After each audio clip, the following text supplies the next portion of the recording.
Hello, hello, hello. I had it on mute. I'm so sorry. I think I had it on mute. Hey guys. Hey. Let's see. We got Henny. Hey, good morning, Henny. And Gail. I almost said Kel. Gail and Patricia. Hey, Patricia. Not used to seeing you this early in the stream. How are you, ma'am? Hey, Sherry. Hey, Lauren. Hi, guys. Hey, Mickey Jor.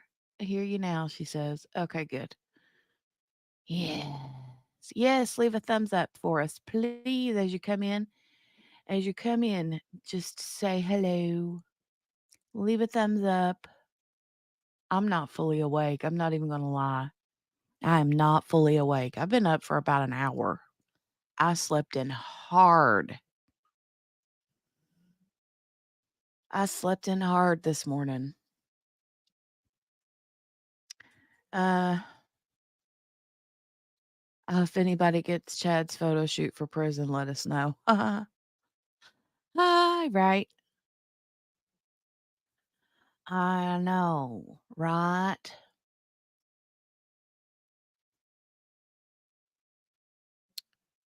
Did everybody have a good weekend? How was y'all's weekends? What did you do this weekend? We are going to start. Oh, shoot. Hold on. Hold on. I was going to say hi to everybody. Hi. See, I'm not fully. I've still got my sleep shirt on. Yeah. Mm-mm-mm.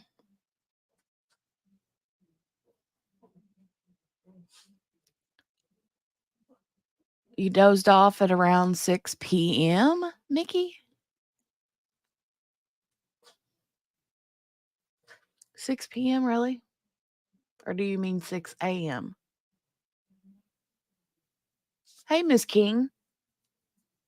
Good morning. Patricia says, lately I've been popping in and then being pulled out because of work. I've been in training lately, but I'm dragging this morning, so I'm going to use some of my 450 plus sick hours to go in an hour late. 450 plus sick hours. Is that a joke?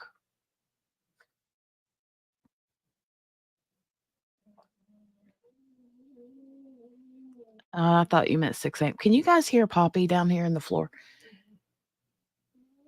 What are you doing, ma'am?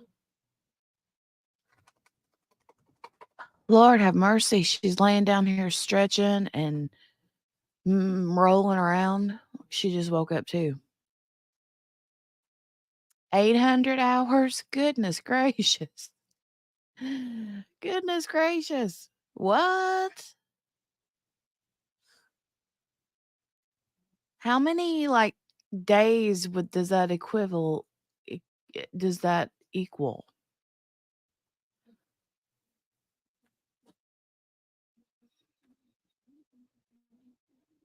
Oh wow, Lauren. Nice. Nice, nice, nice.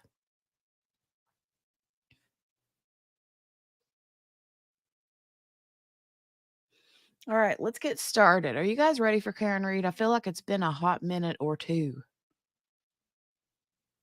I mean, it has been a hot minute or two, right? It's been a lot. I was going to say, don't that equal to 100 days?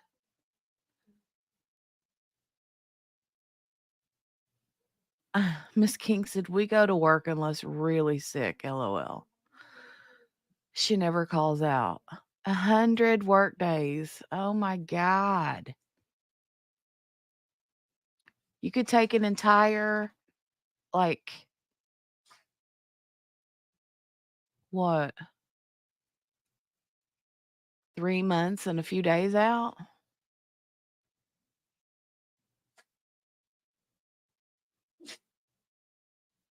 Sherry said, not much. Pulled weeds, made spaghetti, and diamond painted. There you go. I hate pulling weeds. I hate it. Hate pulling weeds. Not a fan. Not a fan at all.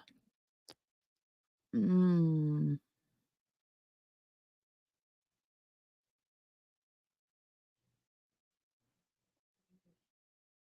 Don't you guys hate? Let me ask you this. This is such a random question, I know. But don't you hate when you sign up for an app that's supposed to be free? It's a free app, right? Hey, Morgana, it's a free app. But when you get all signed up and you answer all their little like questions, then they're like, give you the three pay options, like pay $1 million a month or pay $50 million for a lifetime supply or a lifetime membership, and then whatever for the other, like every like semi-annual or whatever you wanna call it, like, wait a minute, it was supposed to be free. Why are you trying to charge me anything for this? It makes me so mad. I can't stand that.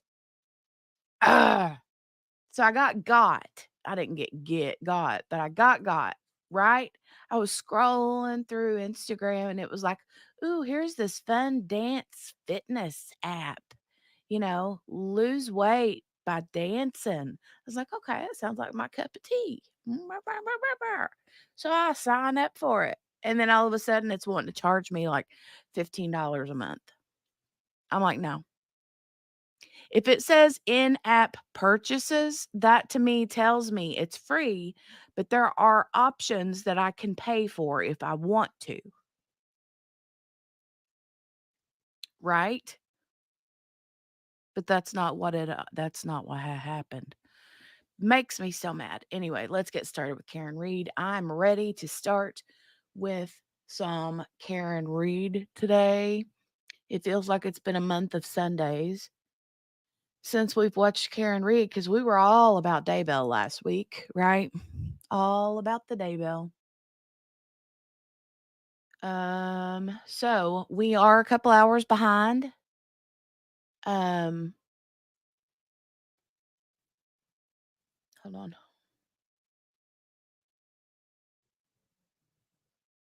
Chad Daybell has been ordered to be moved to the Idaho Department of Corrections. There we go.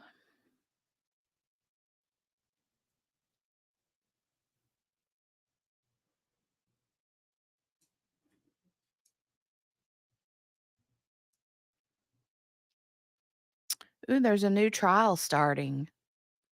Jury selection begins today in Florida v. Wade Wilson.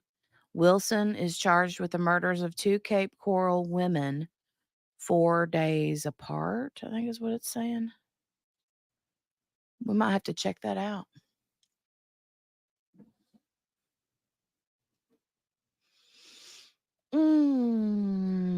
Sherry said, I've been seeing the mini trampoline exercises. Oh, that sounds like fun too. I would fall and break my neck though on any sort of trampoline.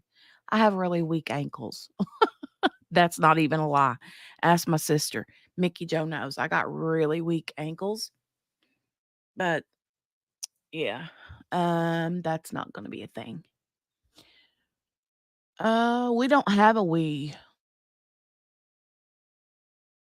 Okay, let's get started. I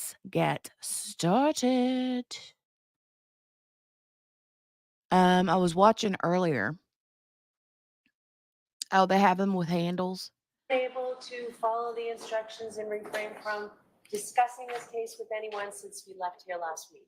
Yes. Everyone said yes or nodded affirmatively. Were you also able to follow the instructions and refrain from doing any independent research or investigation into this case? Yes. Everyone said yes or nodded affirmatively. Did anyone happen to see, hear, or read anything about this case since we were last week? No. Everyone said no or she. Now, jurors, before we start, I do want to give you that instruction again on what is evidence. So in considering the testimony of any witness, remember that the questions that are asked are not evidence. Only the answers, which are really the only part of the exchange between the lawyers and the witnesses that are under oath, our evidence. So if a witness is asked, isn't it true that after you learned that your uncle left you money in his will, you poisoned him? And the witness answers no, then based solely on that question and answer, there's no evidence that the witness has an uncle, Mama that looked the uncle pretty in had a court will, today, huh? that the uncle left the witness money, that the witness knew that the uncle left the witness money, or that the witness poisoned him. So keep that in mind for reference when you're listening to testimony. All right, Mr. Lally, who's your first witness? Your Honor, the Commonwealth would call Lieutenant Kevin O'Hara to the You ain't stand. lying, Okay. Mickey. That's the truth.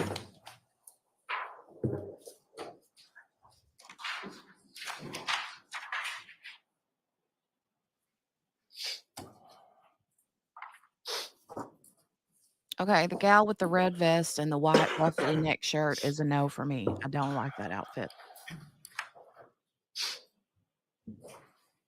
I would like it if it were a different shade of red. That is a very too bright shade of red for me, for my taste. No, thank you. Next stand and face the court.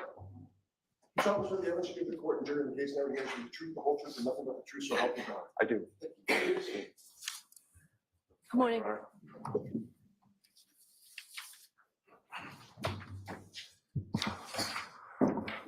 Got your coffee? Got your coffee?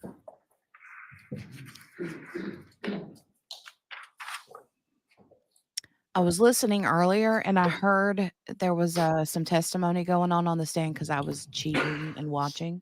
And there was Forgive me, Your Honor. there was a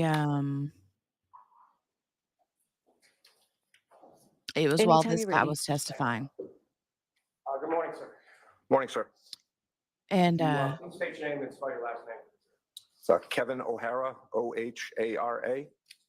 okay, maybe it was a different guy. Maybe it wasn't this one. I can't remember. Anyway, Lally was not speaking up loud enough, and the judge kept telling her to speak up, telling him to speak up over and over and over and over and over. Lally, not the witness, but Lally. And she threatened to turn the fans off again. And guess what? She does. Spoiler alert. And how many employees, sir? I'm a lieutenant with the Massachusetts State Police. And how long in total have you been a member of the state police? Just over 22 years. And how long have you held the rank of lieutenant? 4.5 years. And what is your current assignment within the Massachusetts State Police? I'm the team commander for the State Police Special Emergency Response Team, which is also known as CERT. And the CERT team within the state police, approximately how many members of that unit are? We have 61 team members, 4 of which are full-time, including myself. The other 57 have other primary duty assignments, and CERT is an additional duty for them. Generally speaking, what are sort of the duties and responsibilities, or what is the CERT unit within the state police does? CERT is the primary search and rescue team for the state police. We conduct lost missing person searches, evidence searches. We do security or crowd control at large-scale events such as the 4th of July, the Sorry about that. Boston That was loud. Marathon, Gillette Stadium, dignitary security. And how long how long have you been assigned to that particular unit? Since 2014. Now, were you working with that unit on January 29th, 2020? Yes, I was, sir. And at some point in the afternoon on that day, we were contacted by Lieutenant Brian Tully. Yes, at 2:32 p.m., Lieutenant Tully gave me a phone call. Now, as far as Lieutenant Tully is concerned, were you familiar with him, or were you familiar with what units he supervises? Yes, I know he's the supervisor for the Norfolk County State Police Detective Unit. If you could describe to the jury sort of process by which your particular unit is activated. Is that an instantaneous thing, or how does that work? Normally, we'll receive a courtesy phone call, which is what I received from Lieutenant Tully, seeing if we were available. We had members that could respond today for an incident he had ongoing. I told him we would be available. He then has to submit a request through his chain of command, which is the Division of Investigative Services. I also have to submit a request up my chain of command, which is through field services. To get approval on my end has to be approved by the special operations commander, which is a major. And depending on the request, it may even go above his level to the lieutenant colonel who is in charge of the Division of Field Services. So that initial call that you received about 2:32 in the afternoon, how would you characterize that first call? Again, I'd say it was more of a courtesy notification, just to make sure we weren't on another assignment, that we had members who could respond that day. Obviously, there was the weather issue that day, making sure members could respond to the scene. And the weather issue that day, what kind of weather issue? It was a blizzard. I think most areas had received between 18 to 20 inches of snow. And as far as that initial phone call with Lieutenant Tully, as far as what was described to you as far as the situation that you're responding to, or what if anything did you say about that? He said they were conducting a death investigation on the town of Canton. He was looking for assistance with an evidence search. And how did you respond to that request on that initial phone? I told him we would have members that would be able to respond, and that I would start working on the approval process. Looking out my own window, I had been outside my house that day. I had large snow drifts at the end of my driveway. I told him building a roster and having members clear their driveway at least an hour plus on a response time. And following that initial conversation, did Lieutenant Tully reach back out to you at some point? Yeah, I'm not positive if he called me or if I called him. I think after I'd cleared my driveway, I spoke to my captain just to make sure, see what the status was on the approval process on our end. He said we were cleared on our end. So either Lieutenant Tully called me or I may have called him, because I was getting nervous that now that my driveway was clear, that the town plow was going to come back and bury the end of my driveway again. So I'm not sure who called who, but I called him and told him we were cleared through the Division of Field Services. He also told me that we were cleared on his end. The approval requests have been approved. And do you know approximately what time of day it was that you had that second conversation with Lieutenant Tully? It's probably about 3:45, because we sent out an alert to our team at 3:48 telling them that we were authorized to respond to Canton. And as far as your team was Ooh, concerned, thoughts, speak a bit Lauren, about thoughts, sort of thoughts, that ma'am. process as far Ooh, as tell us the what you think. response and who to respond and how you were able to sort of pull together the body to respond. So CERT's broken up. We're geographically dispersed across the state. So we have an East team, West team. I had reached out to a supervisor from the West team, someone I knew who I wouldn't request to drive that far in the snowy conditions, to set up a roster for us. So he sent out an alert to the team at 2:53, requesting an availability list. I told him to just confirm that the people responding either had a truck or some kind of four-wheel drive vehicle to respond. And where was it that you were told, or where did you eventually respond? Lieutenant Tully told us that we were going to 34 Fairview Road in Canton. And from the time that you cleared your driveway, secured response from your higher ups, what time was it that you left, or how long did it take you to get from your home to 34 Fairview? Well, like I said, the alert went out authorizing the team to start responding at 3:48. I got the exact address via text from Lieutenant Tully at 4:10. We sent out another alert message at 4:17, just reminding people to bring shovels, brooms, rakes, etc. I left my house at 4:13 in the afternoon, and I got on scene at 4:56. So it took me 43 minutes to drive there. And from your house to that location in Canton, about how, absent sort of the weather, how long a drive was that going? Probably 20 minutes, sir. And when you respond, how many other members of the unit were able to respond to the front of the scene? Initially, we dispatched 8 members, including myself. Only 7 of us made it to the scene. One of the members could not get off his street. The end of his street had been plowed in by his town, and he had called his town DPW to try to get some assistance, but he was not able to make it to the scene. So we only had 7, again, after we initially started 8, which should kind of shift some of the dynamics of how we ran the search on scene. And getting to that in a moment, when you first arrived on scene, I think anyone else preceded your arrival? Who was on scene? Just one other trooper from CERT, Trooper Jay Bousselet, was on scene. I believe he arrived 2 minutes prior to to my arrival. Could you say that name again and spell it for us? Yes, please? sir. It's Trooper Jason Boussolet. It's Beausoleil.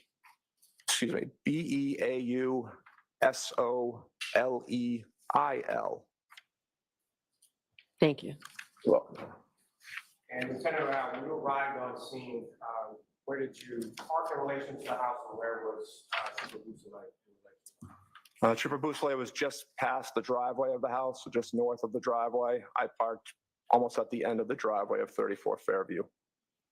And you recall, at some point, your attention was directed to an area with a flagpole and fire hydrant, is that correct? Yes, sir.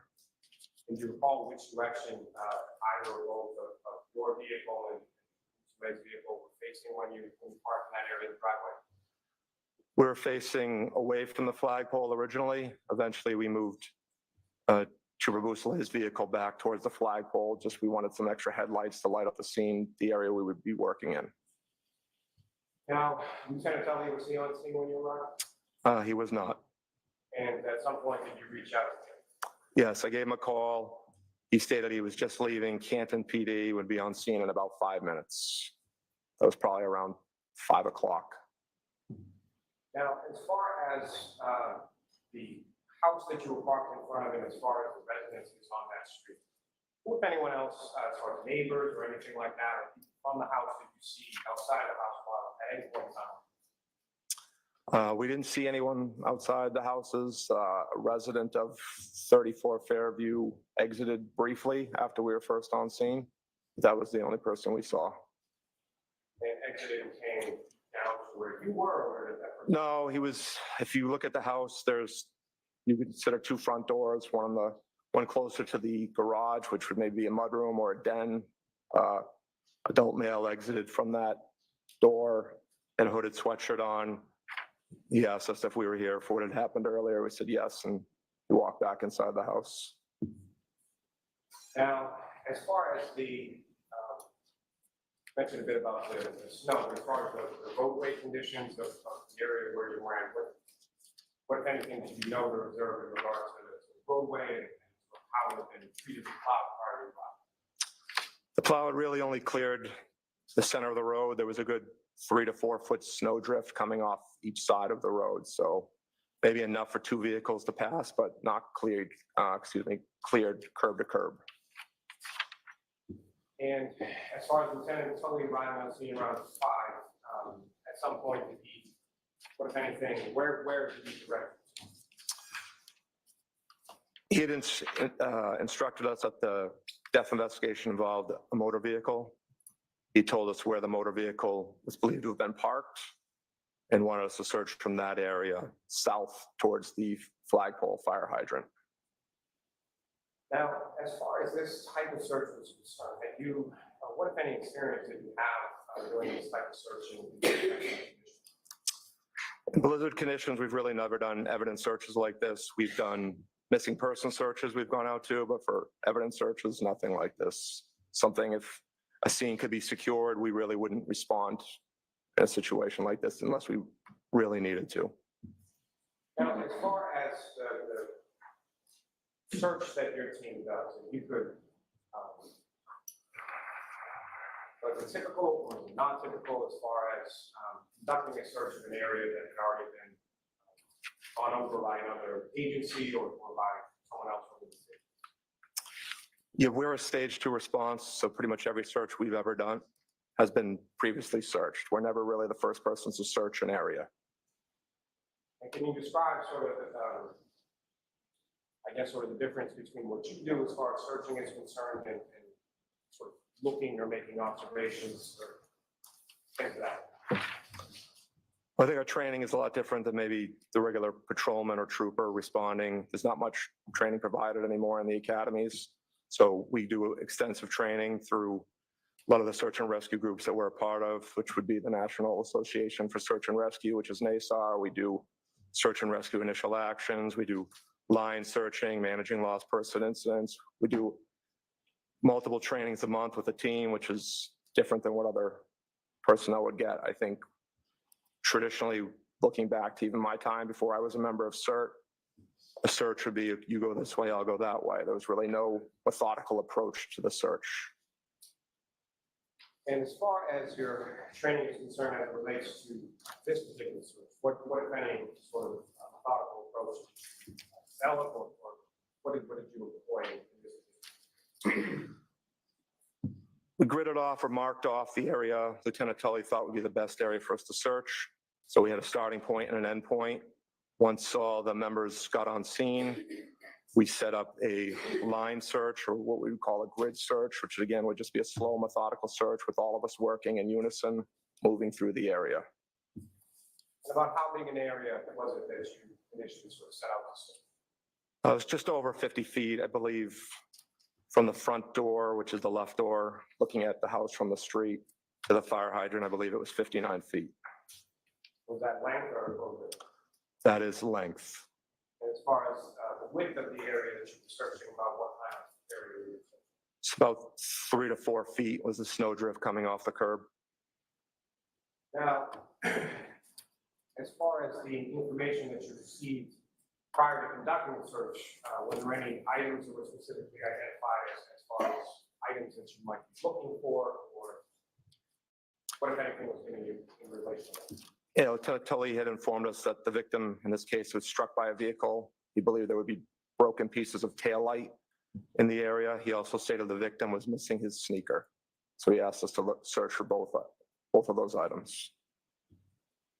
And sir, at some point, did you ask Lieutenant Tully any questions about the vehicle in question, or anything in relation to that? After we found one or two of the pieces of the taillight, I asked him if he knew how much damage was to the taillight, or if he had a photo that we could get of the taillight. And what, if anything, did he tell you? He told us at that time the vehicle was being towed back to Canton PD, so he did not have a photo to show us. And at any point, did he make any reference to who was coming along with the tow at Canton PD? He said Sergeant Buchanan and Trooper Proctor were following the vehicle back to Canton PD.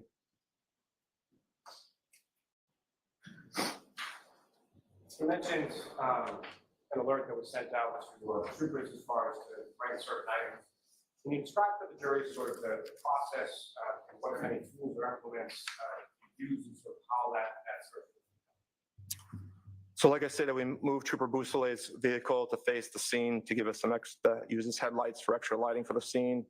All the team members also put on a headlamp, which would basically just be like a hiking headlamp.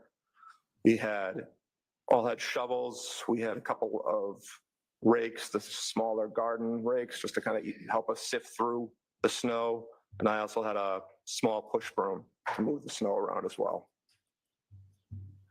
As you mentioned, sort of the headlamps and moving the vehicle as far as the headlights on the area that you were searching. What was the visibility, and what was the lighting conditions around that area at that time? It was poor lighting. There really wasn't much as far as what we felt enough for street lighting, but with the headlamps, we had decent visibility. So when you first arrived on scene about 4:53 p.m. or so, was it dark out there? Yes, it was, sir. It remained dark while you were still on scene. Yes, sir. And in the area that you were looking, your testimony, there wasn't much overhead sort of ambient lighting or street lighting in that area, as far as you recall? Nothing that really helped the search. So the area that you were searching was an area. Yeah, I was going to say we're about to hear about the shoe, Patricia. We started almost That's directly getting across ready to from the front happen. door and moved south towards Chapman Street, towards the fire hydrant. And to be clear, as far as the area that you were searching with shovels and the other different implements to sift through the snow, where was your focus as far as the street versus the front wall? Our right flank was on the curb, and then we moved out across the street from there. So we were lined almost shoulder to shoulder as we moved south through the area we were searching.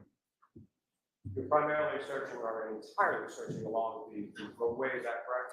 Correct, sir. And as far as some point that you, through the course of sort of shoveling and the removal of snow from that area, did you approach or come in contact with the area of grass in front lawn? We did, as one of the members who was working along the curb, he started to clear some of the grass on the front lawn. Yes, sir. what if any issues did you encounter when you got this sort of grass? It was very difficult to clear the snow. I don't think we had very good visibility on what we were moving, even with the push broom and the rake. It was very difficult to definitively say we'd cleared the lawn properly. So we didn't focus too much of our efforts on that area. We referenced that only 7 members of your unit were able to respond because one got stuck in the Hey, Gail. street. Is that correct? Correct, sir. And that had some impact as far as documentation of the scene. Is that correct? Correct. Normally on a search, if I'm the overall, as a team leader, I would run what you consider a command post or be the incident commander for CERT. I would stay behind the line and kind of document our efforts, but because this was such a small search area, it wasn't really an issue because we weren't breaking people off into teams. No one was out of my sight line, and we had multiple detectives on scene that were able to fill that role for me.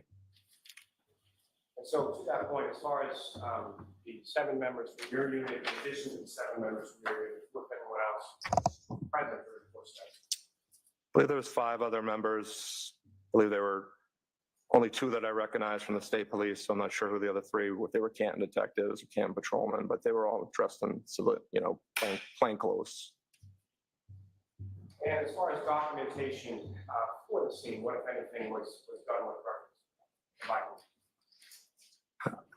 As we began to find evidence, I spoke to Lieutenant Tully and just confirmed that he was going to document everything we were recovering via photograph and evidence log.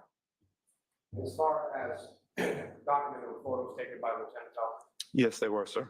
and the items that were photographed, were they photographs prior to anyone touching them or moving them or placing them, other than those Hey, Chaloon. How are you today? sort of related to the search effort? Hi. Correct. As soon as we found anything deemed as evidence, we stopped our search efforts until they were documented by Lieutenant Tully. And in reference to your search efforts, what if anything of evidentiary value did you and your team locate? I found multiple pieces of red and clear taillight. And where were they in relation to sort of the grid or the area that you assessed? They were on the street in between the flagpole and the fire hydrant. And sir, in addition to the pieces of red and clear plastic taillight that you recovered, you know approximately how many pieces of that you were able to locate on that day? I believe maybe 6 or 7 pieces. And how big or how small those were? Did they range in size as far as the pieces that you located? There was 3 larger pieces, 2 red, 1 clear, and then a couple of smaller pieces. In addition to the pieces of red and clear plastic taillight that were uncovered during the search process, what if any other items of interest were located? We found a sneaker. And where was that sneaker located in reference to the scene, your search efforts, and in reference to pieces of clear red plastic? It was same location. Generally, it was in between the flagpole and the fire hydrant. The sneaker was flush up against the curb and it was upside down. I think we had found 1 piece of taillight prior to the sneaker, and then after we found the sneaker, we found a few more additional pieces of taillight. Now, with reference to the sneaker and each of those pieces of red and clear plastic, where were they in relation to the snow that was being dug through? And by that, where were they in relation to the ground? Can you repeat the end of that, sir? Sure. With reference to each of the items of evidence that you're talking about, whether it be sneaker or the red and clear plastic, where were they in relation to snow that you were digging into? Where were they in relation to the asphalt surface? Close to the curb. As we started digging originally, the snowdrift, the snowpack was pretty solid from where the plow had kind of cleared to. So once we were able to move through that, we started getting into fresh, undisturbed snow, started moving through that, which was a lot easier to move at that point. And all the items we found were close to the curb. And so my question also, sir, is sort of how deep within the snow that you were digging was each of those items? They were all found at ground level. And as far as the area that you were searching, beyond sort of snowdrifts and plowing towards the middle of the road, how would you characterize that snow as far as observing footprints, tire tracks, or anything in that area where you were digging through and finding the site? No, we did not see anything, sir. Like I said, it was all fresh, undisturbed snow once we got past where the plow had cleared up to. Now, as far as this search being conducted sort of physically, you mentioned there's some sort of line that's set up, is that correct? Correct, sir. Can you describe to the jury sort of how that line was set up? What were the different functions in different parts of the line, and where were you in relation? So like I say, that we had what we consider our right flank stood on the curb closest to the house, and then we moved left into the street. As we dug the snow out, it was originally inspected as they would pull their shovel out, make sure they didn't have anything in their shovel to the best of their ability. Then they would bring it out to the street. I was the left flank. They would dump it in the street, and I would sift through it at the end just to make sure there was no evidence that had come out to the street. Once I was positive nothing was in that snow, I would toss it onto the other side of the street. And we just continued that process as we moved south through that grid. And the depth of the snow that you were digging through, how did that change, or how was that any different from sort of one portion of the section to the other?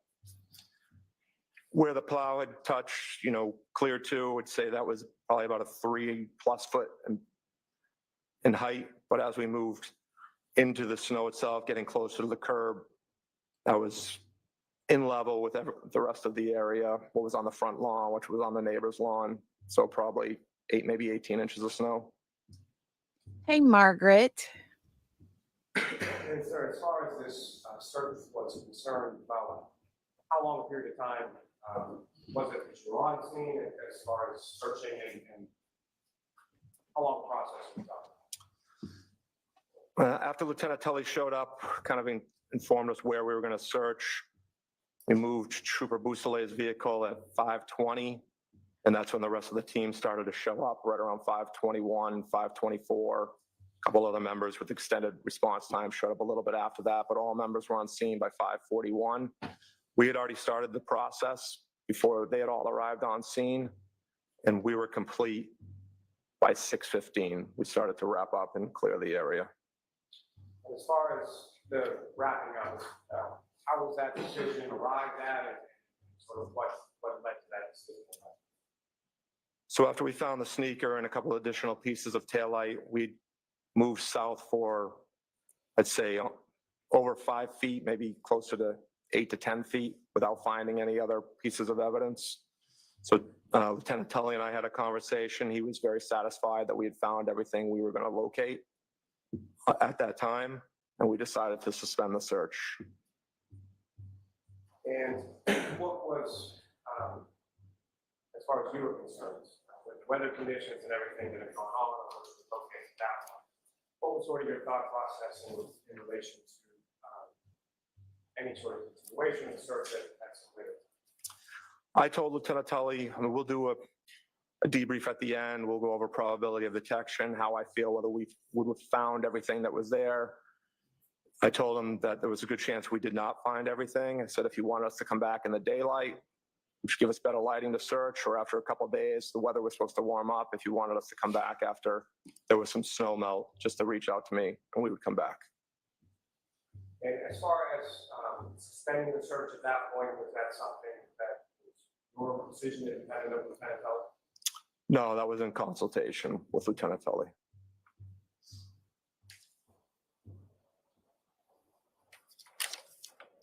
You mentioned troopers Buchanan and Proctor, or you received information that they were following the vehicle to the station, is that correct? Correct, sir. At any point in time that you were on scene, did you know either Sergeant Buchanan or Trooper Proctor? Yes, I know both of them, sir. And at any point in time that you were on scene, did you see either Sergeant Buchanan or Trooper Proctor in the area of critical care for the entire time you were there? No, they were not on scene. So the other sort of troopers that you had mentioned around, they were not there, correct? They were not there, no, sir. Now, as far as the securing of evidence, how was that done?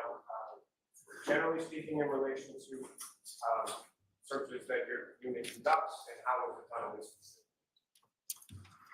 So we don't recover evidence. We'll stop and halt our search. Sometimes we've been waiting for crime scene to show up for 2 hours before we continue to search. So once we found the first piece of taillight, again, I conferred with Lieutenant Tully, asked him if he was documenting it and recovering everything. He stated he was. Once we felt comfortable that he had done that properly, we then continue the search. So once you get sort of that initial parameters as far as where and what you may be looking for from Lieutenant Tully, is Lieutenant Tully directing your search efforts in any way, shape, or form? He is not, no. And is that typical as far as how searches will be conducted? Correct, yes. Yeah, they let me run the search the way I deem best. So in addition to photographs, what if anything else was done to document? We had one of our members use a handheld GPS, which we use a Garmin 64ST, and he marked each item we found, which we then can upload later to a map, which we did later that evening. If you could just describe during that process as far as mapping is concerned, or how the positioning system or GPS is utilized in creating that. Correct. So the Garmin GPS we use, it connects to 4 different satellites to give you a best range of your location. There obviously is some range error involved with GPSs, but he was able to stamp 3 of the items, or 3 pieces of the tail light. But as he was marking those items on his GPS, because they were in such close proximity, they were almost marking directly on top of each other. So he only marked 3 of them because it was just going to clutter the map as we continued if we were to mark all the pieces we located. So with respect to the 3 pieces of taillight that were marked on the item, excuse me, were those the larger pieces, smaller pieces, or something? They were the larger pieces, sir.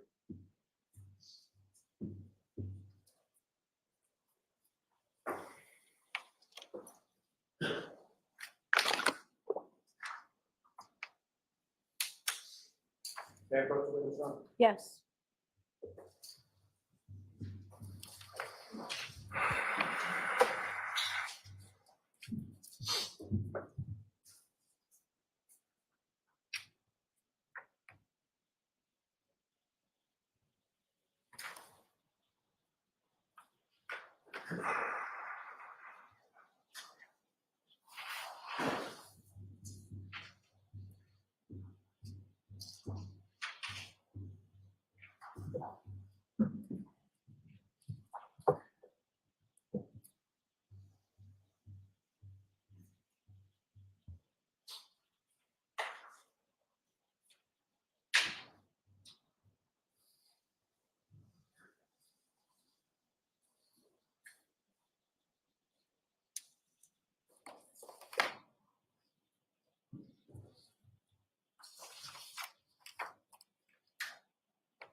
Sir, I'm showing you a series of 24 photographs.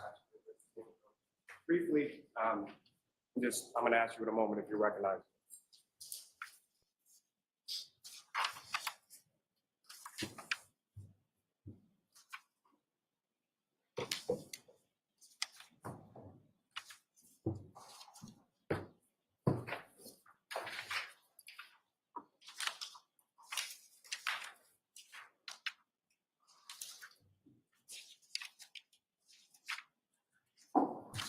Do you recognize what's in those photographs, sir?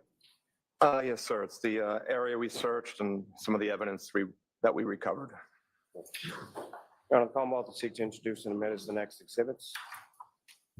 Any objection, Mr. Yannetti? There is no objection, Your Honor. Thank you. Thank you, sir.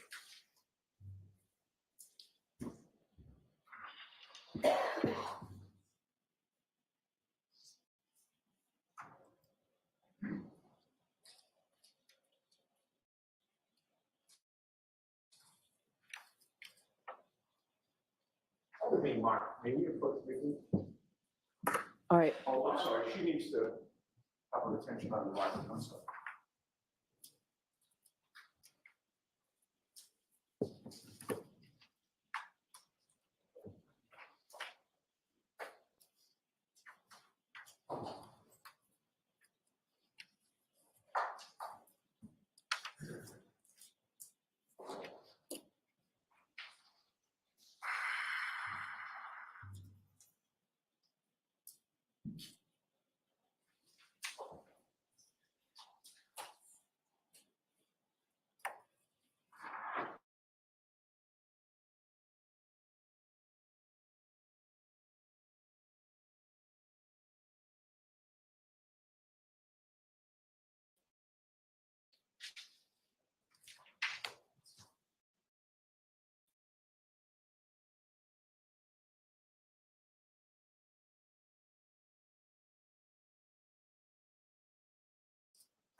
Jimmy.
I don't know what the holdup is, but hey, I'm so sorry. I know his pink tie, right, Morgana? Um, my internet connection keeps going in and out, and it's saying it's unstable. Right now, it looks like it's okay, but I don't know. It's being wonky. Did it keep freezing up for you guys?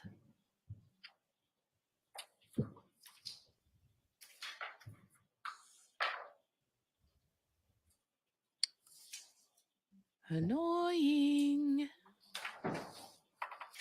Hey, sweet Brenda. 111 through 134.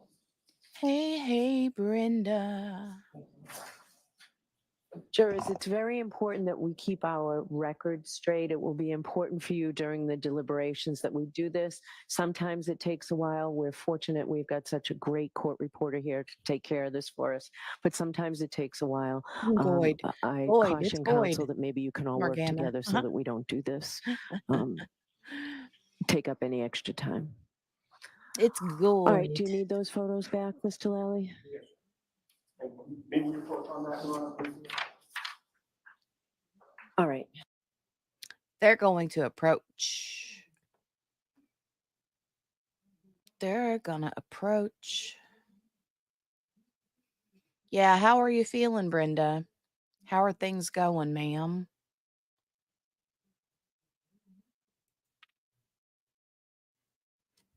How are things going with you?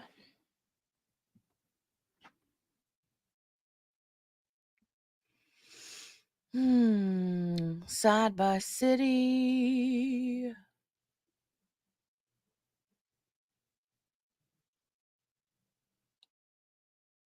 There we go. We were on a break. We were on a break. We were on a break. We really were on a break. We were on a break. Okay. Okay. Okay. Where's QB at today? Where's QB? Anybody seen QB yet today, this morning? Thank you.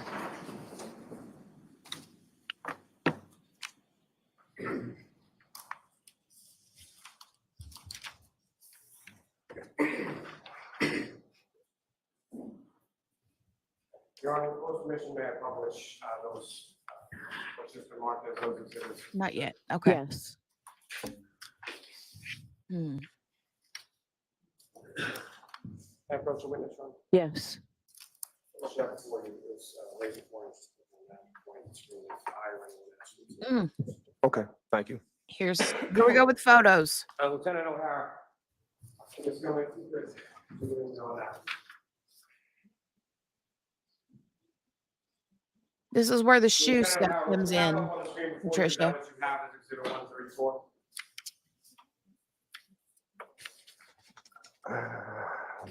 I'm sorry, 111. Hold on, might be backwards here. Yes, 111, sir. And if you could describe to the jury, and if you, using that laser pointer, what if anything is significant to the purpose? This is the flagpole in front of the house. As you move south, this appears to be one of the pieces of taillight that we recovered. And sir, Ms. Gilman, if you could zoom back out a little. Now, as far as when you're conducting the search or when the actual searching process is ongoing, what was the weather doing while you were doing it? Is that visible in this photograph? Yes, because of the air conditioning, so you need to speak up really loudly if you don't have a microphone in front of you. And so, Lieutenant, during the course of the process that you're conducting this search, what was the weather doing, and is that something that you can observe in this photo? It was still snowing, and you can see some of the snowflakes falling here by the flagpole. As far as the wind was concerned, what if any impact did the wind have on the course of the search that you conducted? It was windy, but it really didn't impact how we were searching through the area. And sir, if I could direct your attention to the next photograph on top.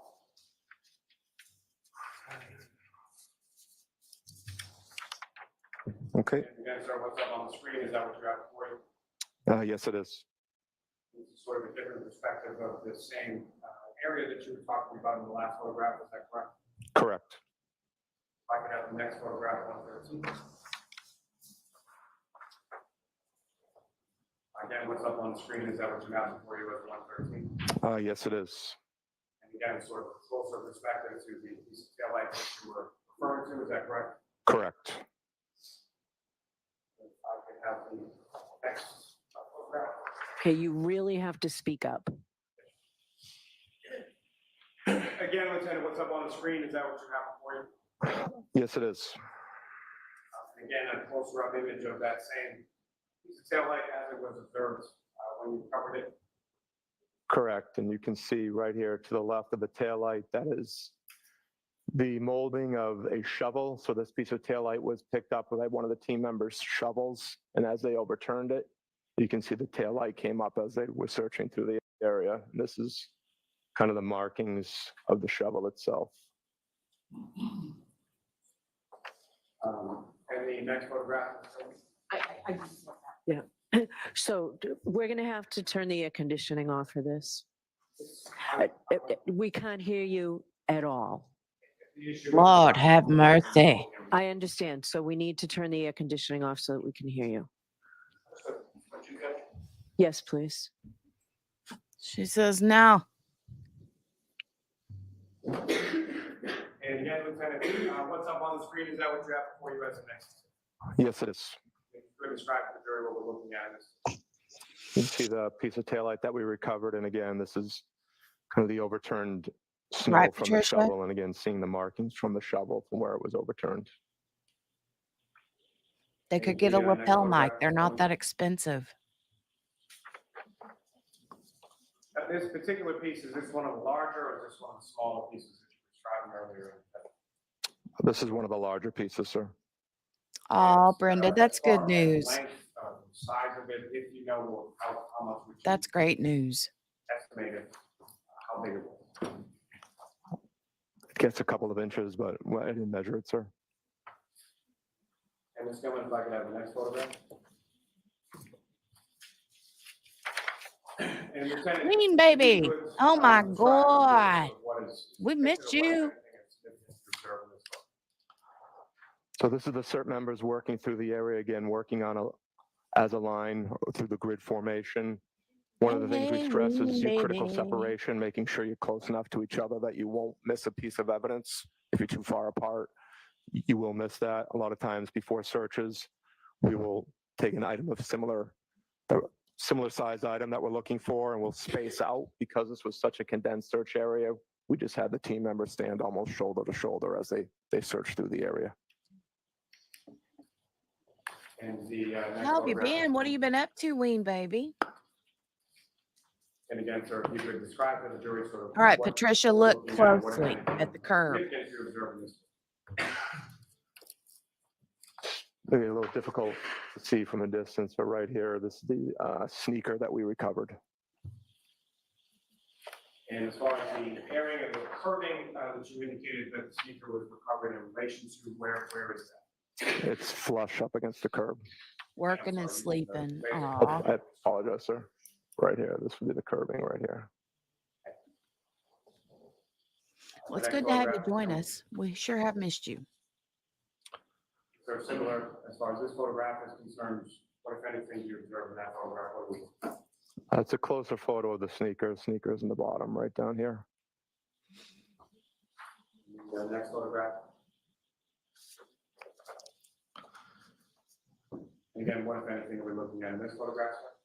Again, you're looking at the sneaker. This is just a closer zoomed in photo. And this would be the curbing right here. And the sneaker as it's portrayed in this particular photograph, is that as it was when it was recovered? Yes, sir. The next photograph is still. Absolutely, Miss King. The other side of that sneaker, is that correct? Correct, sir. Is that fits sort of its relation to the curve that you were describing earlier in your testimony? Yes, sir. You can see the curbing right here. The next photograph.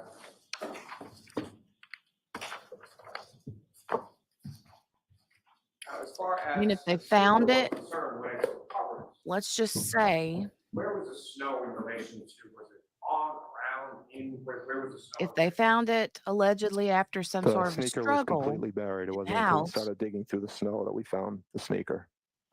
then somebody could have just tossed it Next like, photograph. like a football out near his body. Enjoy your How it day was off, discovered, is that Wing correct? baby. Correct, sir. How it appeared when it was discovered. Yes, sir. Next photograph is still. Next photograph is. And sir, in this photograph, if we could, using the laser pointer, draw the jury's attention to what, if anything, of significance you observed. This is exhibit 125. It's the photo I have in front of me. This might be difficult for them to see, but this is a clear piece of the taillight right here. So there's a few different ways you could hold on. There's a few different ways you could go with this, right? If we're going with the theory that they beat him up in the house, they could have been, tossed him outside. I hate to say that, but basically, if that was what happened, that's what they would have done. They would have just tossed him out there, right? Um, and found his shoe laying there in the house. And then somebody just threw it out there next to his body. If it wound up on the curb, like far away from him, it could have been a situation where it was near him, but then with them shoveling and stuff, it could have gotten picked up with the snow shovel and thrown out by the curb. Or if he was hit by a vehicle, then, I mean, he easily could have lost a shoe right there, right? Morganis says the crime scene was left wide open for hours before this team showed up. Yeah.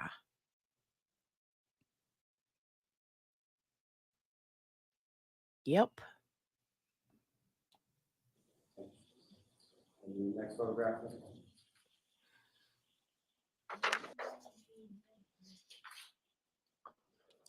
I'm still kind of wondering, what do you guys think about the whole like situation of, say he comes in hot? I don't know. Well, let's just like speculate, right? What if he came in hot, angry over the text messages? Maybe he found the text message between Higgins and Karen, went in there because he knew Higgins was going to be there. They got into a fight. He walks out and leaves and then just passes out right there, you know, in the yard. And they just assume he left. Didn't know that he wasn't gone. And then all of a sudden they wake up and find out, oh my God, he's dead out there in the yard. And they want to cover it up because they may not have killed him. They may have just been like, beat him up really good and sent him on his way. And they had no idea that he fell dead right there at the end of their yard. There's so many different ways that this could go. I don't know. Is that a goofy thought? What do you guys think? And again, so what is depicted in this, 1.6? See a little closer zoomed in version of the clear piece I'm of just taillight that was thinking. recovered. Different theories.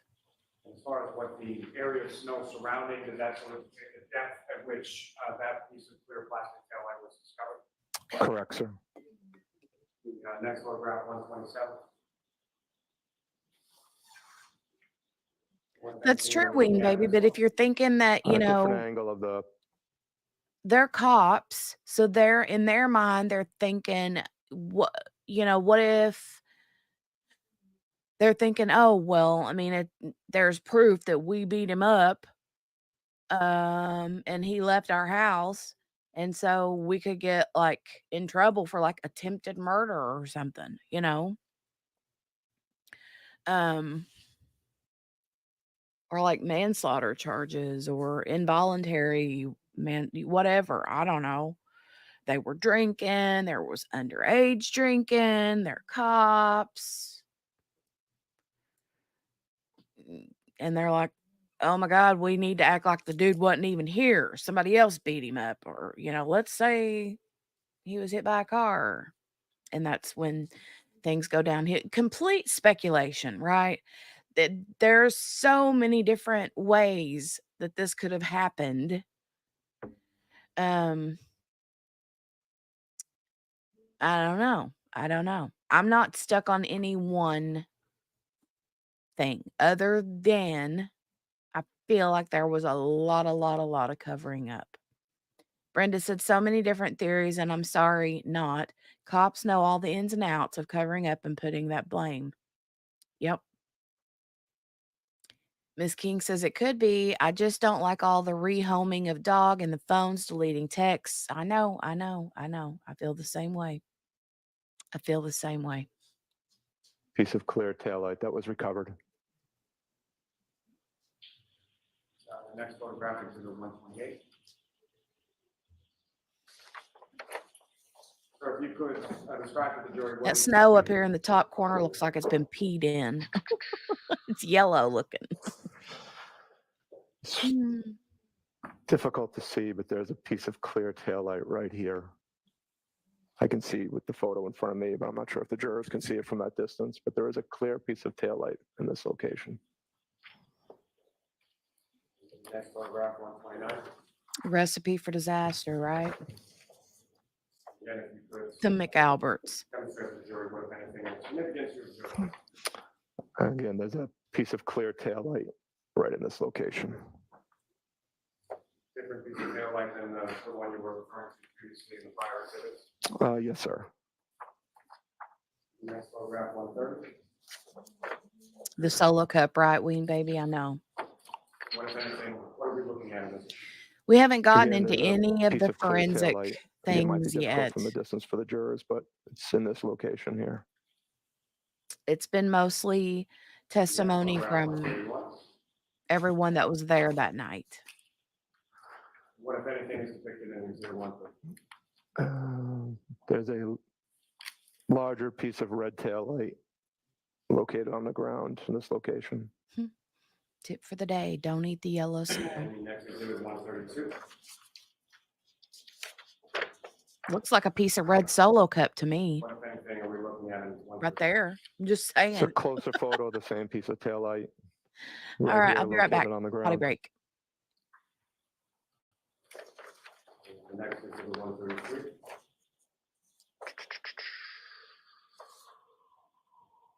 Now, what, if anything, is depicted in 130?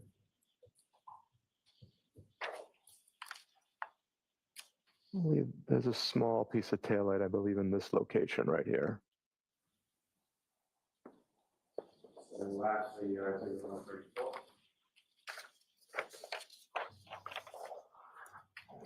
It's a small piece of tail light right on the ground right here in this location.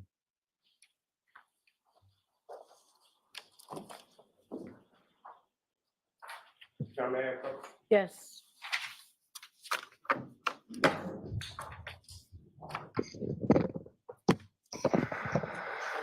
Just go away and just take a look at those and look up anything. What's that, sir? Do you recognize those? Yes, I do, sir. What do you recognize those? This is the mapping system we use to map evidence we recover. Are those diagrams created pursuant to that mapping system? Yes, they are.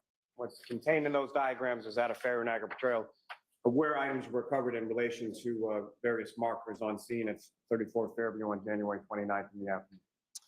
Yeah, the marks showing on the map, they're a little offset, but that falls in the range of error with the handheld GPSs. May I approach again, Your Honor? Yes. I'll vote to seek to introduce. No objection to the maps. All right, thank you.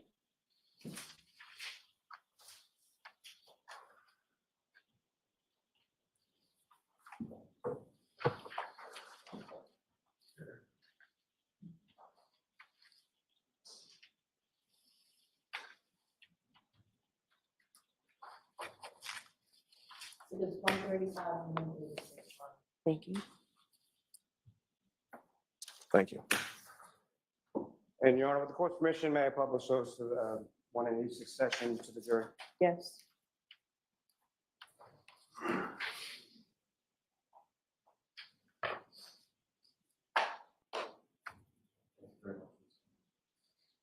Now, Lieutenant O'Hara, what you have before you is the first diagram, 135, is that what's up on the screen? Yes, it is, sir. And you mentioned something earlier in your testimony just now in regard to sort of items being found in close proximity, creating some overlay with the GPS system, is that correct? Correct, sir. And you mentioned range of error, is that correct? Correct, sir. Describe what the range of error is and how that impacts sort of how it's depicted in this particular diagram. So for GPS's typical range of error on a clear day is up to 16 feet. Obviously, we didn't have a clear day. We had atmospheric conditions, cloudy, snowy conditions. GPSs can be affected for their range accuracy by a few different things. One is the satellite geometry. As I stated before, the GPSs connect to 4 different satellites. You also could have signal blockage. Blockage could occur from trees, buildings, bridges. Then you have atmospheric conditions, like I mentioned, and then you have the receiver end, any issues with your receiver end, which is actually the handheld GPS. Those would be the four main issues and why you may have a little offset on your GPS readings. But again, typically under clear sky conditions would be up to 16 feet. And so using the laser pointer, if we could direct the jury's attention to what is any sort of significant markers or what has been marked on this particular map.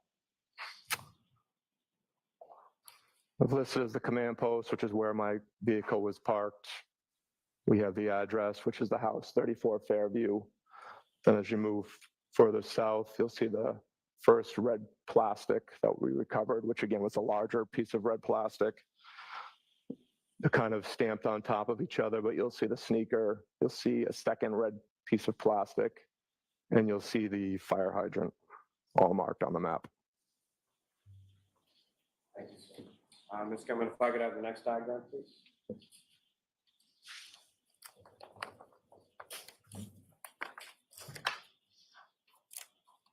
Again, so what's up on the screen, is that what you have before you, as you said, 136? Yes, it is.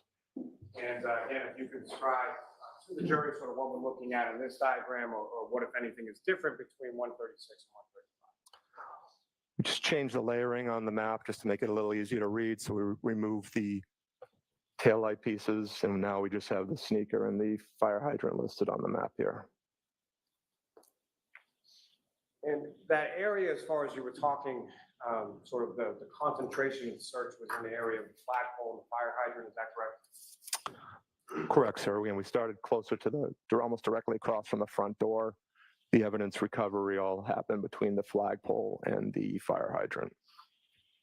And if you could, or if it's possible on this diagram that you have up on the screen, could you, using the laser pointer, direct the jury's attention to sort of where the search began and where the items of evidence were located? Search would have begun right in this area. And as we moved south, we started finding pieces of evidence right around here. And then the area that you went, about 5 or somewhere between 5 to 10 feet, is that your testimony beyond when you started to not find any more items of evidentiary value? Is that correct?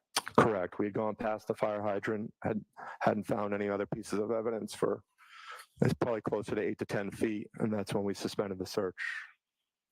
And so just using that laser pointer, if you could direct the jury's attention to that 8 to 10 feet, in which direction was it from the items of evidence?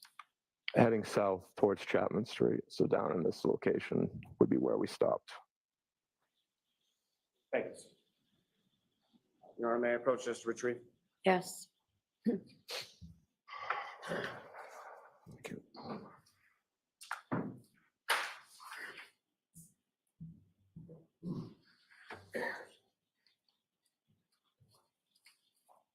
Now, sir, at any point in time that you were on scene, were you able to look at or see any sort of photographs or any images of the damage to the taillight? No, I was not. So fair to say that at the time that you're conducting your search on that particular afternoon, you weren't aware of how much taillight could be there or how much you might be looking for, correct? Correct. We did not know how much damage there was. Now, so you talked a little bit about, well, let me ask you this, as far as from your training and experience in relation to conducting these types of searches, are you familiar with a term known as POD? Correct, so that'd be probability of detection. And I believe you've referenced earlier in your testimony some variables that go into that terminology, is that correct? Correct. And can you describe to the jury sort of what some of those variables are and how it related to this particular search? So probability of detection, it winds up turning into a mathematical formula to make it simpler, give us more of a baseline objective on how well we did search in the area. Covers 10 different categories. We'll rate those categories 1 through 10 on how we feel we did and kind of come up with a score to give just a baseline on what we think percentage-wise we would have found the objects we're looking for. Those categories would include the terrain, as number 1, hazards would be 2, lighting would be 3, weather would be 4, vegetation would be 5, which in this case would have been some of the grass we encountered as we got on the front lawn. As you continue on would be your spacing, which again is how the team members are separated as we're searching through the area, the tactics you're using, the area size, then the team composition, and then the last one is instinct and variables. And really the last 2, I think, is what works best for us. What stands out most about our team is your team composition and the instincts, just for the experience we have in searching. So was it those variables that sort of led to the conclusion in conjunction yourself and Lieutenant Tully as far as to cease searching at that particular point after you had gone 8 to 10 feet south of the evidentiary items without locating any other evidentiary items? Correct, sir. Thank you. I have no further questions of this witness. Thank you, sir. All right, cross-examination. Thank you, sir.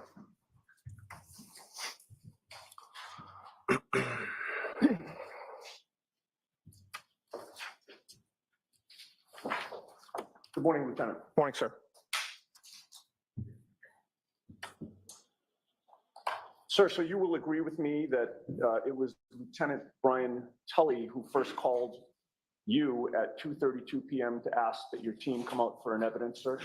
That's correct, sir. And you knew at that time that Lieutenant Tully was he was in charge of the Norfolk County State Police Detectives Unit, correct?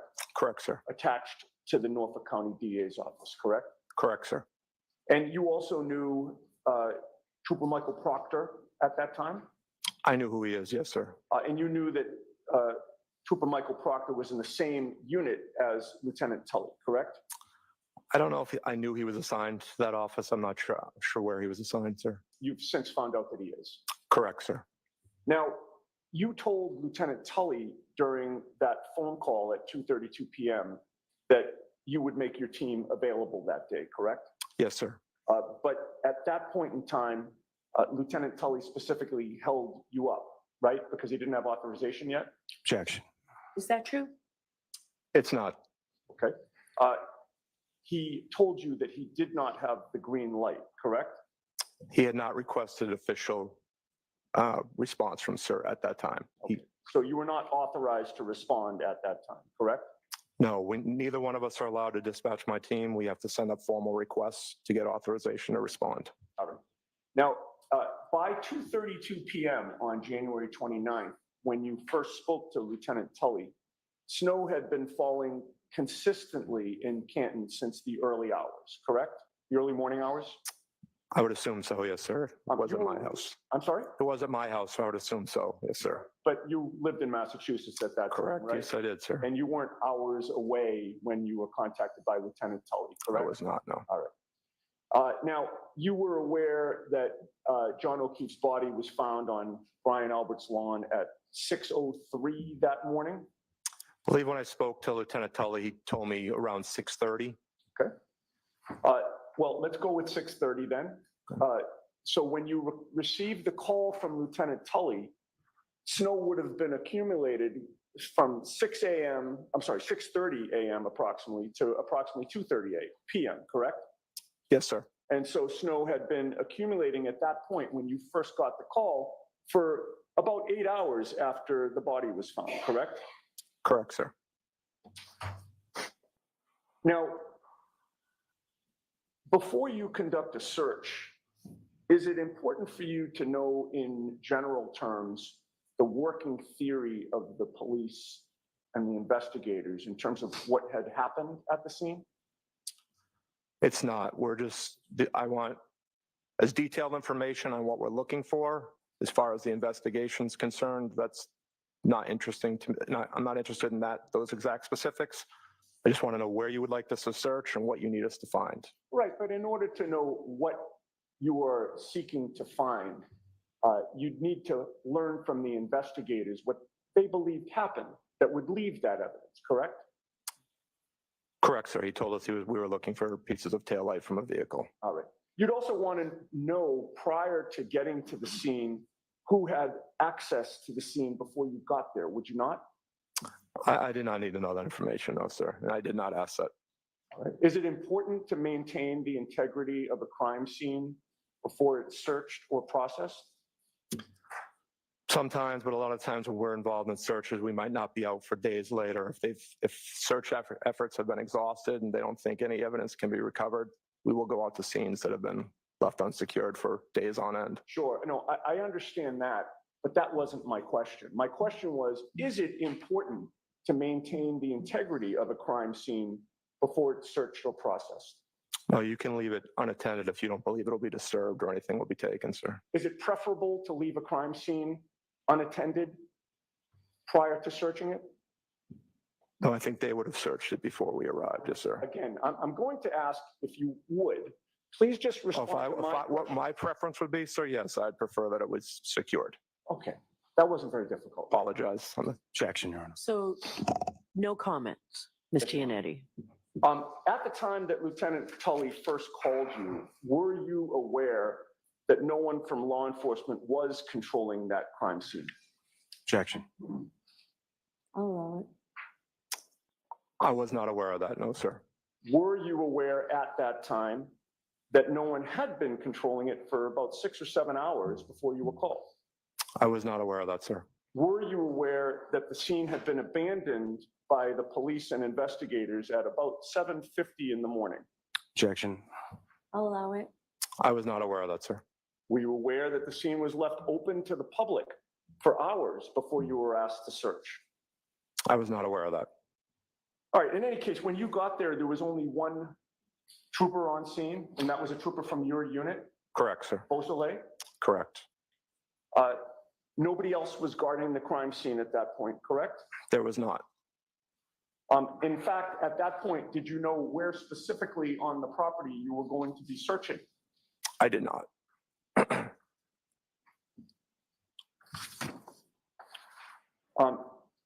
And in your experience, is it proper procedure in an investigation that requires a search for law enforcement to give up control of the area that will be searched?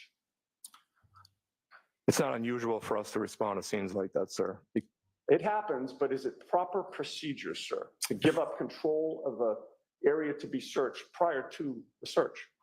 If they don't think anything will be recovered in the meantime, sir, it's something we encounter all the time on our searches. Right? So in this case, is it your testimony then that the investigators didn't think that anything would be recovered?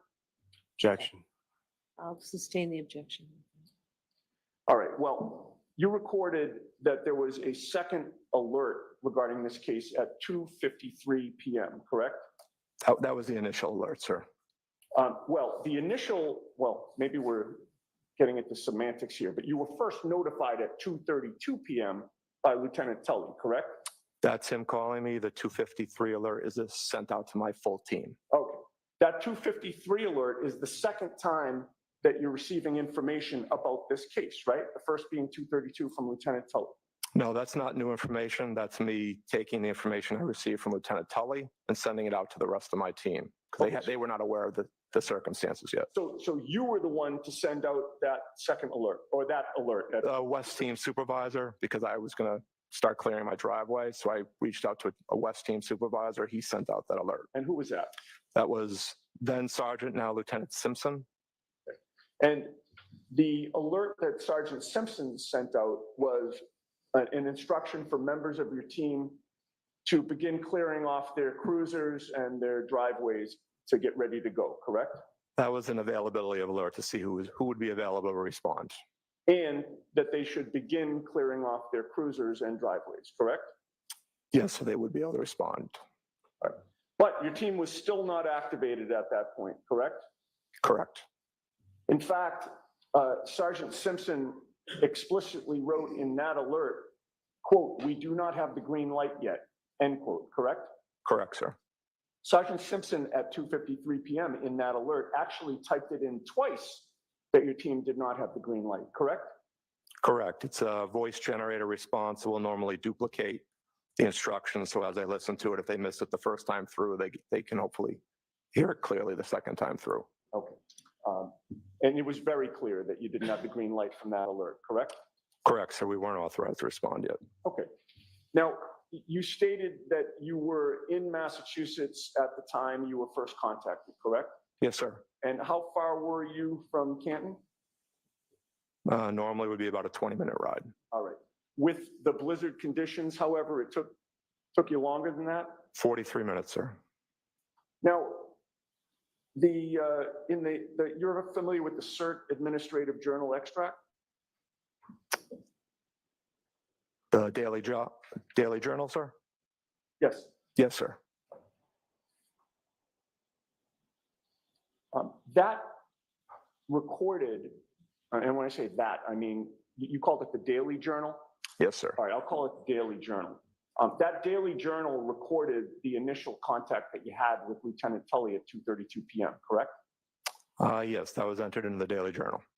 And then the second entry was the 2:53 p.m. alert that was sent out by Sergeant Simpson, correct? Yeah, I'm not sure if that's in the Daily Journal or not, but that would be the alert, sir. May I approach the witness, please? Yes.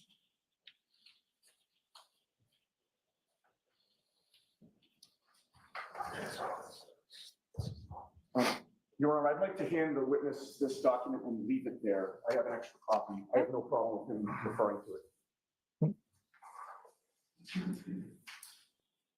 Once you've had a chance to review that, Lieutenant, if you look up at me when you're done. All set, sir.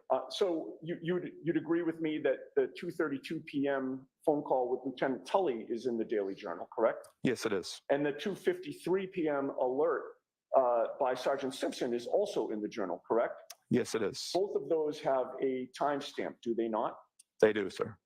What is the next entry on that journal?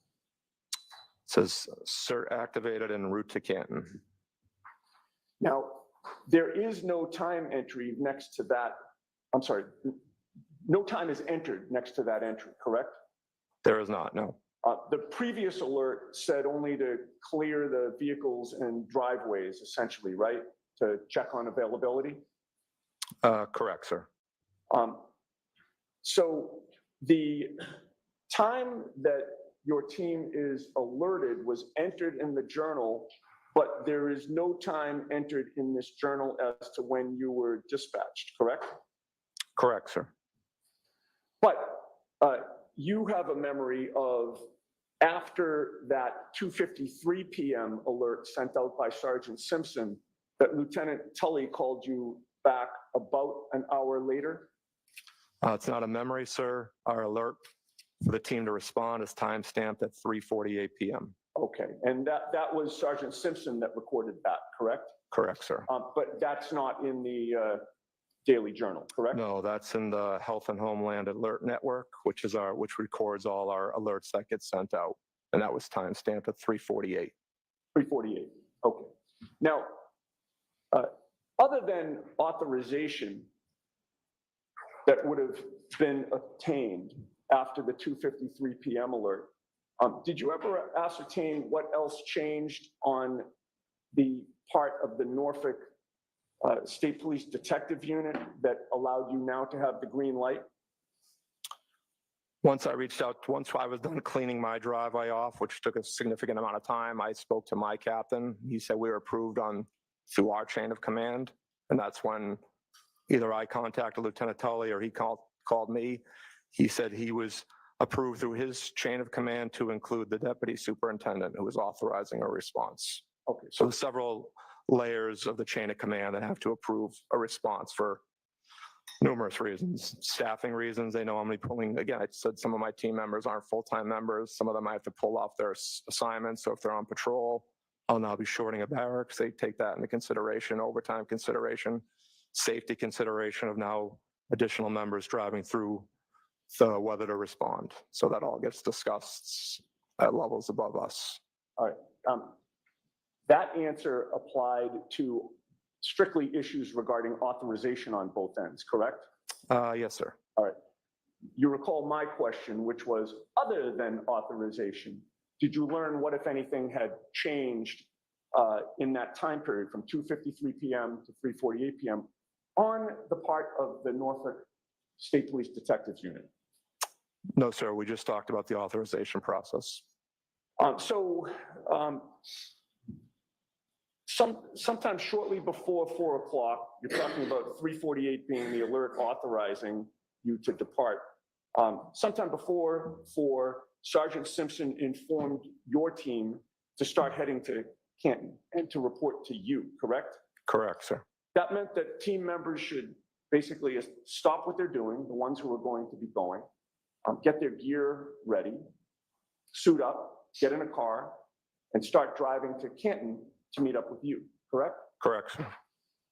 And we've already discussed that on this particular day with blizzard conditions and the roads as they existed, that would obviously take more time than it would on a clear sunny day, correct?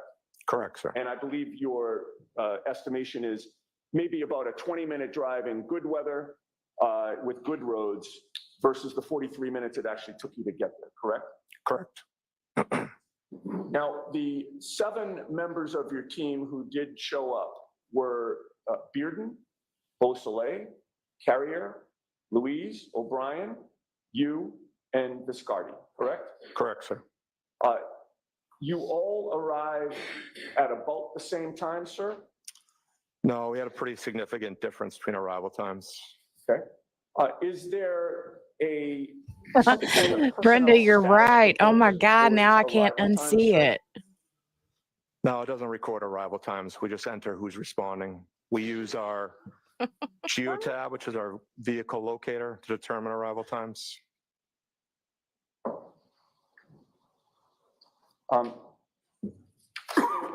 Is it your testimony?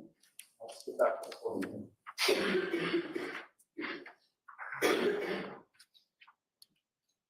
Is it your testimony that the personnel status report does not record the date and time that somebody arrived on scene? No, that's all manually entered, sir.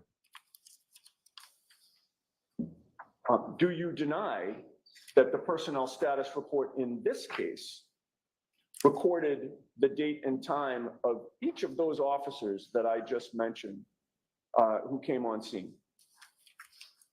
It has who arrived on scene, yes, sir. But it doesn't just say who arrived on scene. The personnel status report says when they arrived on scene, correct? Yes, whenever they would have been entered into the system. But that doesn't mean they were officially on scene yet, All right, sir. but again, that's not what the document says, right? It doesn't say we're entering this into the system because they're arriving. The document says on scene and it gives a date and time, does it not? Yes, it does, sir. All right. Now, your testimony is, oh, and by the way, the personnel status report, you'd agree with me, has everybody except for you and Beausoleil showing up at 5 p.m. on January 29th of 2022, does it not? Yes, it does, sir. And it has you and Beausoleil showing up 5 minutes before that at 4:55 p.m. on January 29th, correct? Correct. But it's your testimony that when you got there, it was just you and Beausoleil, correct? Correct, sir. Which actually would be consistent with the personnel status report, right? Yes, sir. Because that has you two showing up first as well, right? Yes, sir. And then your testimony is that other members didn't show up until between 5:20 and 5:24 p.m.? Trooper Bearden arrived at 5:21. Sergeant Luis and Sergeant O'Brien arrived at 5:24. Trooper Viscardi showed up at 5:34.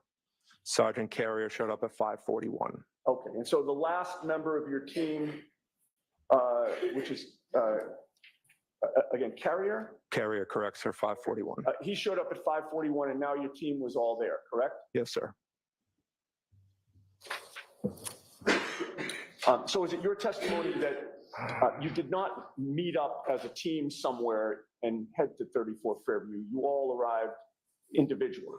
That's correct, sir. Did every single trooper who arrived have their own cruiser? Yes, they did, sir. All right. Now, you would agree with me that when Lieutenant Tully first contacted you at 2:32 p.m., it was still daytime, correct? Yes, it was. So it was light out, correct? Yes, sir.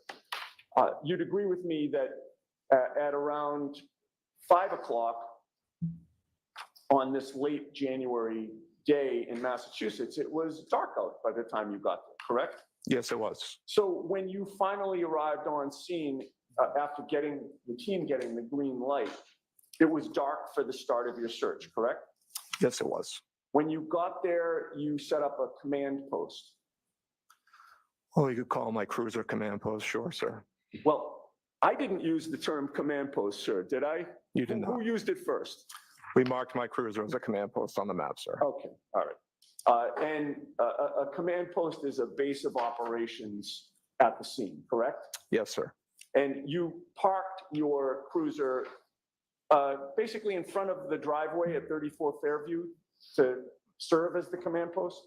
Yes, right side of the driveway, yes, sir. And you were initially facing away from the flagpole when you did that? Yes, sir. Which would mean that your cruiser was parked technically on the wrong side of the street facing Cedar Crest because you were against 34 Fairview? Correct, sir. And then ultimately turned it around? Well, yes, myself and Trooper Beausoleil moved our vehicles. All right, and you initially parked there in part because you wanted to keep the area where you were searching clear of vehicles, correct? Yes, sir. And that was where you met at the, we'll call it a command post because you did, your cruiser. That was where you met to discuss the parameters of the search? When Detective Lieutenant Tully arrived on scene, that's where we spoke. Okay. And you would agree with me that it was Lieutenant Tully from the Norfolk State Police Detectives Unit who told you where to look and what to look for, correct? Correct. He told us the area he thought would be the best probability to find what we were looking for. In addition to your team, the 7 of you, you noted that there were 5 other officers on scene at various points, correct? Yeah, I believe it was about 5, sir. They were all in uniform? They were not. Some were in plain clothes? They were. And you didn't know who those 5 other officers were, correct? I only recognized 2 of them, sir. And so the other three, you didn't know if they were state police or Canton police? Correct, sir. At that point, were you made aware that the Canton police had been conflicted out of this investigation? I had not, no, sir.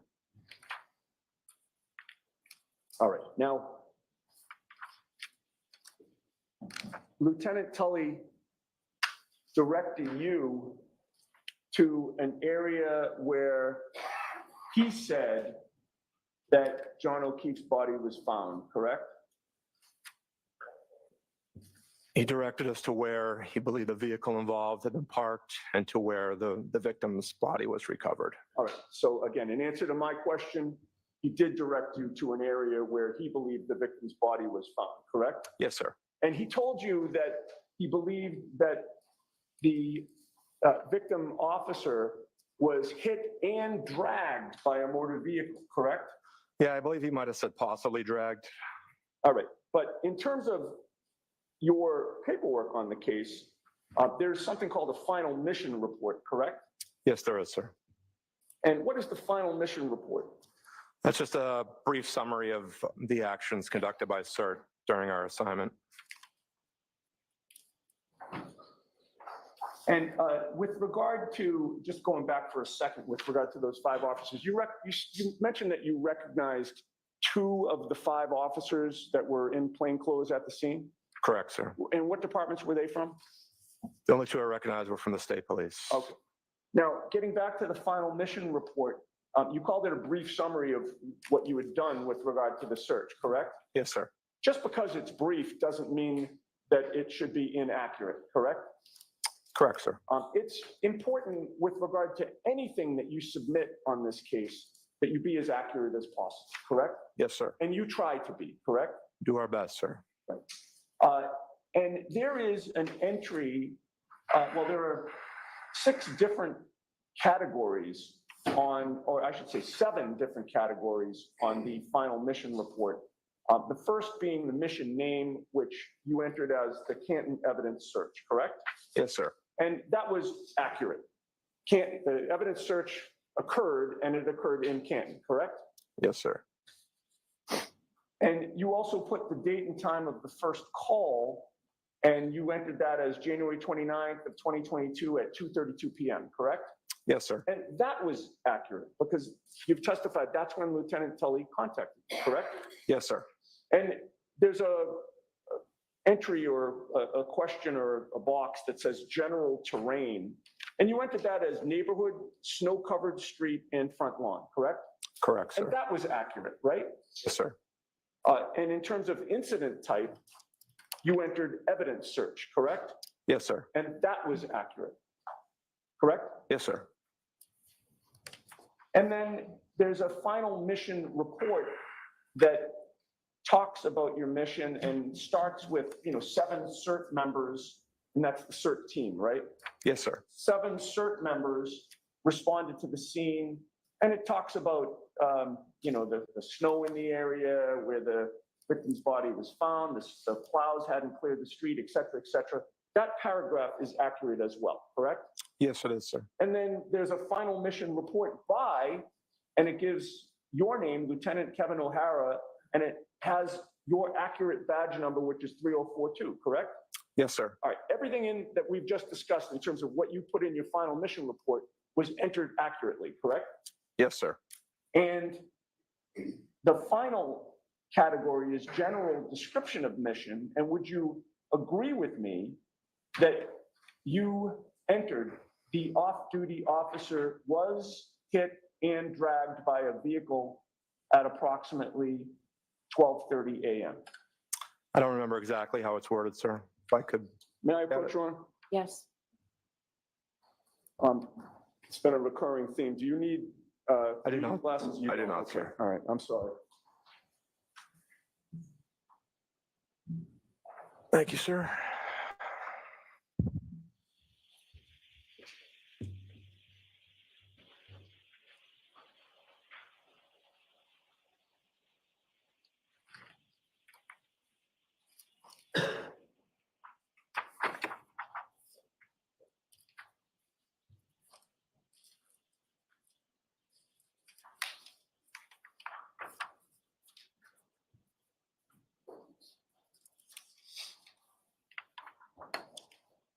All set, sir. Thank you. I may approach you. Yes.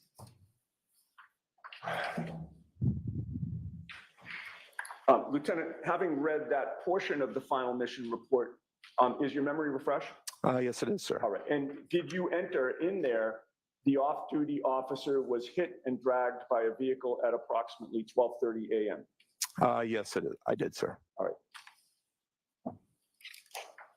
Now, with regard to the area that, or I should say, Lieutenant Tully's direction to you to search the area where the victim's body was found, Lieutenant Tully never informed you that he was actually present and saw the victim's body in that spot, did he? He did not, no, sir. Did you mark the place where John O'Keefe's body was found with GPS coordinates? We did not. He wasn't no longer on scene, sir. So I think that would have been not 100% accurate. Okay. You also mentioned that Lieutenant Tully directed you to the area where the SUV had been parked, correct? To where the vehicle was believed to have been parked, yes, sir. At that time, did you know it was an SUV or not? I did not, sir. All right. But in any case, Lieutenant Tully didn't tell you that he ever saw the vehicle parked in the area to which he directed you, correct? He did not say that he saw it there, no, sir. So Lieutenant Tully told you to look for a man's sneaker, correct? That was one of the items missing, yes, sir. And he told you to look for red and clear plastic pieces of taillight, correct? He just said taillight, didn't say red clear, but taillight pieces. Okay. Did Lieutenant Tully give you approval not just to search outside the house, but also inside the house? No, we never discussed searching inside the house, sir. And you had mentioned during your testimony that you confirmed that the homeowner was there, right? Because he came out of the house at one point? I don't know if it was the homeowner, but an adult male exited the house while we were there, sir. Sure. And he appeared to live at that home, correct? Let me just a moment.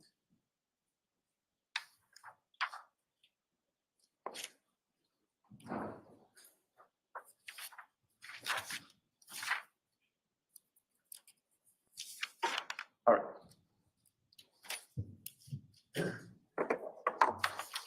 Now, with regard to the area that you were searching, you would agree with me that Lieutenant Tully was the one who directed you where to search and what to search for, correct? He gave us the best idea for the search area, yes, sir. All right. And it was based on his direction that you created a grid and began your search. He told us where he believed the vehicle was parked and where the victim's body was found, and I decided how far of a distance we would search. Okay. So that's another way of saying it was based on his direction that you created a grid and began your search, correct? Yeah, I based it off of the information he provided, yes, sir. So the answer is yes. I guess so, sir. This was not the first time that you and your team have done a search in the snow, correct? Not for evidence. We had never done a search like this before, just for missing person searches. I see. But in any case, you've been I trained know, to Brenda. search I winter crime know. scenes that have snow, correct? Correct, sir. There are And he proper literally techniques did for it. conducting such searches during or after a snowfall, correct? Yeah, we have best practices we use. I'm sorry, I didn't hear Yes, you. we have best practices we use, sir. Of course. Best practices would include documenting the scene and the area to be searched with photographs and diagrams, correct? Yes, sir. It would also include using, gentle methods to remove snow, correct? Yeah, the best way you can, yes, sir. That might include, smaller hand tools, brushes, gloved hands. Only if you would have a real small area. It would include removing snow layer by layer and then sifting it and documenting evidence again for each layer that's removed. Yeah, I believe that's how we went through, sir. We went slowly, methodically, and sifting through the snow as we progressed down the area. Correct. And best practices would mean documenting by photographs along the way the progress of your search, would it not? That would be up to the detectives or the crime scene unit, sir. Well, but you were the one who was making those decisions, correct? Not for documentation purposes. No, that's not our responsibility, sir. Okay. But you would agree with me that it would be advisable to document your search in that way, would it not? That would be at the discretion of the detective, sir. Okay, well, would it harm your search in any way to fully document it along the way?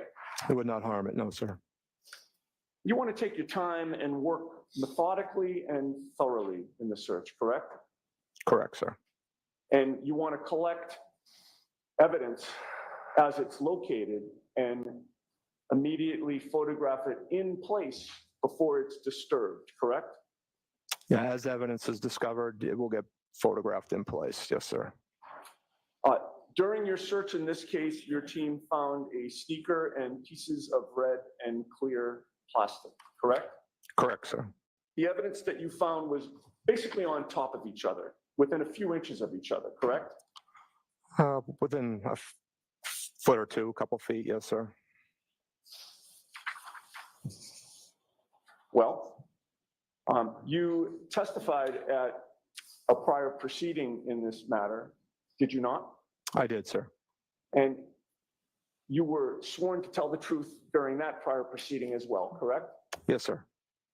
And that testimony was closer in time to the search that you conducted on January 29th than today is, correct? Yes, it was, sir. And your memory would have been better then than it is today, correct? Probably, sir. You were asked the question, quote, and as far as the red and clear glass you believed consistent with the taillight, was that found in the same area as the sneaker or somewhere else? Do you recall that question? I believe being asked that question, yes, sir. And your answer was same area within a few inches, less than a foot, correct? Correct, sir.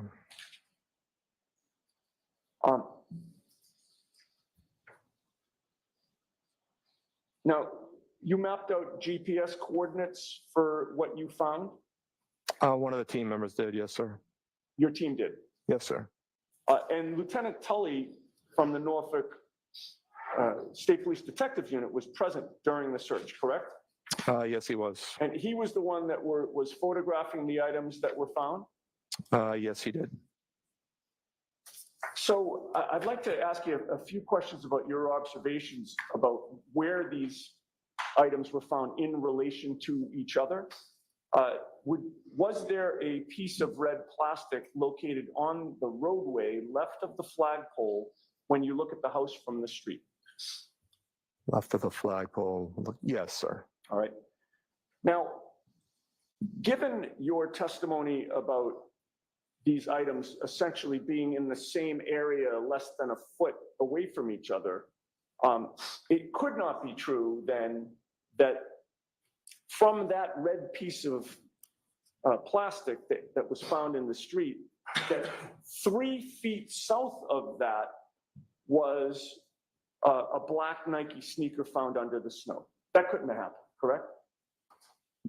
Well, I don't know where the distance between the objects as far as the mapping purposes, sir, but as far as how far apart, the first thing we discovered was one red piece of plastic, and then further south, that's when we found the sneaker and additional pieces. Right, but again, they were all in the same area, less than a foot apart, correct? The same general area, but could have been over a foot, sir. I'd have to measure between the GPS markings. Okay, well, so is your testimony today that what you testified to in that prior proceeding, where everything was less than a foot apart, that wasn't accurate? Objection. Allow it. Is that your testimony, sir? Best recollection that they were within around a foot, but to be 100% accurate, you would have to measure between the two GPS points, which I have not done. Sure, but if your estimate is you didn't even say a foot, you said less than a foot, correct? I believe that's what you read, around a foot, yes, sir. Which is what you testified to, correct? Correct, sir. So if it's less than a foot, then by definition, the sneaker couldn't have been found 3 feet south of where that red piece of plastic was, correct? Yeah, and I don't know if that's accurate, sir. You don't know what's accurate.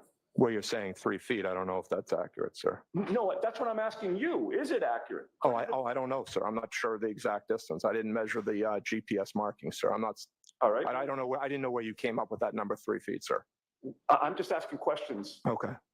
I'm just asking questions. All right, so with regard to, let's assume for a moment that the sneaker was found 3 feet south of that first red piece of plastic.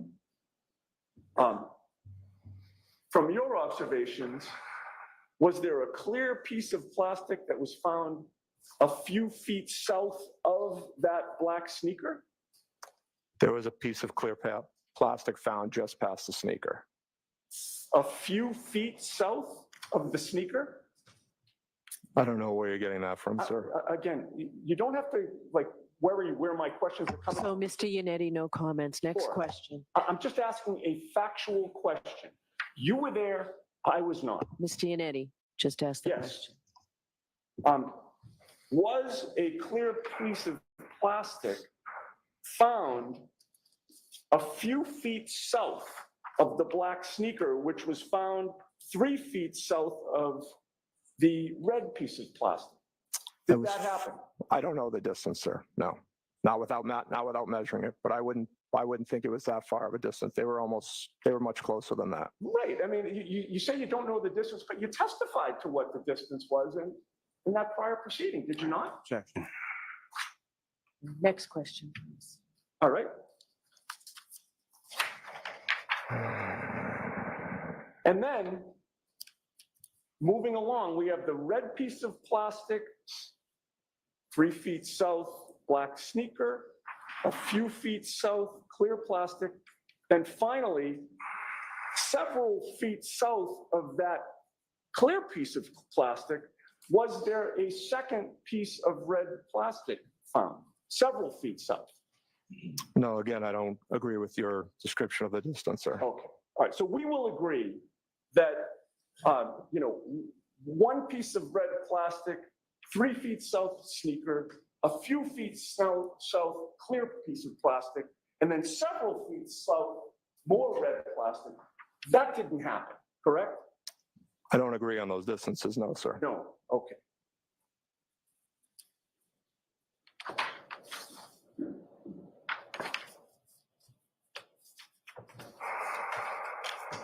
Now, you testified that these items were buried under some snow, correct? Correct, sir. They were under snow. Can I have those exhibits, please? Hey, Kel. Hey. Good to see you. Had a great weekend. How about yourself?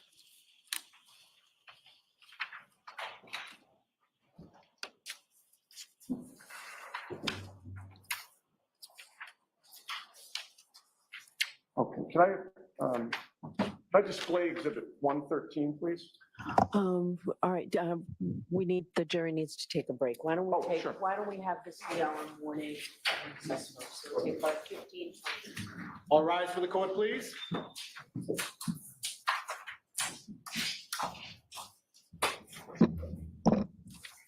Follow me, please. Okay.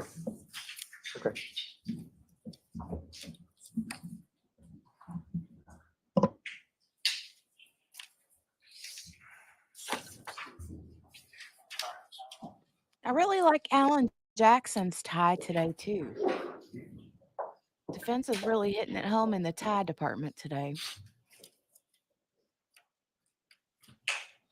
They're looking mighty dapper. Mighty dapper.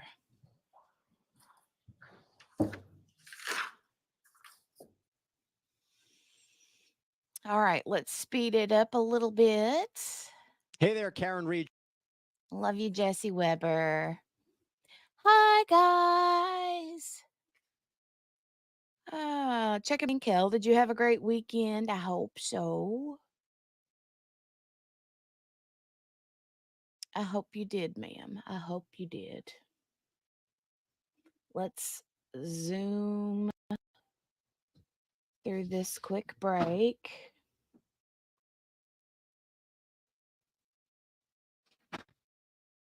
All right. And they're back. And they're back. Yeah, they're back, aren't they, kiddo?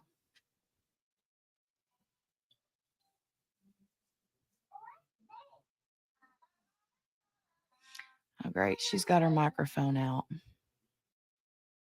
That microphone is so annoying.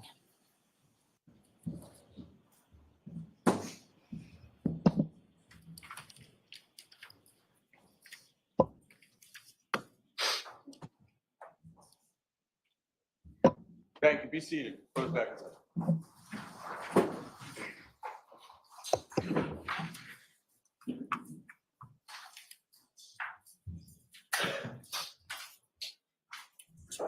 Thank you, sir. All right, Ms. Giannetti, you can go back to the podium. Oh, that's amazing, Kel. Lieutenant O'Hara, Hey. you I love a great weekend like that. I'm glad. That's so good. I'm glad she got to have some grandbaby time. Well, not her grandbaby, but a grand auntie time, right?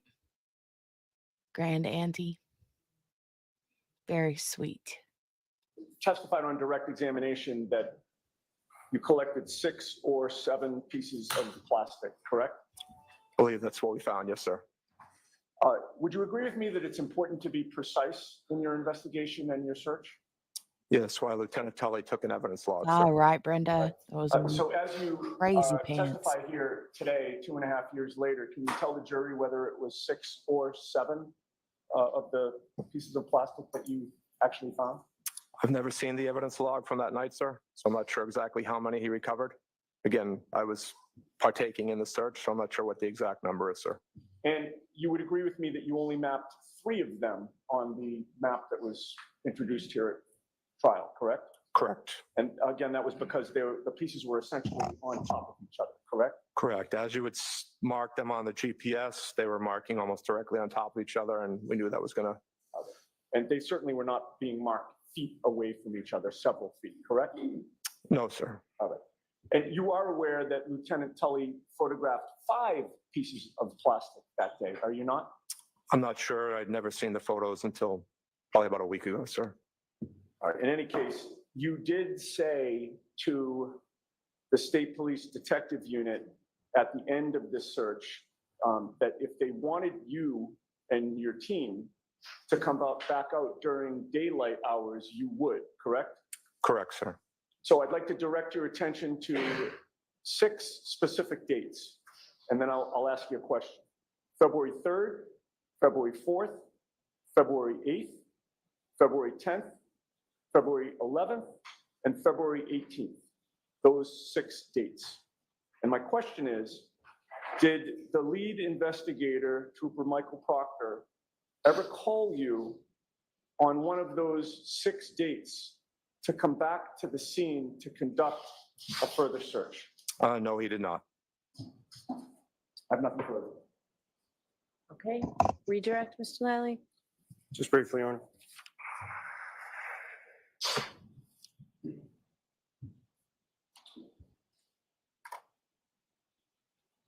So Lieutenant O'Hara, with respect to both yourself and Lieutenant Tully, as far as being dispatched, that decision comes from above both of your heads with respect to each of your units. Is that fair to say?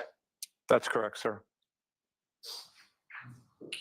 You were asked some questions about a daily journal. Can you describe for the jury sort of what that is or what kind of information would typically be kept in that? That would just be our day-to-day activities. We'll give a quick gist of what we're doing each day.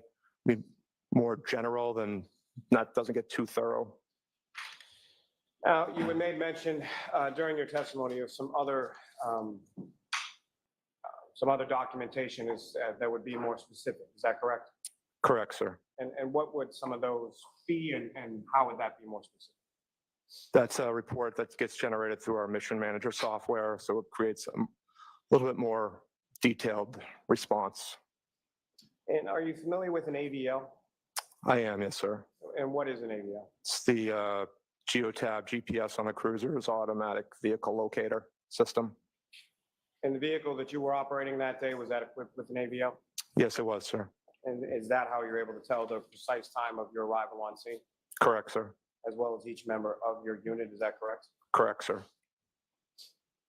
Now, as far as the items and where they were, again, I just asked from the photographs that were marked as exhibits before, where the items were when they were located by members of your team, they were photographed as they lay, is that correct? Correct, sir. As they were discovered, they were photographed. But regardless of inches versus feet versus whatever distance it was, you didn't measure that, is that correct? We did not, no, sir. But as far as where they were actually discovered or where they were recovered, they were photographed where they were when you found them, correct? Correct, sir. Nothing further. All right. All right, Lieutenant, you are all set, sir. Thank you, Your Honor. Thank you. Appreciate it. Need this journal back. Thank you. Thank you. Ms. Giannetti, this is your paperwork, I believe.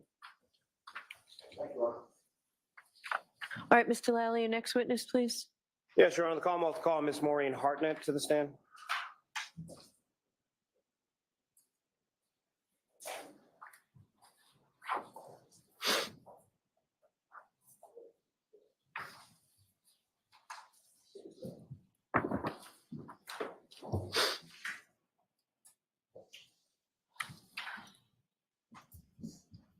Step right up here and just watch your step for me.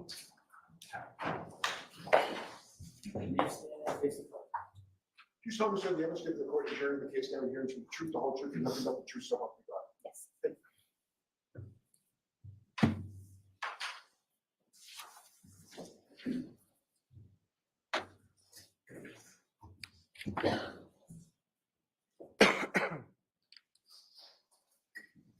Morning, ma'am. Good morning. Could you please state your name and spell your last name for the jury? Maureen Hartnett, Hartnett. All right, Ms. Hartnett, I know I'm going to ask you throughout this to keep your voice up, okay? Okay, thank you. Thanks. And Ms. Hartnett, what do you do for work? I'm a forensic scientist too with the Criminalistics Unit and Crime Scene Response Unit at the Massachusetts State Police Crime Laboratory.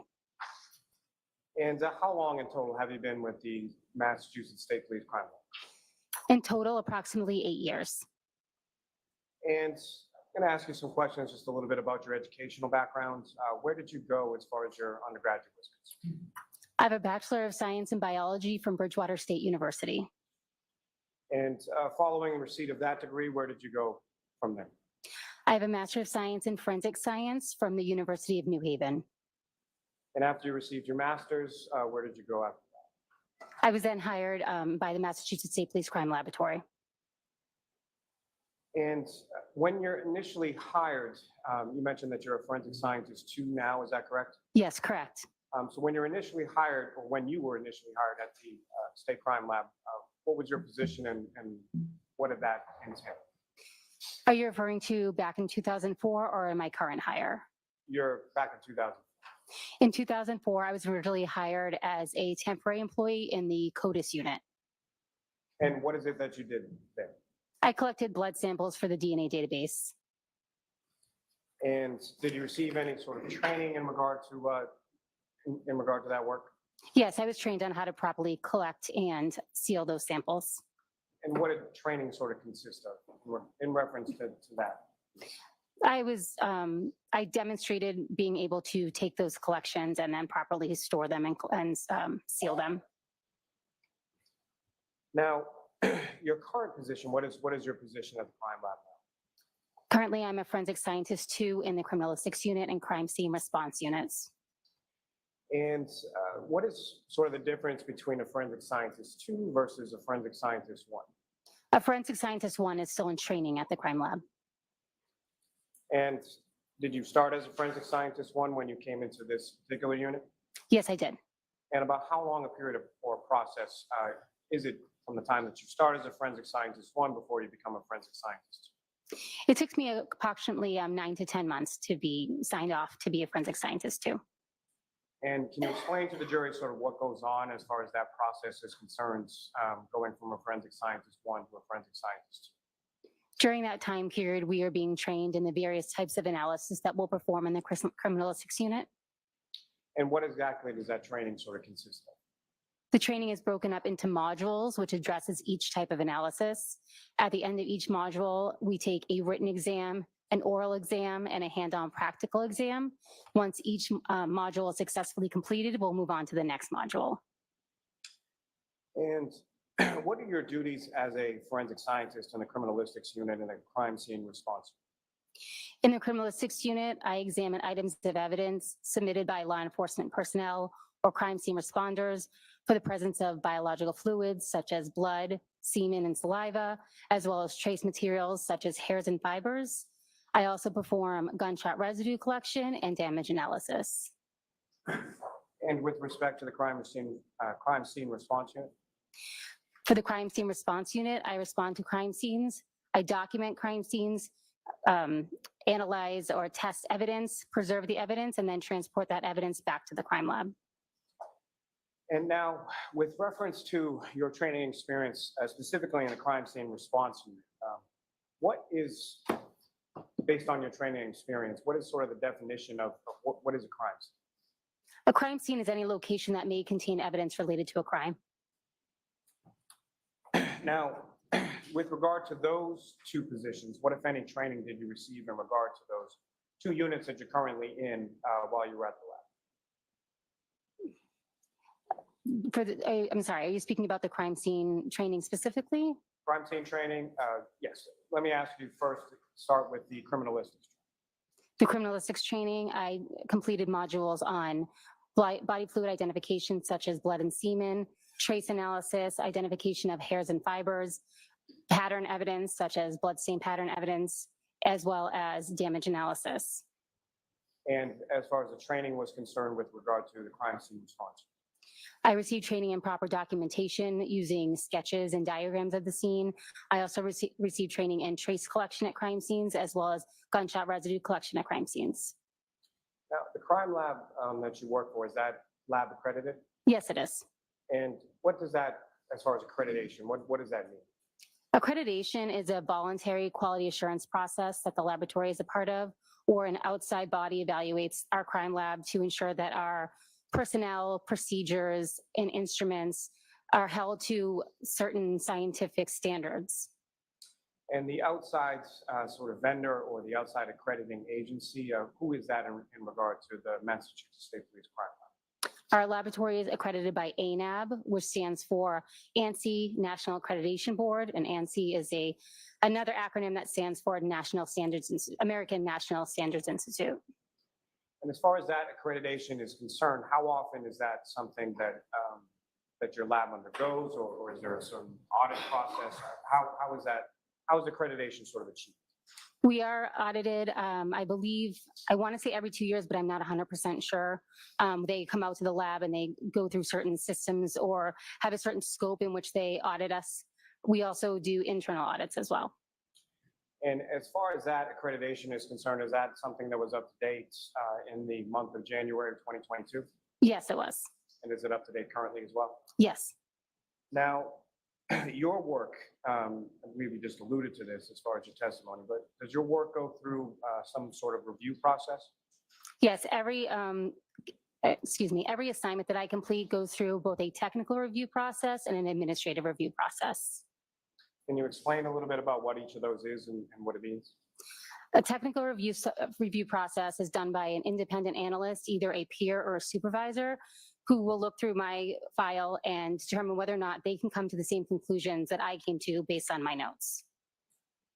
Are you familiar, based on your training and experience within the lab, of something called a proficiency test? Yes, I am. And can you explain to the jury what is your understanding? What is a proficiency test? Proficiency tests are given in the different types of analysis that we do at the lab to ensure that we are maintaining our competency in that type of analysis. And about how often are these administered, or how often do you take proficiency tests? For biological fluid identification, I take 2 per year. For trace identification, I take 1 per year. And for crime scene response, I take 1 per year. And these proficiency tests, are they required by the accrediting body, ANAB, that you were referring to? Yes, they are. And Did you take a proficiency test in hair and fiber identification in 2022? Yes, I did. And what was the outcome of that proficiency test? That was successfully completed and required a remediation. Can you explain to the jury what remediation is and why this specific proficiency test required remediation? A remediation occurs when you have an inconsistent answer with that is expected by the laboratory or by the test provider. In this particular instance, I had an inconsistent answer with the expected laboratory result.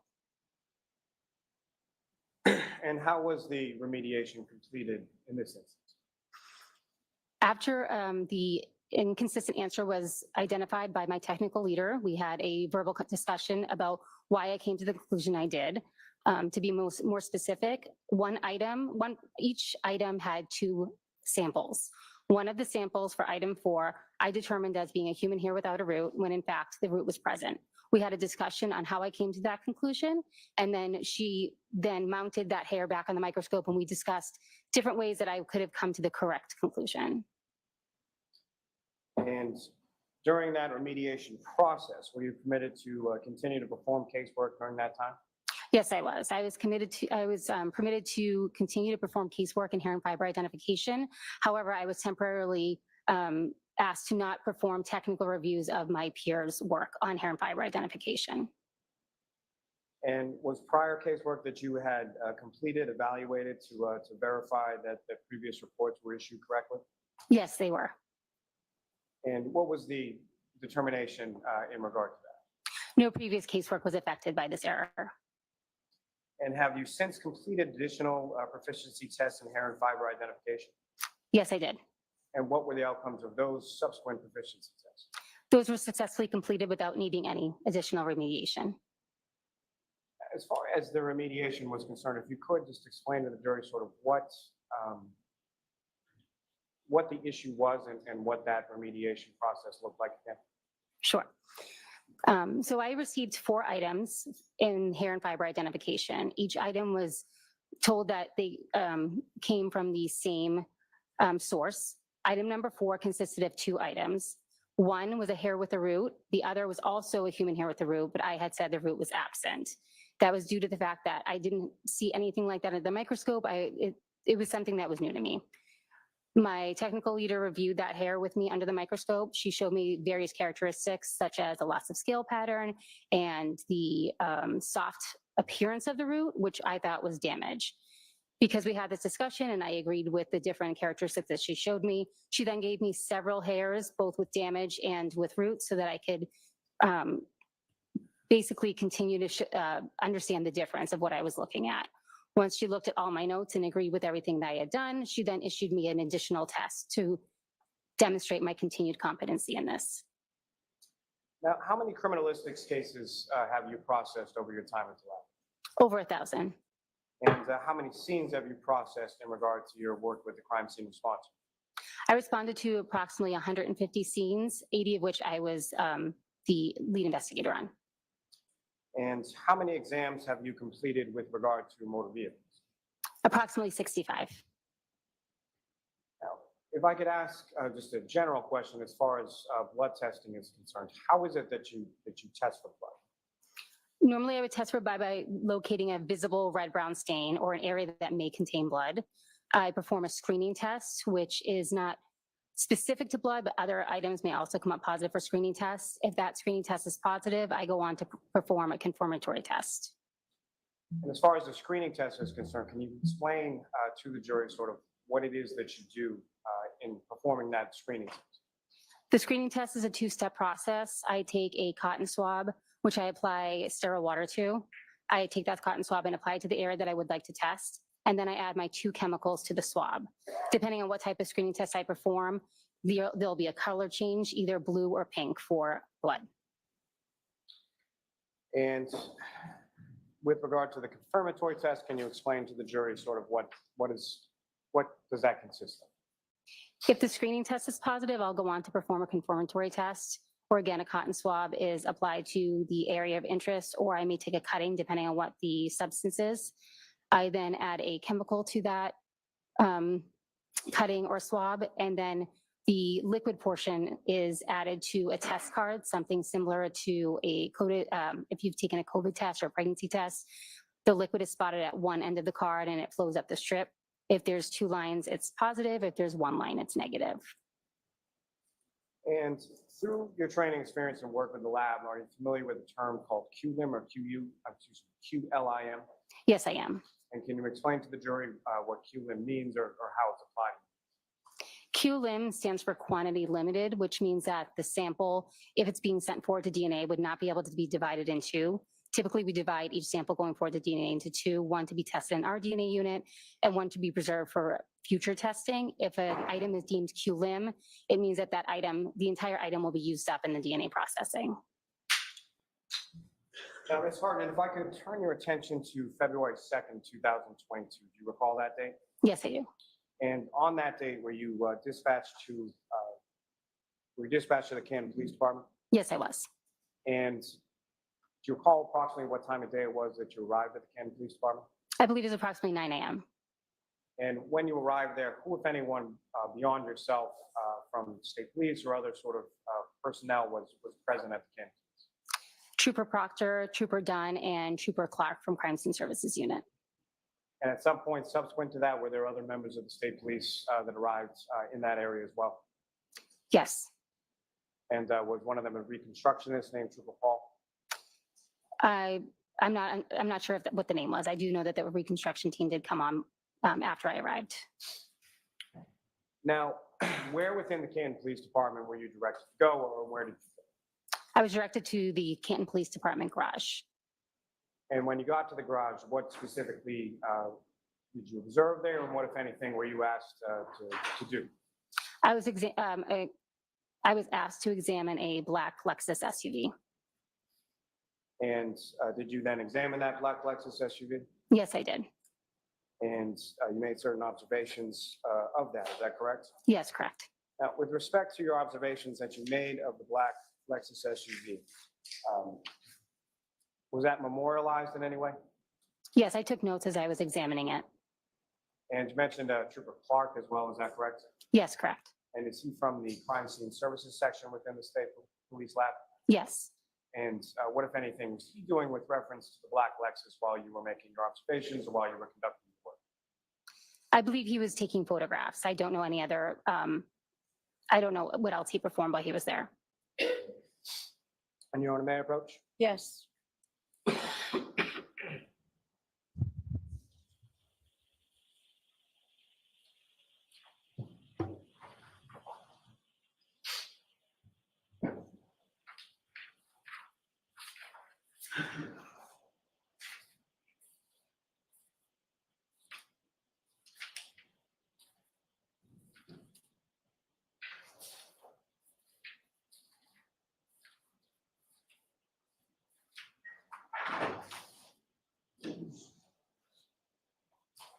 I'm showing you a 3-page document, just ask you to look down. Help me finish.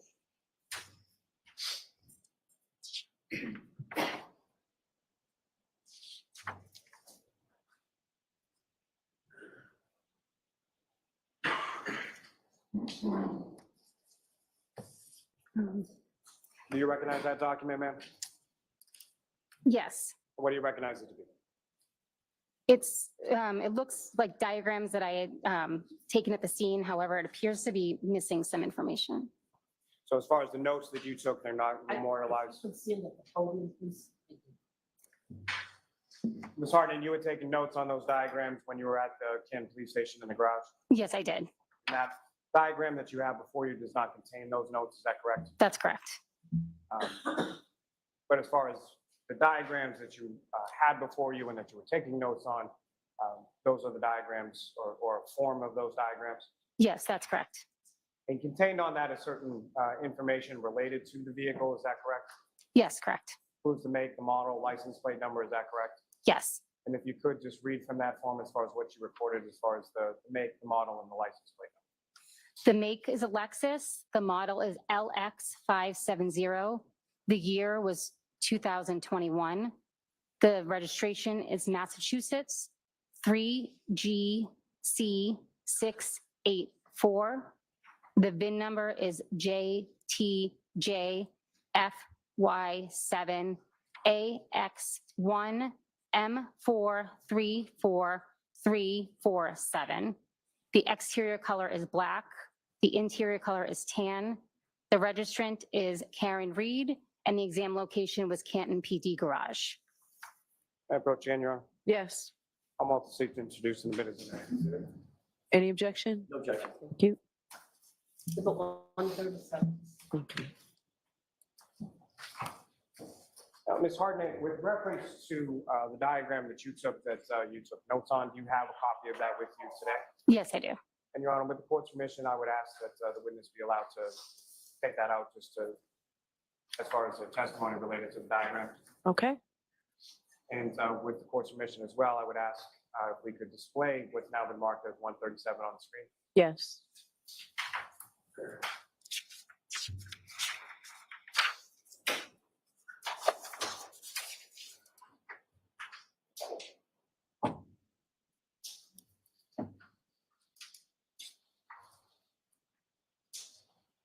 And Ms. Hartnett, before you, I believe on that desk in front of you, there should be a laser pointer. Yes. Just click on the button there and point it at the screen if I or anyone asks you to do so with reference to the screen. So, Ms. Hartnett, with reference to what's up on the screen, the top of that first page of diagrams, if you could, using that laser pointer, direct the jury's attention to what you observed and what, if anything, you made note of in reference to your observations of the black Lexus on February 2nd. In my notes, I had the vehicle was in overall good condition, and there was damage noted on the rear passenger side area. So that's not viewable in this particular diagram. And Ms. Gilman, if you could scroll down to the bottom.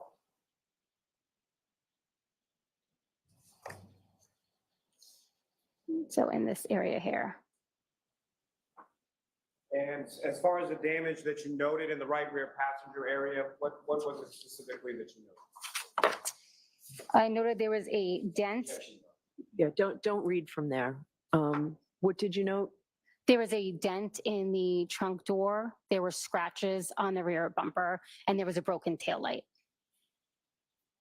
And Ms. Gilman, if I could have the next page, please. Now, from the diagrams that are up on the screen right now, page 2 of what's been marked as 137, if you could, using that laser pointer, direct the jury's attention to each of those observations you made and where they were in relation to the diagram. The damage to the dent, the rear door was in this area. The broken tail light was here, and then there were some scratches on the rear bumper as well.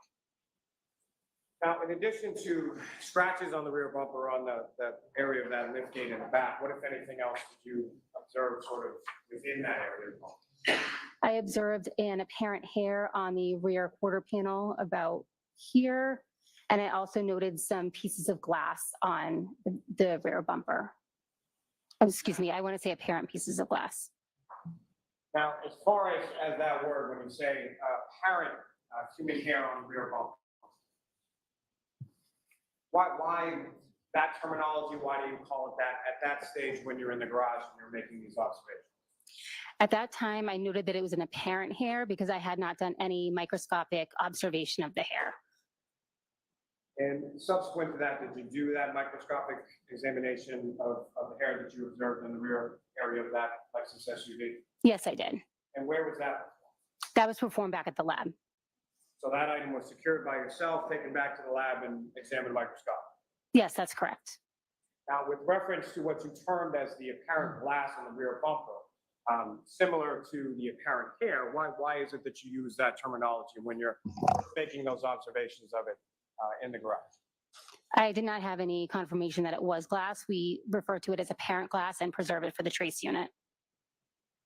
And when you say reserve it for the trace unit, if you could, just in general terms, describe to the jury what the trace unit is and what is it that they do as far as their analysis in relation to what you do. Certain items will be examined in the trace unit for identification. So the criminalistics unit does not perform glass identification. That would be done in the trace unit.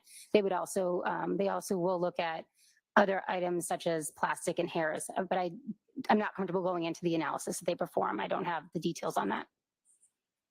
And lastly, Ms. Gilman, if I could have the third diagram from that.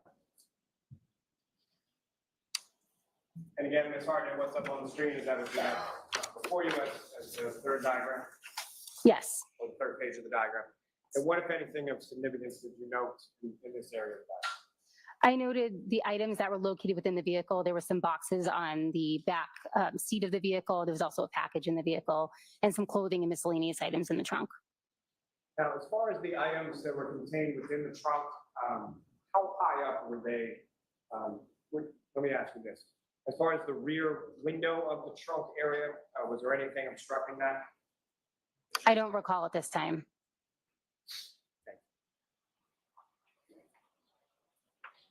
Ms. Gilman, you can, excuse me, you can take that down. What in the world Brooke, is do you know? happening in Yes. chat right now? What is going on? I'm going to show you initially a set of 18 photographs, just asking generally with both, and Work schmirk, I'm just going to right, ask you, generally Margaret? speaking, if you recognize what is contained there.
And ma'am, do you, generally speaking, do you recognize what's depicted in those photographs? Yes, I do. And what do you recognize those? These are photographs of the black Lexus SUV that I examined at the Canton Police Department. What's contained in those photographs, is that a fair and accurate portrayal of what you observed as far as the black Lexus on that date of February 2nd? Yes. May I approach? Yes. I'll excuse the minutes of that. Minutes. No objection.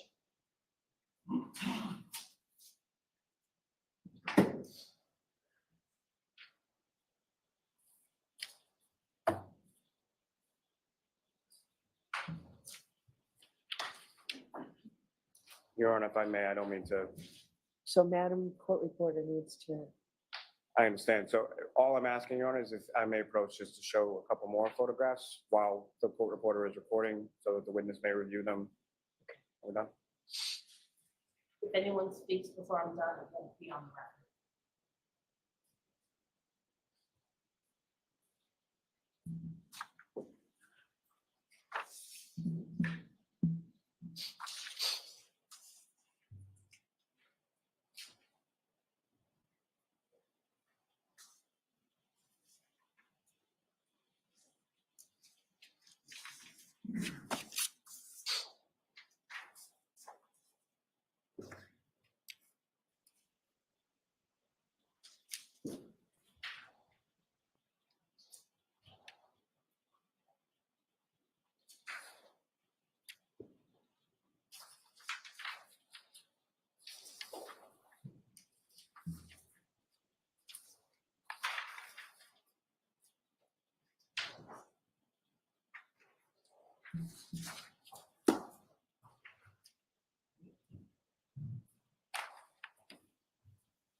It's 138 to 155.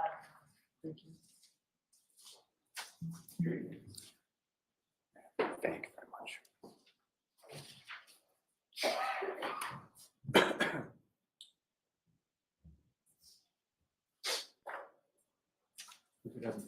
Your Honor, with court. So, Mr. Lally, you really need to keep your voice up and the witnesses. Yes, Your Honor.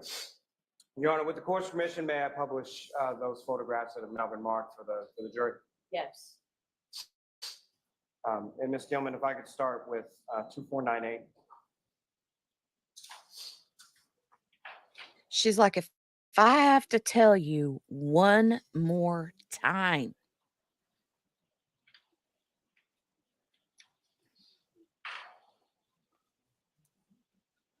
keep your voice up.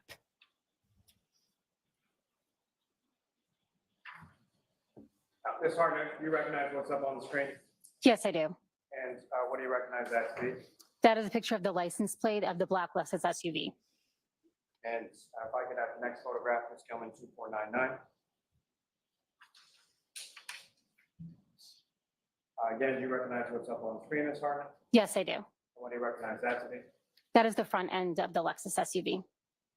And Ms. Gilman, next photograph, 2500. And again, do you recognize what's up on the screen is this exhibit 140? Yes, I do. And what do you recognize within this photo? It's the exterior of the Lexus SUV. And as far as this is inside of the garage of the police station, is that correct? Yes, that's correct. In addition to the vehicle, is this a fair and accurate portrayal of what the inside of the garage looked like when you were there that day on February 2nd? Yes. And if I could have the next photograph, that's going 2501. And again, do you recognize what's up on the screen there? Yes, I do. And which part of the vehicle are we looking at in this photograph? Looks like the front passenger side of the Lexus SUV.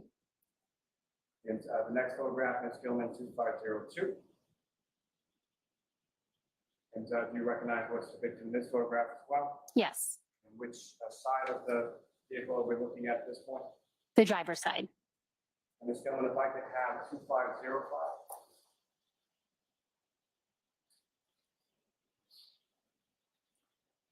And do you recognize what's in this photograph, Ms. Harnett? Yes, I do. And what do you recognize as? That's the rear driver's side of the black Lexus SUV. And the next photograph, Ms. Gilman, 2506. Do you recognize this as well? Yes, I do. And what do you recognize as? That's the rear of the black Lexus SUV. As far as the caution tape that's up and around the vehicle, is that something that was around the vehicle at the time that you first came into the garage? Yes, it was.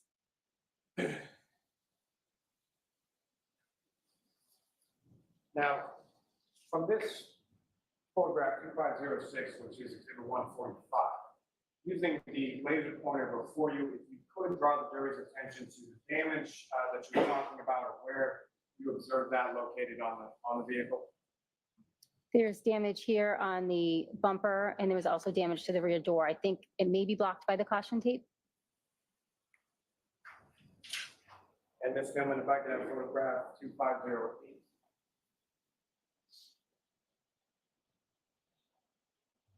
So looking now at what's been marked exhibit 147, Ms. Gilman, if I could ask you to zoom in a little.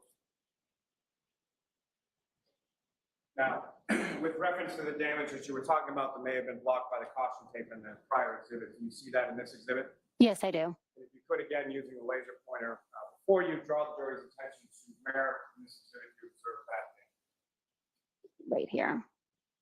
It's on the rear door, right underneath the window. Now, Ms. Hartman, as far as crime scene response is concerned, when you're doing this kind of examination of a motor vehicle, can you explain to the jury sort of what that process entails and what is it that you're doing over the course of your examination? I complete an overall visual examination of the vehicle, noting any damage or anything that stands out that should be recorded. I then look for any stains or material that is on the vehicle, specifically any transfer that could have been left behind by a victim. And as far as making those observations, what, if anything, do you then do with regard to those observations that you made from visual inspection? I'll then perform testing on any stains that I did note or any areas of interest, and then collect anything that needs to be collected. Now, with respect to this vehicle and this examination, what is exactly that you were requested to examine? I was informed that this vehicle may have been involved in a hit and run, so I was requested to examine it for biological material. And what, if any, information were you given upon arrival to the Canton Police Department in regard to that? I was informed that the victim had scratches on his arm, as well as the fact that the car had been towed through a blizzard. And did you perform any testing with relation to the vehicle? Yes, I did. And what was that testing that you performed? I performed blood screening on the lower lying areas of the undercarriage, on each side of the tire flap, as well as the edge of the bumper and the exhaust pipe. And what were the results of that testing that you performed there in the garage? Those were negative. And what, if any, evidence did you collect while you were either from the vehicle or from any other source while you were at the Canton Police Station that day? I collected the apparent glass from the rear bumper. I collected a paint standard from the area of damage on the rear door. I also collected a paint standard from the area of damage on the rear bumper, as well as the apparent hair from the rear quarter panel. And I collected the taillight housing from the vehicle. And turning away from that just for a moment, Ms. Gilman, if I could ask for photograph 2512.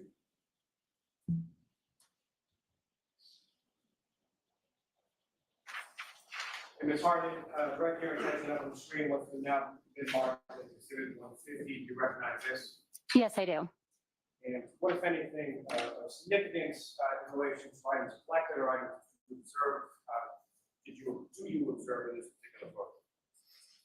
I observed the apparent glass on the rear bumper.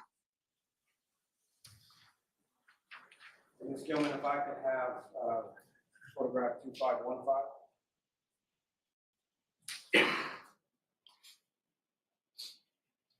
And again, up on the screen, what's now been marked as Exhibit 153. Do you recognize this? Yes, I do. Now, as far as that area that you were talking about where you recovered, which you termed initially in the garage as an apparent human hair, do you see the location of that within this photograph? Is it possible to zoom in a little bit on the area right next to the rear chair light?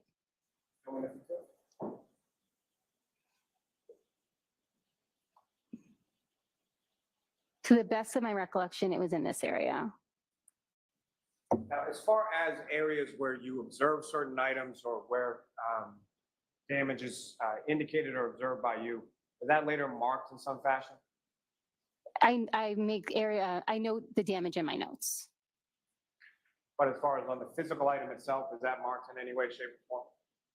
Yes, I'll use stickers to indicate areas that I would then refer to back in my notes. So that second set of photographs that I placed before you when the stenographer was marking those exhibits, do you generally recognize what's depicted in those photographs? Yes. What do you recognize those? These are pictures of the interior of the black Lexus SUV. May I approach, Ron? Yes. Your Honor, I'll seek to introduce in a minute. Lord have mercy. What in the world? Photographs of the next exhibits. Is there an objection, Mr. Jackson? No objection to this. Kling coming in. What in the world? Okay. Did we get rid of Kling? Did we get rid of Kling?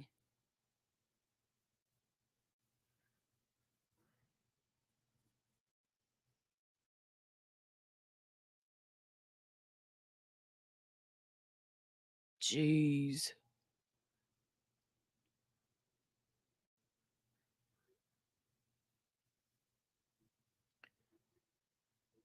Uh,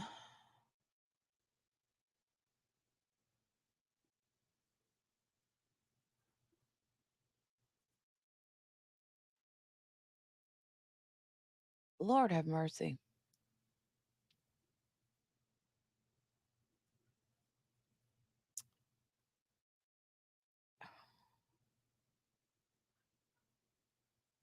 Sorry, I'm catching up. Okay. Yeah. And K1 is the same person? Jeez Louise. Okay. I'm glad you got it under control. You guys are awesome sauce. Thank you, moderators. You're amazing. You're amazing. Broad is not a nice word. There were many others to pick from. Okay. All right, let's go. Hopefully, they find someone else to bother.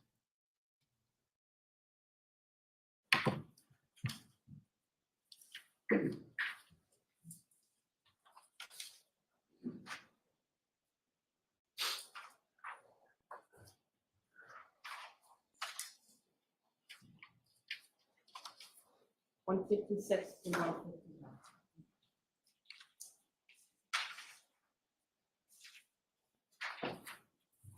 I'll take those. Thank you very much. Your Honor, with the court's permission, I would ask to publish those for the jury as well. Okay. Ms. Gilman, if I could have photograph 2521.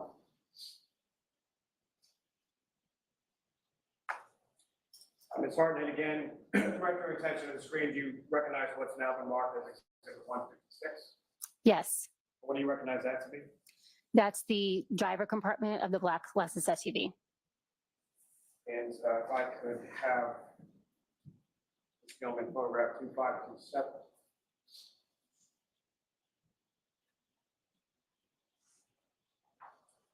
Your Honor, may I have just a moment with counsel? Okay.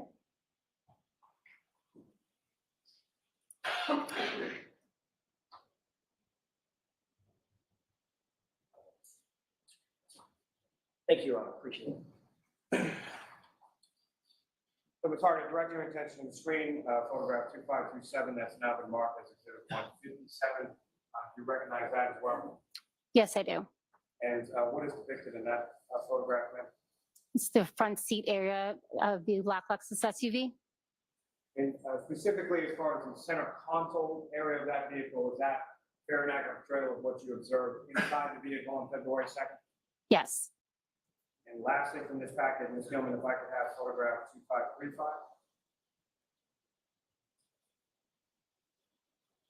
And Ms. Hartnett, 2535, which has now been marked as Exhibit 159, do you recognize what's up on the screen there? yes, I do. What do you recognize that to be? That's the interior of the trunk of the black Lexus SUV. And is that fair and accurate portrayal of the interior of the trunk as you observed it in the Canton Police Department garage on February 2nd? Yes. Thank you. Can I approach the witness again, Your Honor? Yes.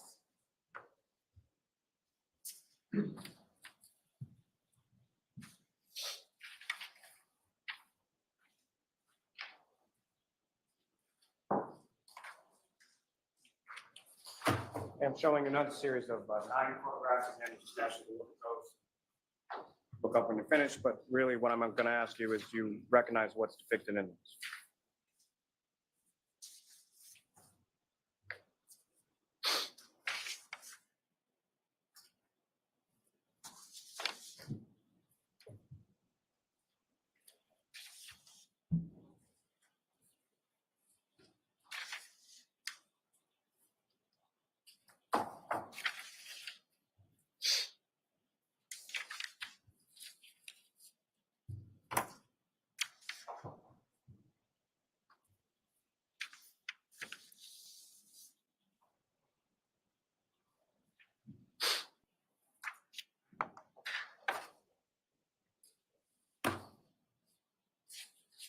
And do you recognize what's depicted in those photographs, ma'am? Yes, I do.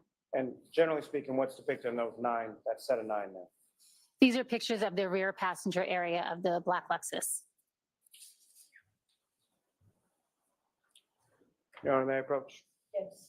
I'm open to introduce and admit as the next 9 exhibits. Is there any objections to Jackson? None, Your Honor, thank you. Well, you really have to keep your voice up. I'm sorry? You really have to keep your voice up. I apologize, Your Honor.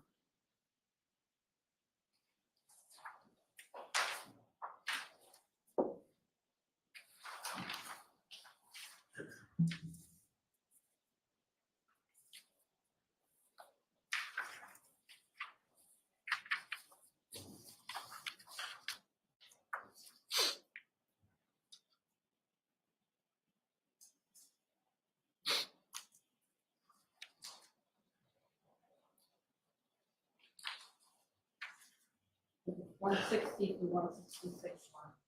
I'm sorry, 26.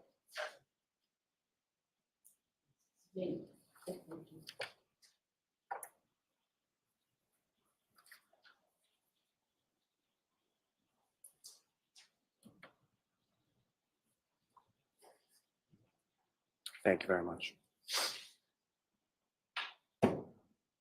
Your Honor, with the court's permission, may I publish portions of this for the jury as well? Okay. Ms. Gilman, if I could have photograph 2539.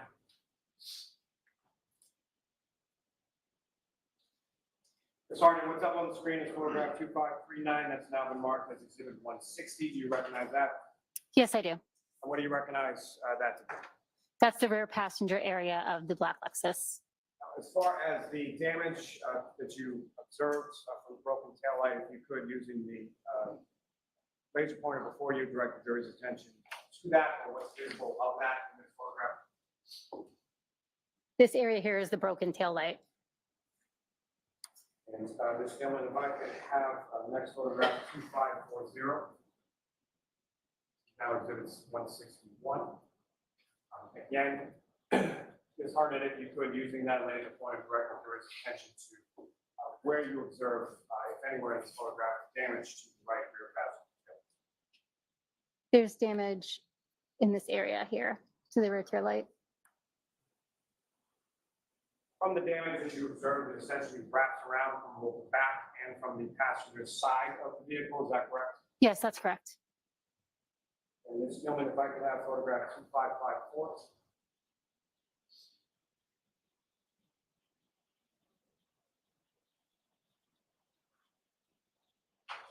And Ms. Hartnett, do you recognize what's up on the screen as photograph 2554 exhibit 165?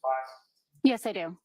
And talking before, earlier in your testimony, about some stickers or some sort of evidentiary marker that you would put on an item that you're examining, correct? Correct. Do you see any of that in this photograph here? Yes, I do. And did you direct the jury's attention using laser pointer to where you observed that and what, if any area of damage or what that's to note?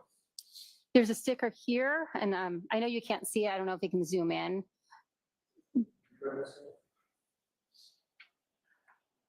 There's a letter on the sticker, I believe it's A, that denotes that there's something there that I was going to collect. And right next to that sticker here is the apparent hair that I noticed. Ms. Gilman, if I could have photograph 2558.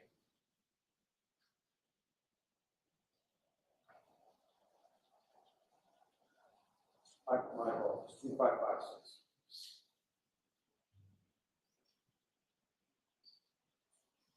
And similarly, Ms. Hartnett, do you recognize anything in this photograph in regard to something that you had marked? Yes, that's the rear bumper of the SUV.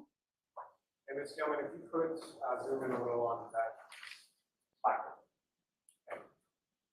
And Ms. Hartnett, in this photograph, what, if anything, is depicted that you denoted something sort of black or further examine at a later? There's pieces of apparent glass here on the bumper.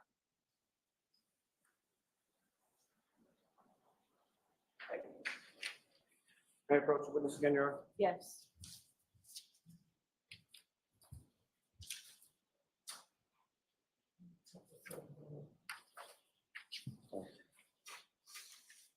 I'm showing you another series of 4 photographs. If you could just those up on your pen.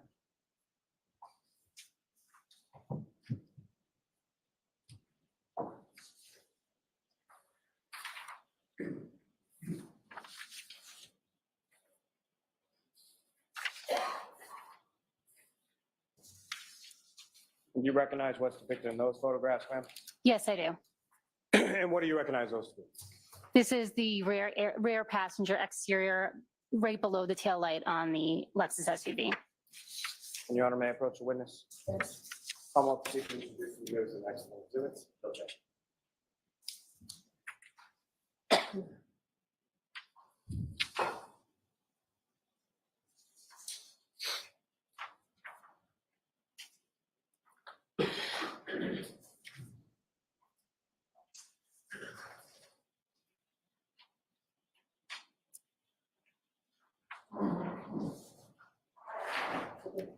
One 69 to 172.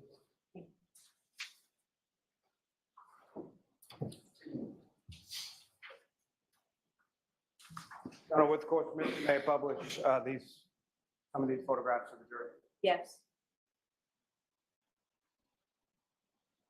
Ms. Gilman, if I could have photograph 2573.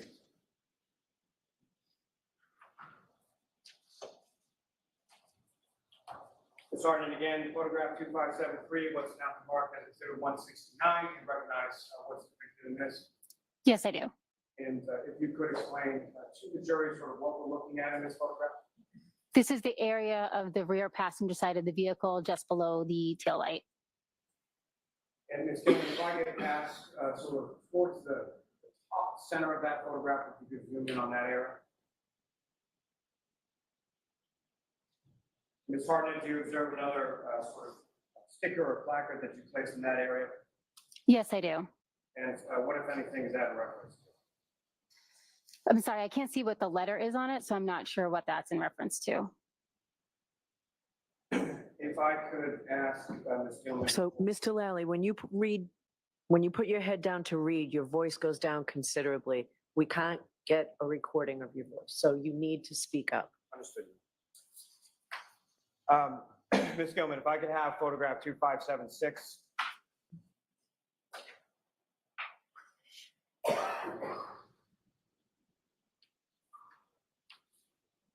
And Ms. Gilman, if you could, with reference to the two areas up on that, if you could zoom into that area.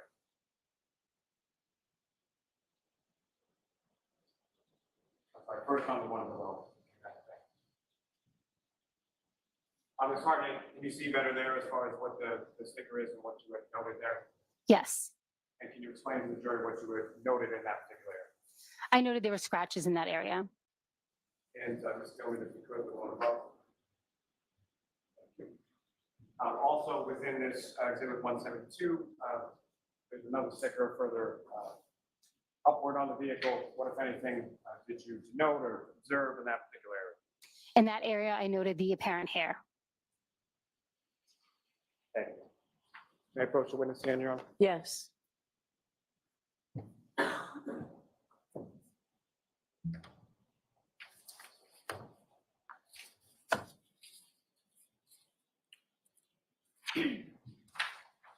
There's another series of photographs of this asking the same question. If you could take a look at those and asking if you recognize generally what they are.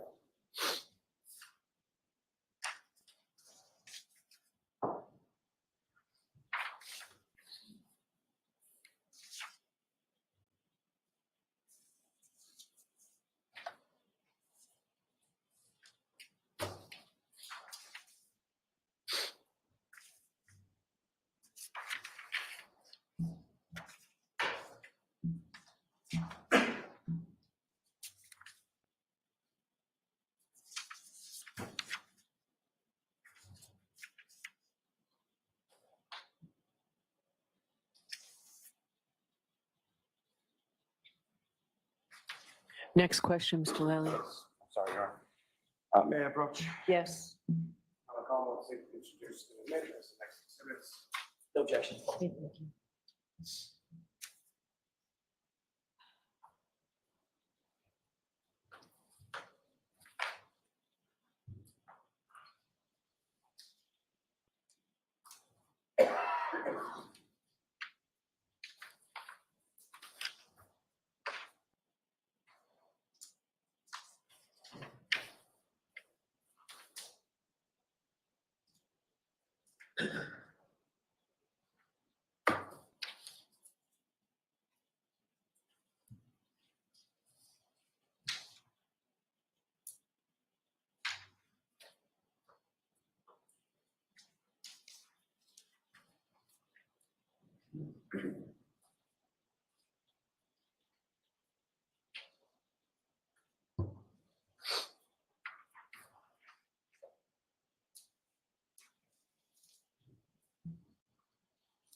Why weren't these already marked? 173 to 186.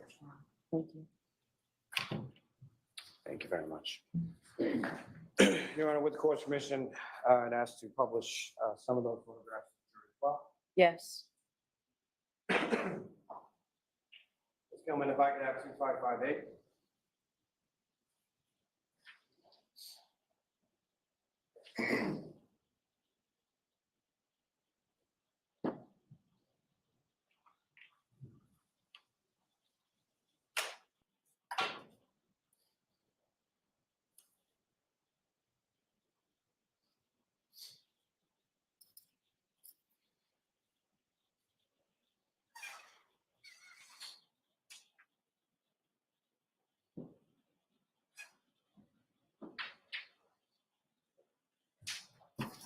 Again, Ms. Harden, do you recognize what's contained in photograph 2558, exhibit 173?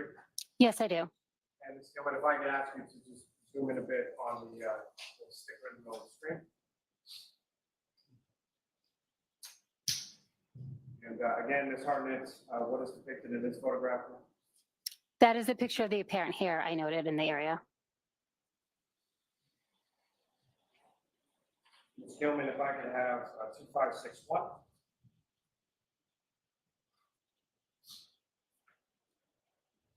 For the record, this is exhibit 176. Ms. Gilman, if I could ask you to zoom in a bit on the sticker in the middle there. It's hard to recognize what's depicted in this exhibit. Yes, I do. What do you recognize that to be? That's the damage I noted on the rear door.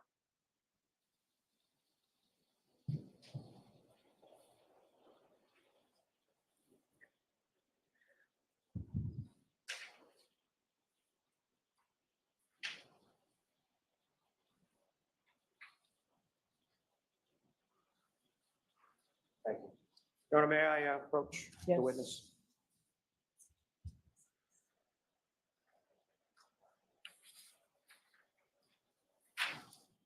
I'm showing you a series of 3 photographs. Those that we finished.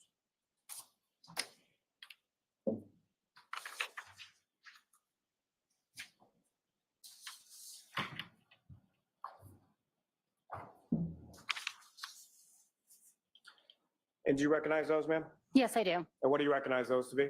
These are photos that I took of the taillight housing back at the lab. And what's contained in that, those 3 photographs, is that a fair and accurate portrayal of the taillight housing once you had removed it and taken it back to the lab? Yes.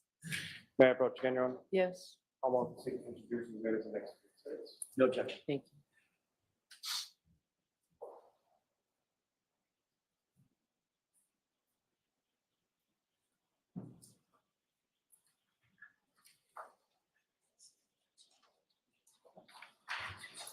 One 87 to 189. Thank you. Thank you very much.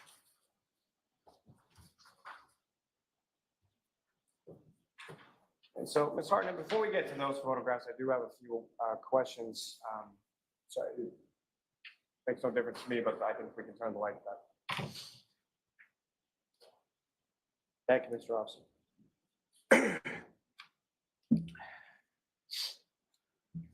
Now, as far as the collection of that evidence that you collected from the vehicle specifically, how was that evidence collected? And again, you've received training in regard to collecting evidence, correct?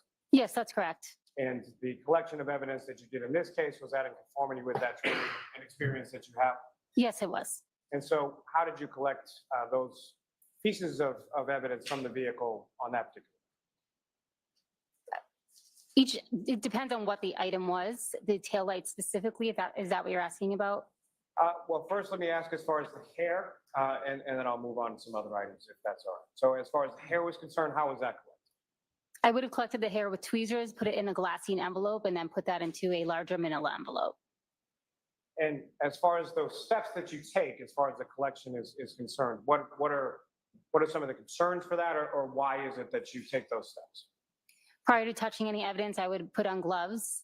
I'm not sure in this case whether I used disposable tweezers or reusable tweezers. If I used reusable tweezers, they would have been bleached prior to my using them to prevent contamination. And so each of those sort of steps that you take in your collection process, is that fair to say that it's in an effort to combat contamination? Yes, that's correct. Now, with regard to the paint chips or the paint standards from the vehicle, how did you collect those? Those would have been collected with a disposable scalpel. I use it to scrape off pieces of paint from the vehicle, which are then put in a glassine envelope and a larger manila envelope. And as far as the pieces of glass from the bumper area of the vehicle, how were those collected? I collected those with gloves. I may have used tweezers. I don't recall at the time. But again, if I used tweezers, I would have used bleach tweezers or disposable tweezers. Now, as far as that taillight assembly was concerned, how was that collected, or what, if any, issues did you have with regard to collecting? I removed the taillight. Once I had the taillight housing in my possession, I did have trouble disconnecting it from the vehicle. So a police officer on scene did help me disconnect it from the vehicle so that I could properly package it. And as far as what exactly was it that that officer helped you do, or what, if anything, did he do? I believe he just removed, helped undo the wires that were in the back of the taillight so that I could properly hold it and didn't have to place it down anywhere. So you had two hands on the taillight as he was performing that, is that correct? Yes, I believe I did. And as far as the area of the taillight that you were holding, you were wearing gloves, correct? Yes, that's correct. And as far as that area that you were holding with your two gloved hands, did that officer touch any area of that part of the taillight? Not to my recollection, no. And do you recall whether or not that officer was wearing gloves himself when he disconnected that wiring? I don't recall. Now, as far as once you removed that taillight from there, what, if anything, did you do with the taillight there? I put it into a brown paper bag and then transported it back to the lab, where I then properly secured it in a box with added cushion from additional paper to ensure that no additional damage was done. Now, with respect to your time at the Canton Police Station, were you presented with any additional evidence by any officers from the Canton Police? Yes, I was. And what were those items? I was presented with a broken drinking glass that was reported to have been recovered from the scene at 34 Fairview Road. I was also presented with several solo cups filled with frozen red-brown stains. Now, starting with the drinking glass, what, if anything, did you do with regard to the drinking glass? I packaged it in a brown paper bag. And with regard to the cups with red-brown stains contained within, what, if anything, did you do with regard to that? I allowed the cups to thaw, and then I took 2 sterile swabs, like something similar to a Q-tip, and collected a sample from the red-brown stains in those cups. And then what, if anything, after you took the swabbings from those solo cups, let me ask first with regard to the solo cups, what were done with those? I'm sorry, can you repeat that? Sure. So after you took the swabbings from the red cups, what, if anything, was done with the red cups? I returned those to the Canton Police Department to store as they saw fit. And as far as the swabbings that you took, what did you do with those? I secured those in a glassine envelope and a larger envelope, and then transported those back to the lab. Now, after your examination on scene, you returned back to the lab, correct? Yes, that's correct. And what items of evidence did you examine first in this case in the laboratory? I examined the apparent hair from the vehicle as well as the broken taillight. Now, starting with the examination of the taillight, well, let me ask, in general terms, when items are taken by you back from any kind of scene or any kind of place that you're processing, and you bring them back to the lab, what is it that you do with them when you get back to the lab? When I get back to the lab, I ensure that they're packaged properly, that they're sealed, and they're stored in the appropriate location within the lab. I also enter them into our laboratory information management system so that from that point forward, those items can be tracked throughout the lab. Now, each of those, now when you come in with sort of a case, is there some sort of number or something that's associated with the case when you first sort of generate that? Yes. And do you recall the case number that you assigned or was assigned with regard to this investigation? Yes, I do. And what is that case number? The case number at the lab was 22-2184. Now, with regard to each specific item of evidence that's taken back to the lab and logged in, what, if any, numbers are assigned or associated with those particular pieces of evidence? Each piece of evidence is given an independent lab item number. Now, with respect to the taillight, that was labeled as 3-1, is that correct? That's correct. So with respect to item 3-1 or the taillight, can you explain to the jury the examination process that went into that? Sure. I prepped my workspace by spraying it down with a 10% bleach solution. I also sprayed down any reusable utensils that I would need to use. I then applied a piece of butcher paper to protect the lab bench and prevent contamination.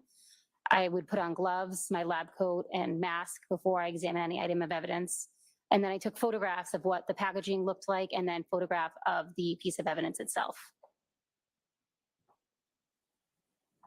And then from that specific item, did you perform any testing on that item? No, I did not do any testing on the item. And why not?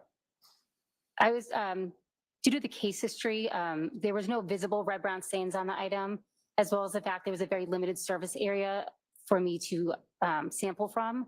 In addition, I was informed that the car had been towed through a blizzard. So given the fact that there was potentially very limited material on the taillight, if any type of testing that we do would remove additional material. So I made the conservative decision to take a swabbing of the item and send it forward for DNA.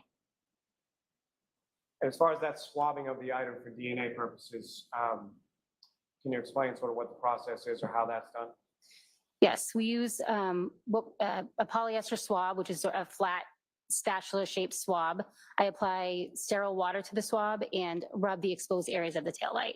And then that swab dries before it's packaged and sent to DNA. Now, with the court's permission, could I publish for the jury what's now been marked as exhibits 187 through 189? Yes. And Ms. Gilman, if I could have first photograph 8970.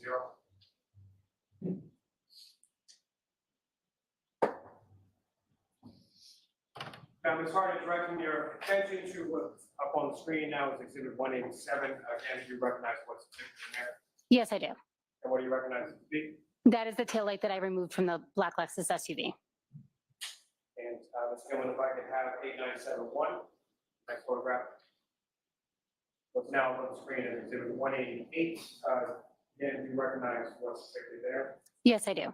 And what is depicted there, and what, if anything, is in addition to the taillight, what, if anything, are you? That is the taillight from the black Lexus SUV from a different angle. I am holding up a ruler to show the scale of the item. And lastly, photograph 8972 to 189.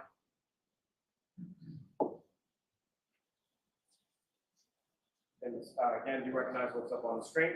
Yes, I do. Can you explain to the jury what we're looking at, perspective-wise, and what, if anything, you're doing? That is the back side of the taillight. And again, I'm holding up a ruler to show the scale of the item. Okay. Ms. Gilman, you can take that time.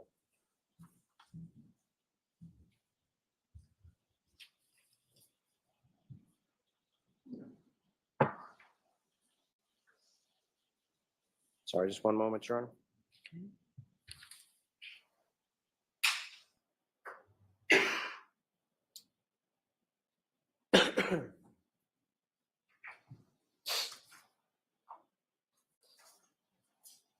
Now, Ms. Hartnett, from your initial response to the Canton Police Department, you secured a number of different items from the Canton Police Station that day, correct? Yes, that's correct. And those were labeled subsequently as items 3-1 through 3-13, is that correct? Yes, that's correct.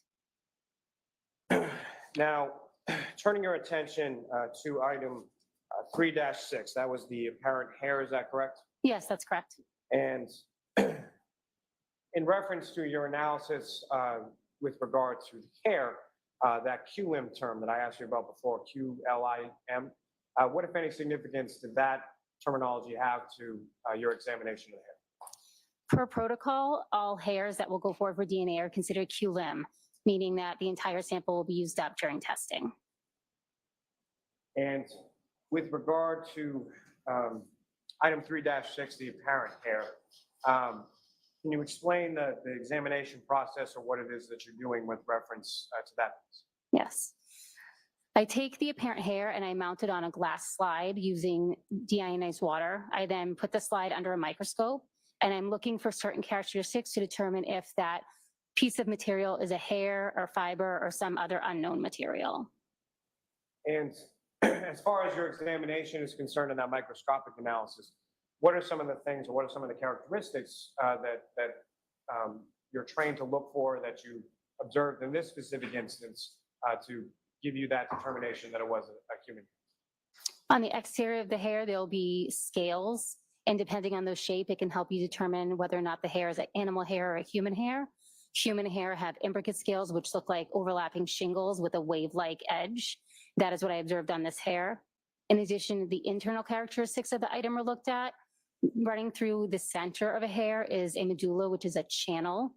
Animal medullas and human medullas look different in that human medullas will have sort of an amorphous shape, which means they don't really have any shape at all, whereas an animal medulla will have distinctive or can have distinctive patterns within them. Also, the size of that medulla or channel that runs through the center of a hair in a human hair is approximately 1/3 the entire width of the hair, or in animals, it may be much larger than that. Now, as far as based on your examination of this particular item, this hair, what, if any, opinion or what, if any, determination did you come to in regard to that item that you examined microscopically here? I determined the hair was consistent with the human hair with a root.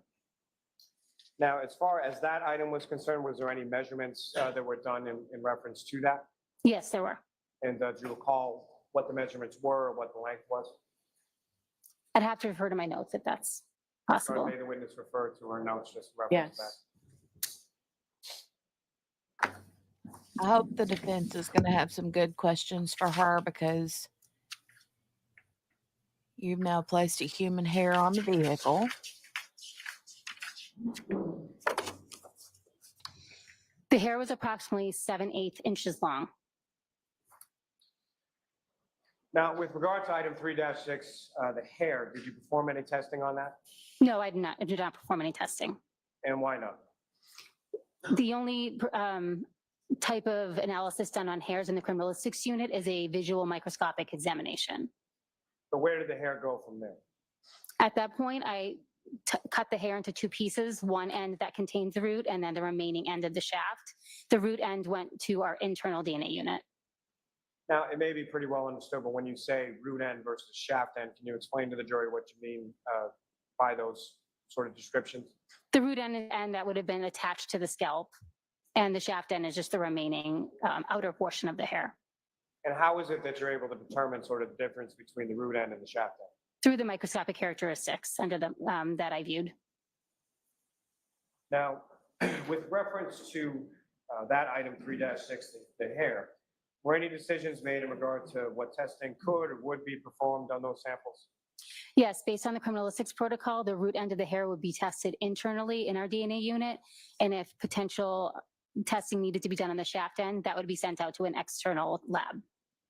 And do you know why that is? We don't perform that type of DNA testing at our lab. And that's something, you're familiar with the term mitochondrial DNA testing? I am familiar with it, but I don't really have a full understanding of it. But as far as your understanding is the type of testing that would have had to been sort of sent out to an external vendor, that would be, the type was mitochondrial? Yes, that was my knowledge at the time, yes. Now, at some point, did you have a conversation with regard to examination of the remaining items in this case sometime in May of 23? Yes. And what was discussed? It was discussed that I would examine the clothing and some of the other items for biological testing. And specifically, there was an item 7-18, which was a gray sweatshirt attributed to Mr. John O'Keefe, correct? Yes, that's correct. Now, from that,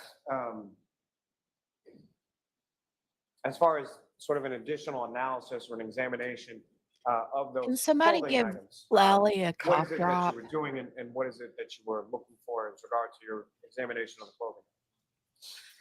I examined the item for biologicals. In Throat this case, I was looking lozenge, to determine if there was any blood present on the something. item. I also did damage analysis of various areas on the sleeve and the front and back of the item. I also took a trace collection from the item and additional DNA samples for that, additional skin cell collection samples from the item. Now, starting first with, as far as that specific item, 7-18, the gray sweatshirt, what, if any, observations in general did you make when you examined it? There were red, brown, and brown stains on the item. There was damage from the top of the shirt to the I bottom knew of the you'd shirt, say as that well as stuff. across each sleeve of the shirt. I also noted additional damage on the right sleeve. Now, each of the areas of damage that you observed, similar to what we saw with the vehicle, were those areas marked as well? Yes, I marked each of those areas that I was going to do further analysis on with a number. And there were essentially 13 different areas on that sweatshirt that you had marked, is that correct? Yes, that's correct. May I approach the witness, Your Honor? Yes.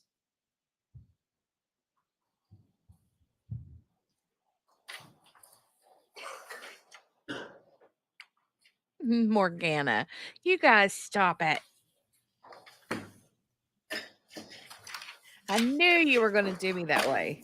Sorry, I'm just showing you a series of 6 photographs, and again, asking you to look at those and look up when you.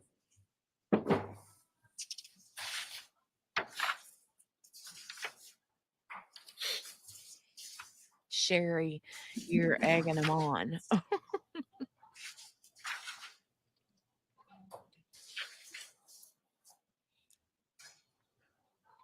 That's a And good do you recognize observation, those though, photographs? Steph, Yes, about I the do. hair. And what do you reckon? I mean, convenient. She said it still had the root. I would have imagined if it would have been broken, I would imagined it would have broken if it was lodged. So my mind, I'm thinking, when you naturally shed hairs, because we, naturally shed hair, right? But when we naturally shed them, do they come, do they shed with the root attached or no? Like, I've never even thought about that. I mean,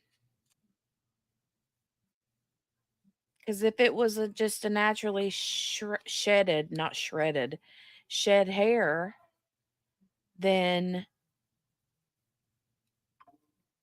would that be, the car was wet, moist from snow, would have been easy for, shed hair to cling to. I don't know. Thoughts? Somebody go Google that. When you shed hair, does it shed with the root attached? I don't know.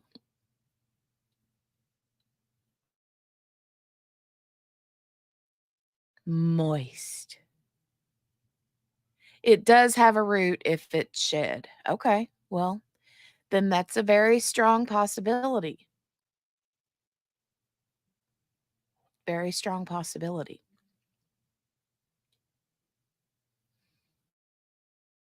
Recognize those to be. These are the photographs I took of item 7-18, the long sleeve gray shirt. And those are sort of the preliminary or overall photographs, is that correct? Yes, that's correct. Your Honor, may I approach? Yes. I'm on the seat to introduce and admit as the next exhibits. Okay. Shed hair versus said hair. Does said shed hair have a root? Hmm.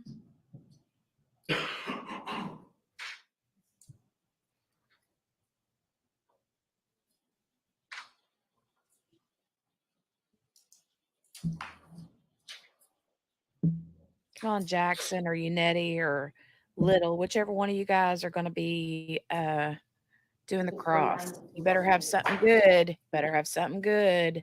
Thank you very much.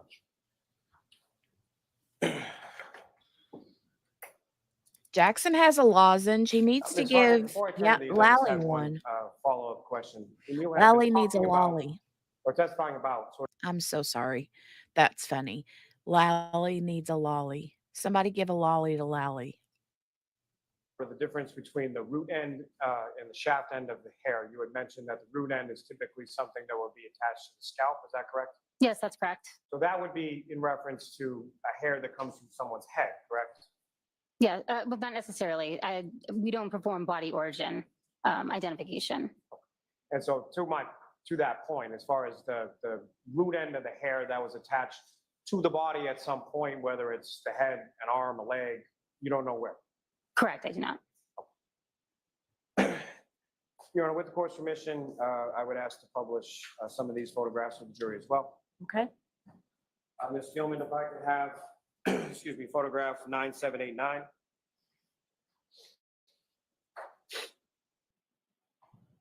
Ms. Harden, I'm putting up on the screen now what's been marked as Exhibit 190. Do you recognize that? Yes, I do. And what do you recognize that to be? That is the photograph I took of item 7-18. It is the exterior front.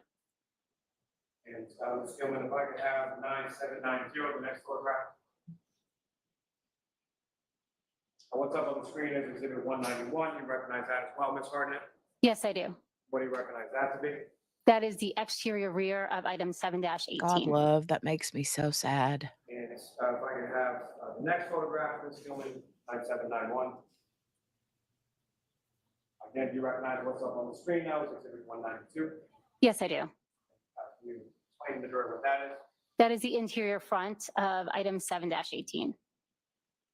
And lastly, not lastly, for this purpose, photograph 9792. Again, do you recognize what's up on the screen is Exhibit 193. Yes, I do.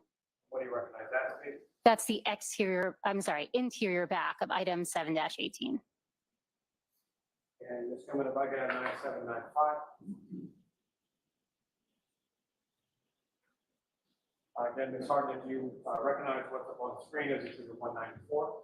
Yes, I do. What do you recognize that to be? That is the exterior front of item 7-18, and it also contains markers that I placed on the item to note areas of damage. And the next photograph would be Ms. Gilman 9796. If you could zoom in on that one. Now, Ms. Harden, what we're looking at here, that's the right sleeve of the gray sweatshirt of item 7-18, is that correct? Yes, that's correct. And so, starting with some of the 13 different areas that's labeled, this starts with 1, 2, 3, 4, and goes up to 9, is that correct? Yes, that's correct. Thank you, ma'am.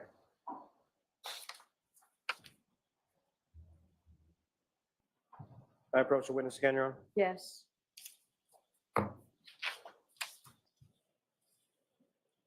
Partner showing you another series of photographs. Just ask if you could review those, look up when you're finished.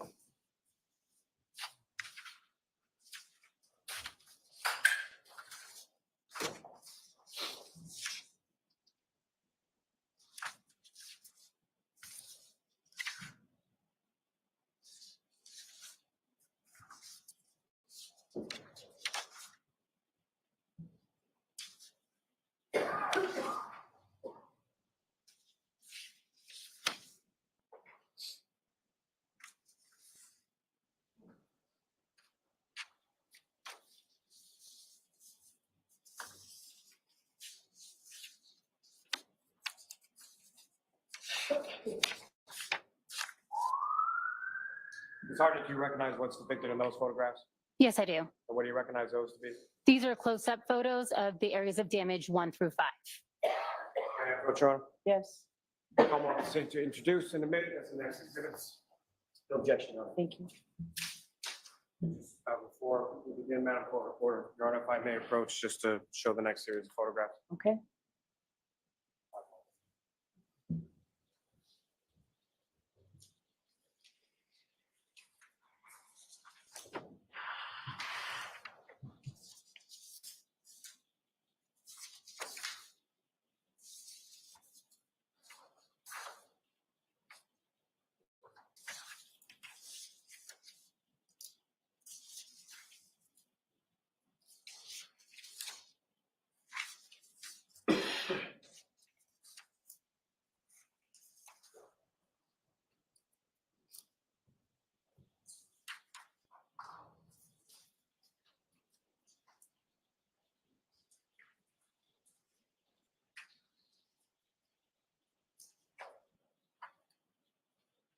It's 196 through 205. Thank you.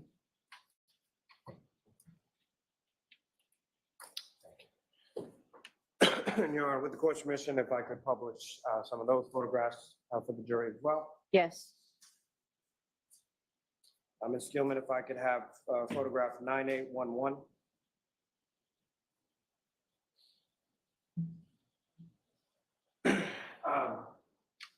With respect to what's up on the screen, Ms. Hartnett, you recognize what's now been marked as Exhibit 196. Yes, What do you recognize that to be? that is an area of damage that I noted as area 1 in my notes. Is, Ms. Gilman, if I could have, excuse me, photograph 9812, next one. Again, Ms. Hartnett, you recognize what's up on the screen as Exhibit 197. Yes, I do. And with respect to this, what are you doing here?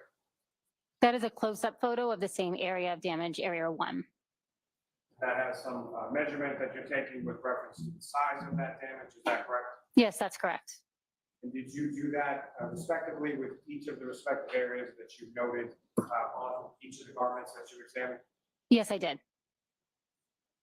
Ms. Gilman, if I could have photograph 9813. Again, this is area 2, is that correct?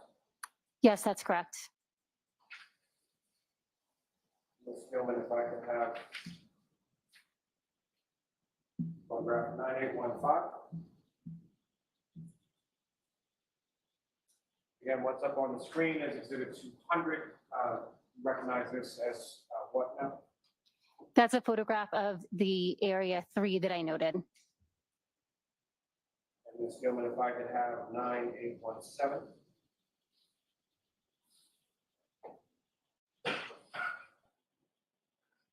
Now, with respect to what's now been marked as Exhibit 202, do you recognize that as well? Yes, I do. And is that the number 4 area that you noted on the right arm sleeve of gray sweatshirt, Ms. Wilkie? Yes, that's correct. And Ms. Gilman, if I could have photograph 9819. What's up on the screen is Exhibit 204. Do you recognize that as well? Yes, I do. And again, what is depicted in Exhibit 204? That's the area of damage number 5 that I had in my notes. May I approach again, Your Honor? Yes.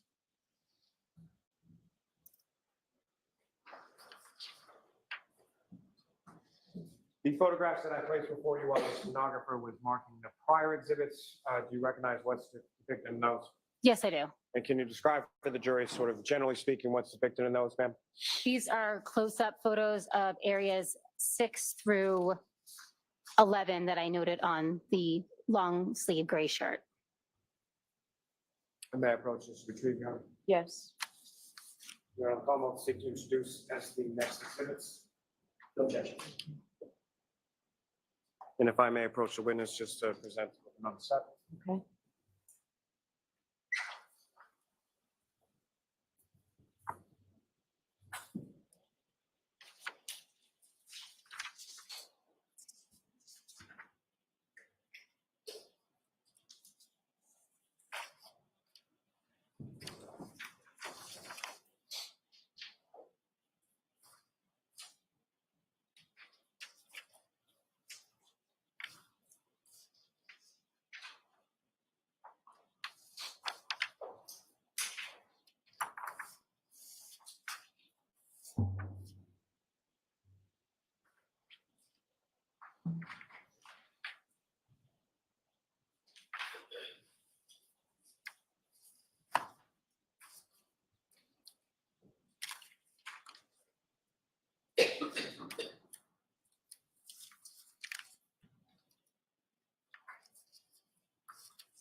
So it's 206 through 217.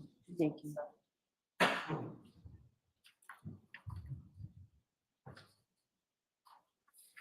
Steph, I'm thinking the same things. Like if he was hit by a car, could it have been a situation where So, Ms. I Hartnett, still what's can contained in I these? I still can totally envision a scenario where he gets out, slips on the snow or the ice because he's drunk, falls down. She is not paying attention to him because she's looking at her phone, probably thinking about texting Higgins back. and turns around to look and doesn't see him in the yard, like walking towards the house. So she assumes, oh, well, he's already made it up into the house. Backs up for whatever reason. Why would she back up? I have no idea. Um, but anyway, potentially hits him. And if he's fallen down and he's down on his knees, the rear of the car would be face level or head level, right? Um, maybe he got up, stumbled, fell down again, hit the back of his head. I don't know. I don't know. I don't know. Steph says, I was thinking if he was caught on the metal on the car as he was getting out and it tore and pulled him down, but he would have been face down and wouldn't explain back of the head gash. Yeah, I don't know. I don't know. I've played it every which way in my head. Photographs now been marked as exhibits 206 through 217.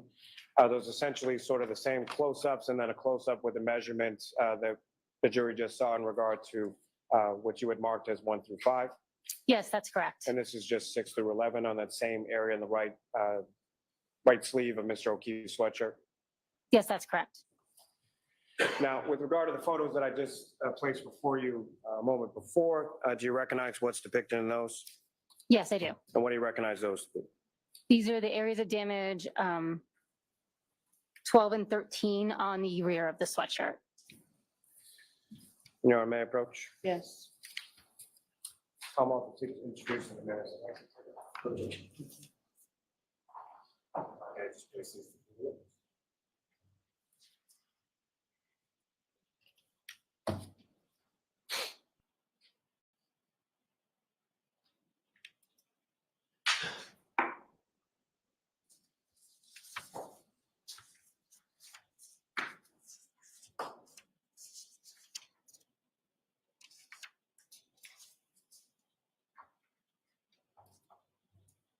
Two eighteen through 221.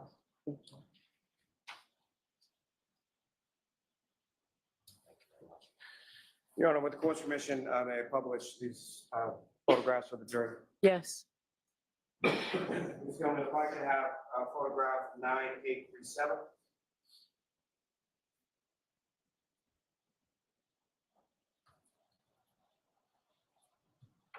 And Ms. Sergeant, do you recognize what's up on the screen as exhibit 218? Yes, I do. Do you recognize that to be? That's the exterior back of the gray sweatshirt. And the items marked that you labeled as 12 and 13, are they depicted on that? Yes, they are. If you could, using a laser pointer, just draw the jury's attention to where 12 and 13 are. Is it possible to zoom in on the numbers? I can't read them from here.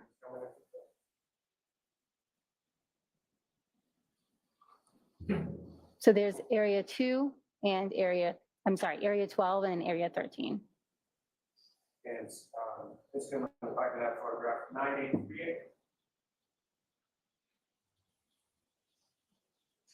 Exhibit 219 up on the screen, that's just a closer image of those areas you marked as 12 and 13. Is that correct? Yes, that's correct. Thank you. Now, with respect to the other photographs that I had placed before you when the stenographer was marking those, do you recognize in general terms what's depicted in those? Yes, I do. And what do you recognize those to be? These are additional pictures of the sweatshirt in which I've also made some notations of areas that need further testing. May I approach Ron? Yes. Come on, see. Introduce and admit as the next exhibit. No objection. If I may, Your Honor, just place these before the witness.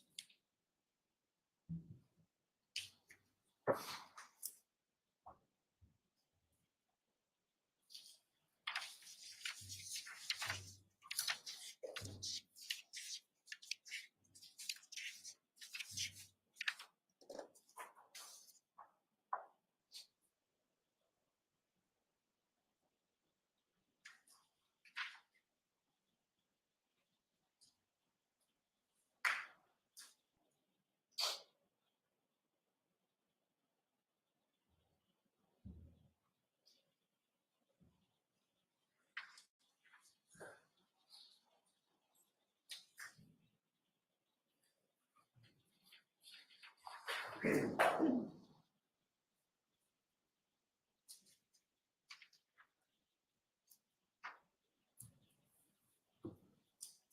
222 and 230.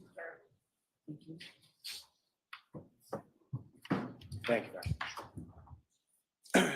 Now, Ms. Martin, before I get to what's now been marked in Exhibit 222 through 230, if I could just ask you a couple questions in regard to damage that you noted on this item or really any item. What is the process that you would go through as far as classifying damage to a clothing item? I look at the macroscopic characteristics of the area of damage, and then I also examine the area of damage underneath the microscope. And so what would lead you to make that sort of classification as far as something is damaged? I look at the overall shape. I also look at the fiber ends. For instance, a tear will have rough fiber ends and possibly separation of the weave of the fabric, or a cut, you have even ends without any fraying. Now, are you able to tell from your examination of those fibers and of those clothing materials sort of what caused those tears and cuts? No. Now, are you familiar through your training experience with something called an ALS or an alternate light source? Yes. And can you explain to the jury what your understanding of that term is and what, if any, use it had to you in this case? An alternate light source is a light that uses a different wavelength that enables visualization of some biological fluids that can't be seen necessarily with the naked eye. On this particular shirt, I did use the alternate light source. And what, if anything, did you observe when you used that?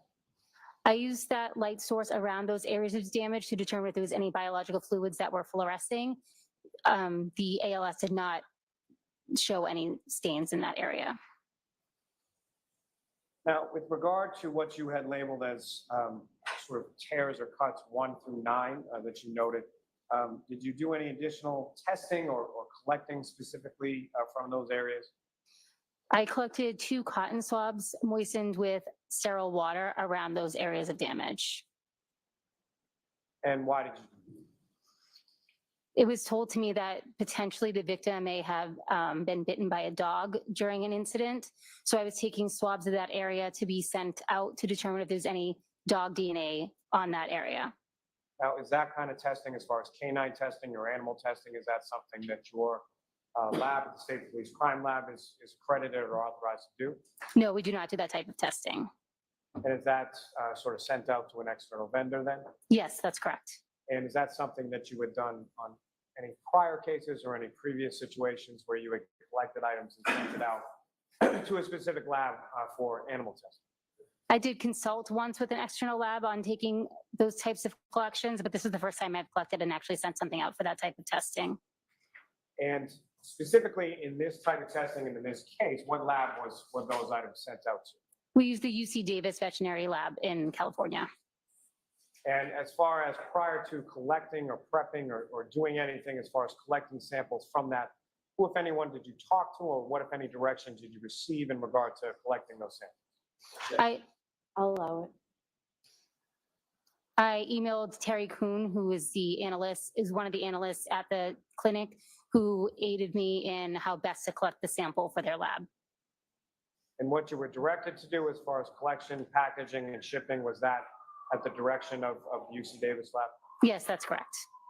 And you performed those functions in conformity with what Ms. Kuhn told you, correct? Yes, that's correct.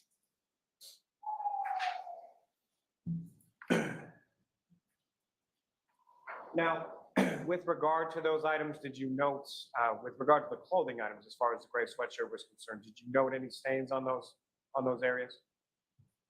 On that clothing item? Yes, I did note stains in those areas.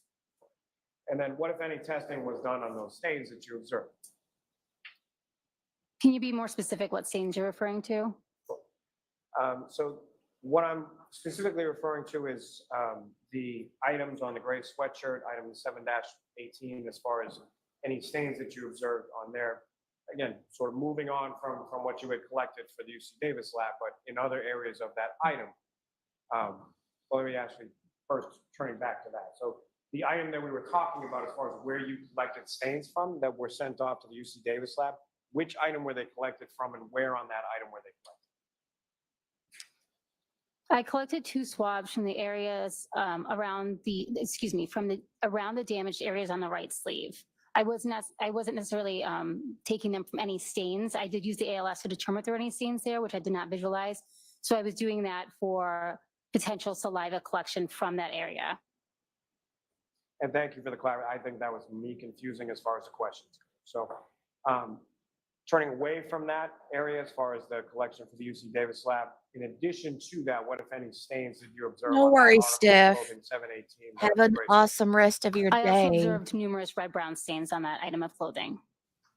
And so with regard to those red-brown stains, what, if any, testing was done on those stains? On each of those stains, I performed a blood screening test as well as a blood confirmatory test. And are those the same sort of initial testing that screening test you were talking about before, and then the confirmatory test? Yes, that's correct. A different screening test was used in the lab than was used at the scene due to a protocol change, but essentially it's the same mechanism. And was that with respect just to the gray sweatshirt, or were there other items of clothing of Mr. O'Keefe's that you tested with the screening test in the lab and a confirmatory test in the lab as well? I examined other items of clothing as well. Now, if I could bring your attention back to what's now been marked as exhibits 222 through 230. Your Honor, with the court's permission, if I could publish some of those photographs for the jury. Okay. And Ms. Gilman, if I could first have photograph 9841. And what's been marked as exhibit 222. Again, you recognize what's depicted up on the screen? Yes, I do. And with reference to your observations of the red-brown stains on that clothing or any other item, similar to the tears or cuts or the damage areas that you observed, were those areas similarly marked with some sort of sticker? Yes, that's correct. And is it sort of the same linear path as far as numbering, or is it lettering, or how do you denote those? For the red-brown stains on this item, I use letters. Starting with A and then sort of going through it, is that correct? Yes, that's correct. And Ms. Gilman, if I could have, excuse me, photograph 9842. Again, do you recognize what's up on the screen? Yes, I do. And what do you recognize that to be? That would be red-brown stain A that I noted on the sweatshirt. And Ms. Gilman, if I could have 9843. And what's up on the screen, which has been marked as exhibit 224, do you recognize that as well? Yes, I do. And what do you recognize that to be? Those are red-brown stains B and C that I noted on the sweatshirt. And Ms. Gilman, if I could have photograph 9844. What's up on the screen now is exhibit 225. Those are stains that you labeled B, C, and F, is that correct? Yes, that's correct. That's just sort of a pulled out version of that to know where B and C were located on the sweatshirt. Is that fair to say? Yes, that's correct. And Ms. Gilman, if I could have photograph 9846. Oh, gotcha, Steph. Okay. And what's now on Sorry, the screen babe. is exhibit 227. And again, Ms. Gilman, if you could zoom in a little bit on those stickers. And Ms. Harden, if you recognize what's up there on the screen as exhibit 227. Yes, I do. And these are two other stains that you noted as far as D and E on the same item. Yes, that's correct.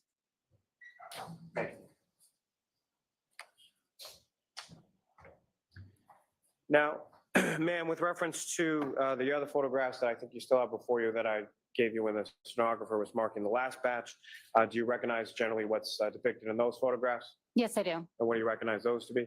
These are photographs of item 7-17, the orange T-shirt that was told was belonging to John O'Keefe. And what's depicted in those photographs, is that a fair and accurate portrayal of what you observed as far as the orange T-shirt was concerned in your lab that day? Yes, that's correct. May I approach again, Your Honor? Yes. I'll also seek to introduce you to the next exhibits. No objection, Your Honor. Thank you. I can read this.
Exhibits 231 through 241.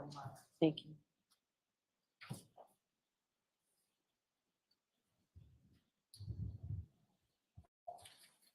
Mr. Lally, we have a few minutes before lunch. Do you intend to display some? I think maybe, If you do it quickly, do it now. um, If you're not, we'll take a break. Jurors, we're going to take the luncheon break. I'm going to see counsel at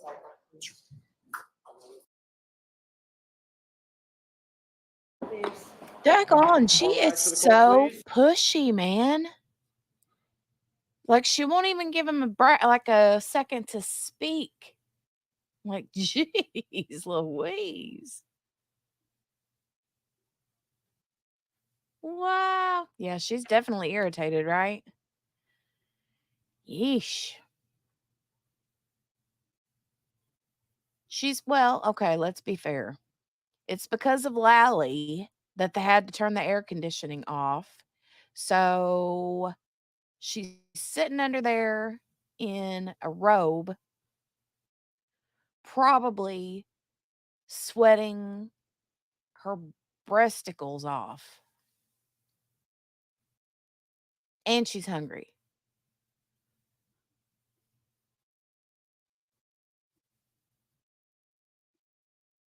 I'll tell you what, if I was the judge and I had to sit in that hot courtroom, I would have a fan going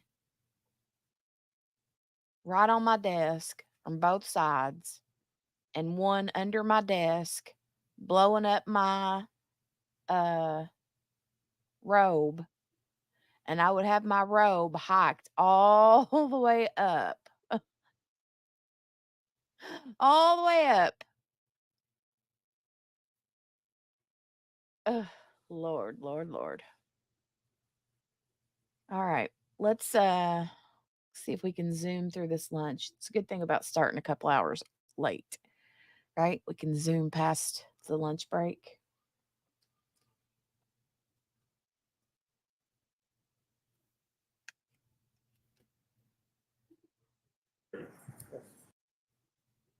Rise, court stands in recess to 1:30. So 1:30.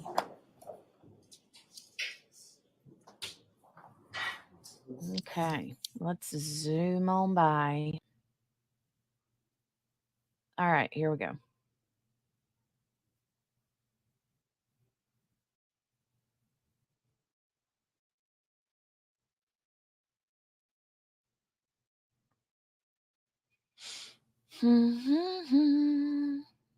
Wee.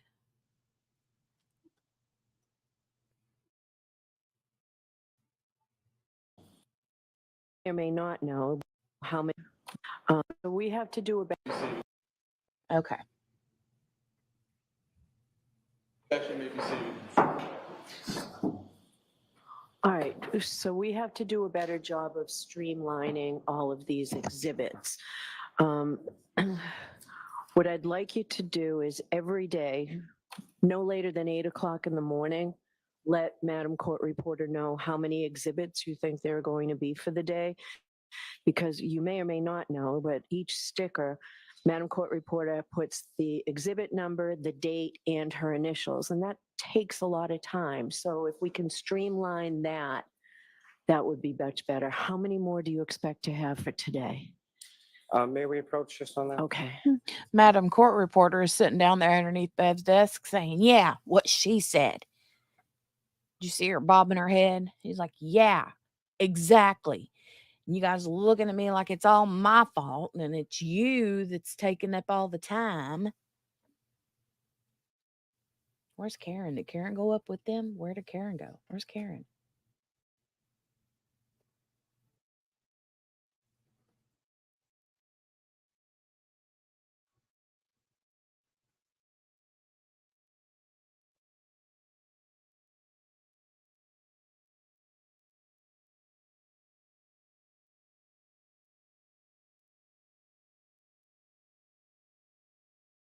I'm zooming through it, guys.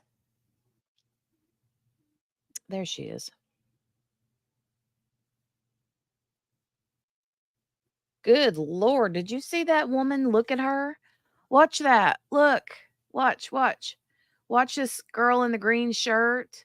Watch her look at her as she comes in and sits down. Wow. Somebody said something. Watch her look. And then the girl in the blue shirt.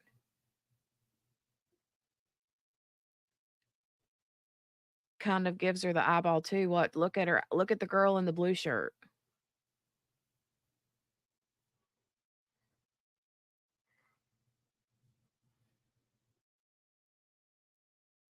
It looked like Officer O'Keefe's mom said something that made the girl in the green giggle. We can line them up and bring them in. Wow.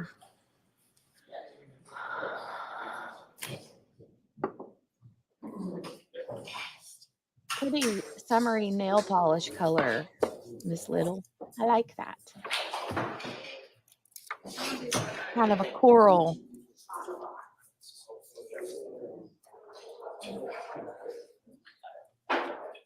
Some of these are already marked.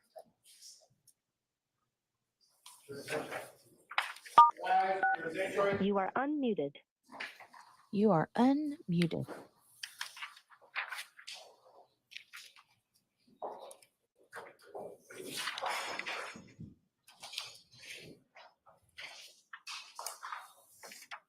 Karen's hair looks really pretty today.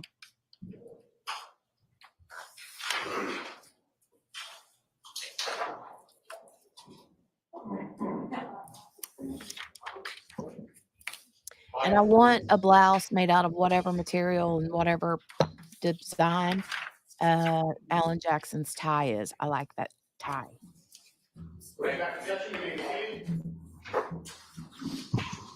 All right, could we have the witness, please?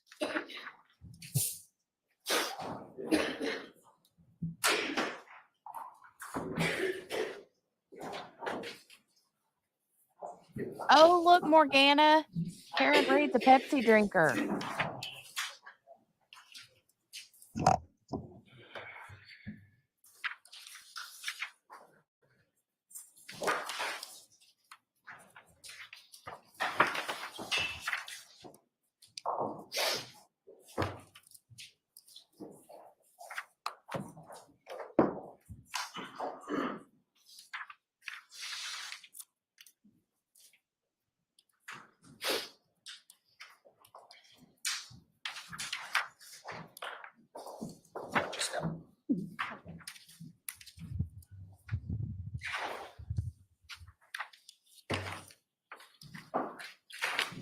All right, Ms. Smiley.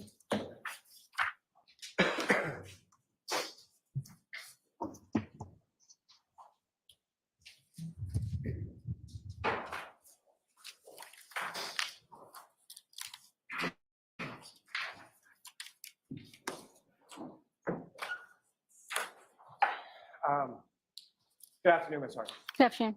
So with respect to the photographs that were just marked as exhibits of the orange T-shirt, that was item that was marked as 7-1, is that correct? I'm sorry, 7-17. Yes, that's correct. So similar to how you had marked off areas of either damage or red-brown stains, was that similar to what you did with the gray hooded sweatshirt? Is that similar to what you did with the orange T-shirt as well? Yes, that's correct. And then there were two other clothing items that you examined, being a pair of jeans and a set of sneakers, correct?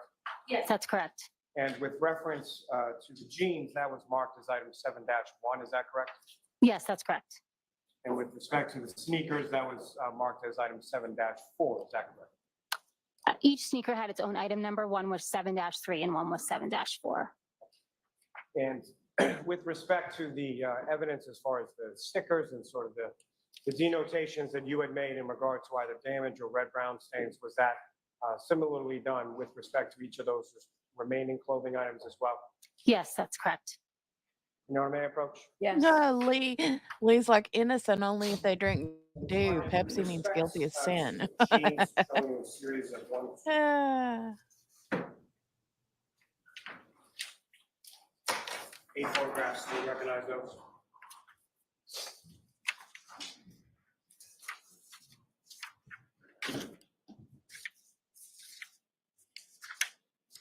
Yes, I do. And what do you recognize those to be? Those are photographs that I took of the pair of jeans. And what's contained in those photographs, a fair and accurate portrayal of your observations of those jeans when you conducted your examination of them at the lab. Yes, that's correct. May I approach again, Your Honor? Yes. Almost to seek to introduce and debate the next exhibits. All right, and there's no objection, you said, Mr. Jackson, correct?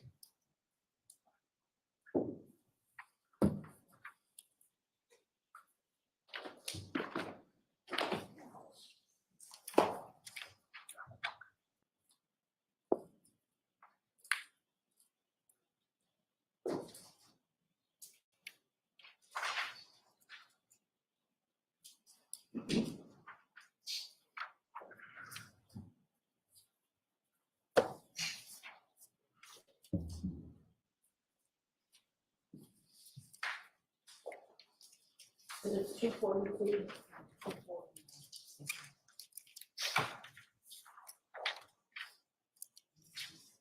Yes, please.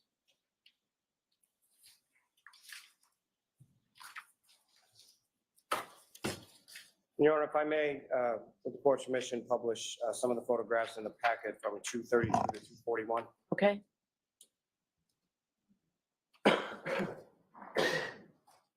Ms. Gilman, if I could have, excuse me, photograph 9862.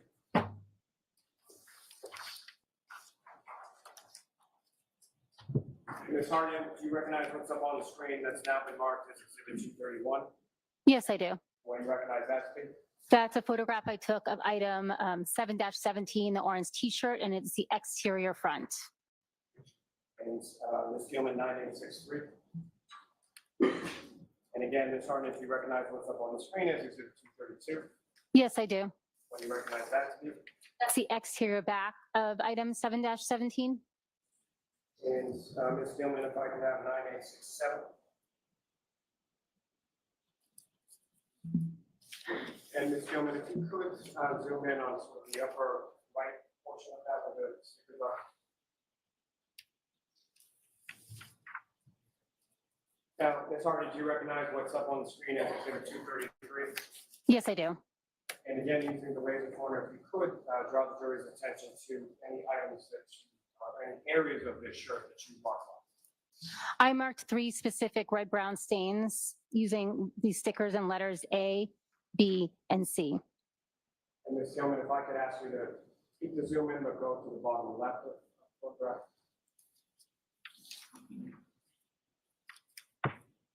And similarly, Ms. Hartnett, within this zoomed in portion of Exhibit 233, using a laser pointer to draw their attention, what if anything you noticed there? I noted red-brown stain D, which I marked with the sticker, and D on the bottom right. Last name, Ms. Gilman, if I could have photograph 9873.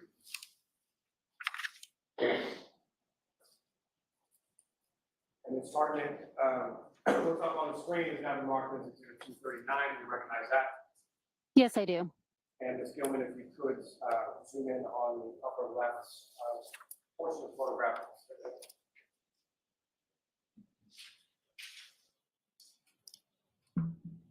And again, Ms. Hartnett, if you could, using the laser pointer, just draw the jury's attention to what, if anything, you noted there. I noted this specific red-brown stain, and I marked it E.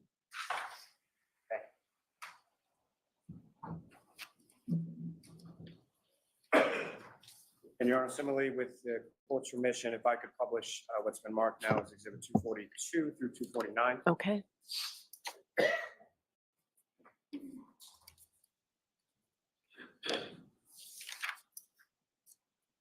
Ms. Gilman, if I could have photograph 9878.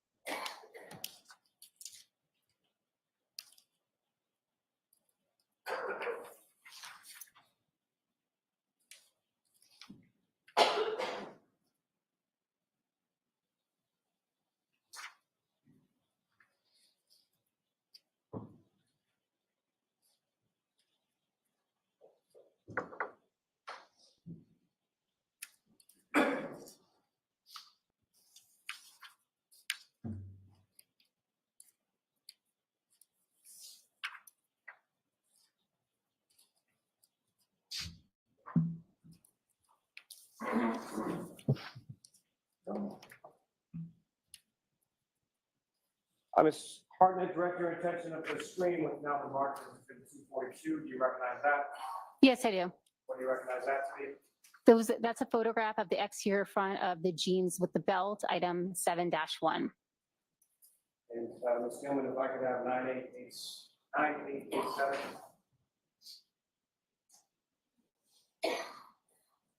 And as you testified before, similarly to the other clothing items you testified about, did you mark off certain items of interest or areas of interest on this item as well with respect to the jeans? Yes, I did.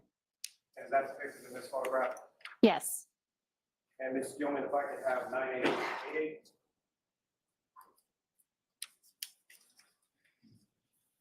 And if you could just zoom in, Ms. Gilman. Again, Ms. Harden, if you could, using the laser pointer before you, direct the jury's attention to those areas that you noticed or that you marked off in respect to this. I marked off red brown stains A, B, C, D, and E on the front of those jeans. Thank you. May I approach the witness? Yes.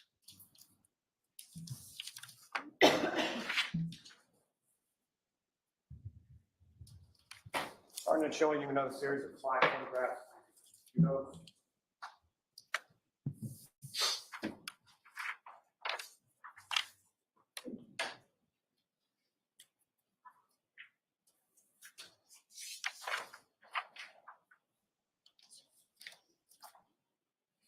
do you recognize what's depicted in those photographs? Yes, I do. And what do you recognize those to be? These are photographs of the sneakers, items 7-3 and 7-4. May I approach her? Yes. Your Honor, the Commonwealth seeks to introduce the next exhibits. Okay. Thank you.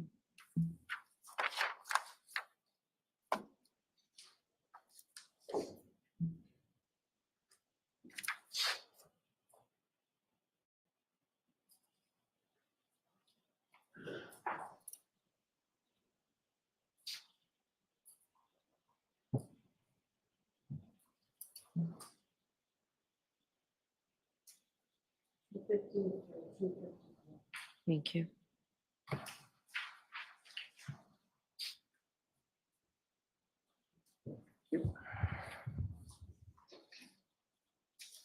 Now,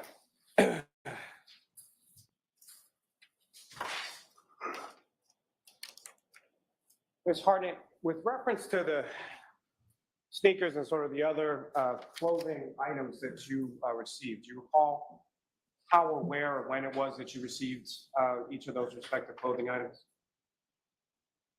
Or how the lab did, you know? They were received by the lab from the Norfolk detective unit. And as far as the sneakers being labeled with 2 different stickers, do you know why that was? One of the sneakers was recovered from 34 Fairview Road, and one of the sneakers was recovered from the hospital. Now, with reference to the photographs that I've just placed before you, have you had a chance to look at those? These ones here? Yes, No. if you could.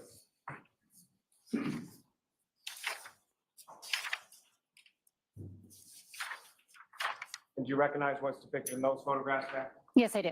And what do you recognize those to be? Those are the fingernail clippings that were submitted for John O'Keefe And do you know where they were submitted from? by the Norfolk County detective unit. May I approach you? Yes. I'll call them up to introduce the minutes of next. Okay.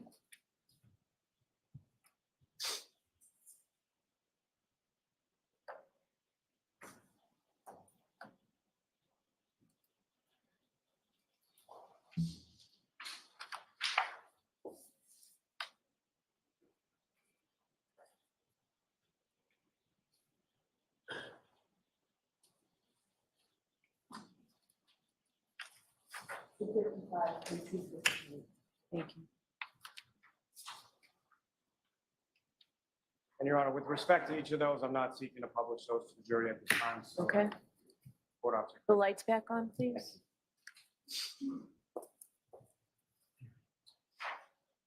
Now, Ms. Hartnett, with respect to those stains on the gray sweatshirt, the orange t-shirt, and the jeans, what, if any, testing was done with respect to those things? A screening test was performed on each of the Rembrandt stains on those items. I'm sorry, did you say the sneakers? Could you repeat what items you're speaking of? With respect to each of those respective clothing items, what, if any, testing was done with regard to any stains you observed on those items? For the sweatshirt, the t-shirt, and the jeans, I saw visible red brown stains, which I screened for blood. The majority were also, I also performed a confirmatory test for blood. There was one stain on the orange t-shirt, however, that was too small to perform that confirmatory test. So for that instance, I noted that the stain was quantity limited, and I preserved it after the positive screening test instead of performing confirmatory tests in order to preserve enough material for any DNA analysis. As far as the sneakers, given their dark color, I did not see any visible red-brown stains on the black area of the sneakers, so I used an alternate light source to aid in visualizing any potential blood on those sneakers. With that alternate light source, I tested several stains on the sneakers, one of which screened positive for blood. Now, with respect to the other clothing items that you were talking about doing the screening test and the confirmatory test for blood, with respect to the gray sweatshirt, the orange t-shirt, and the jeans, what were the results of that screening test and that confirmatory test that you ran with regard to each of those? The screening test and the confirmatory test were positive.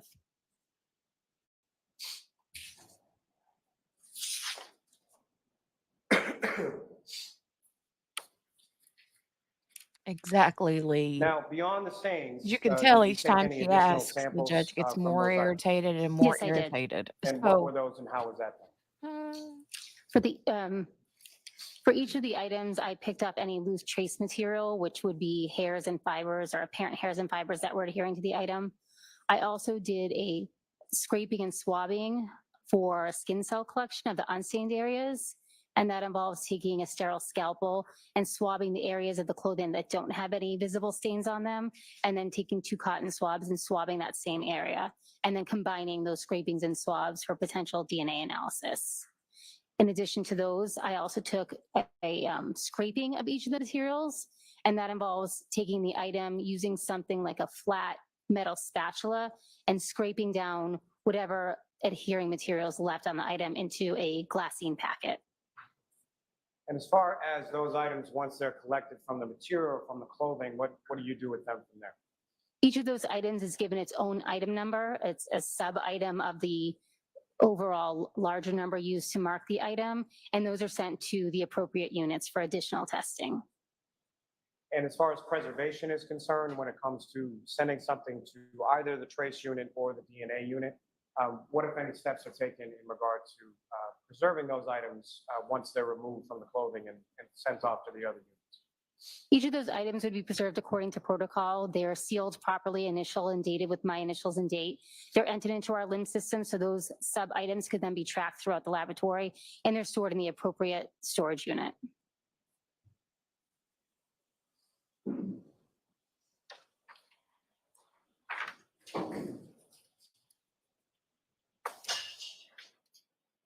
Now, at some point, did you also receive items that were labeled as 3-2 and 3-3?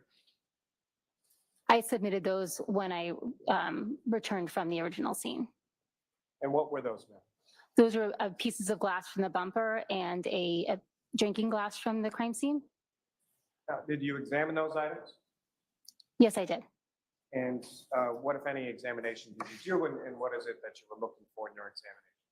I did a visual examination, and I took photographs, and then I also took a collection from each of the items.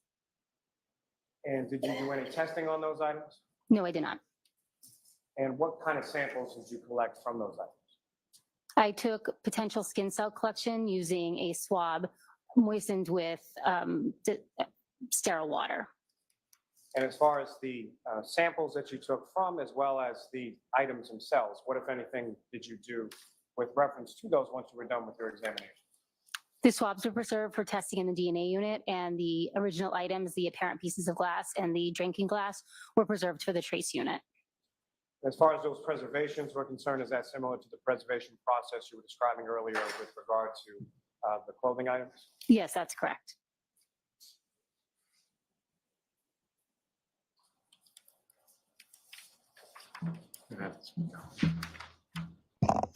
So both Mr. Lally and Ms. Harnett, you have to keep your voices up or we have to turn the air conditioning on. Understood. Your Honor.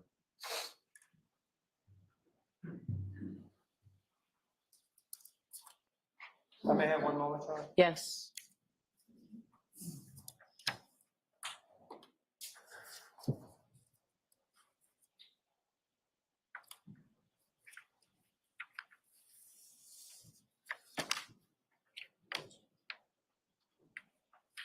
Thank you very much, ma'am. I don't have any further questions. Your All Honor. right.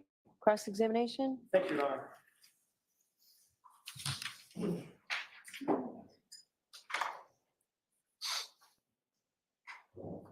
Ms. Harnett, you responded to Canton Police Department. A lot of your testimony was about what happened in the Sallyport, correct? Yes, that's correct. You were asked if you responded to the Canton Police Department on February 2nd, and most of your testimony was predicated on that date, you going over there and doing some visual observations, as well as some removal of items and some other testing, correct? Yes, that's correct. Was it February 2nd or was it February 1st? May I check my notes? I'd appreciate it if you did this.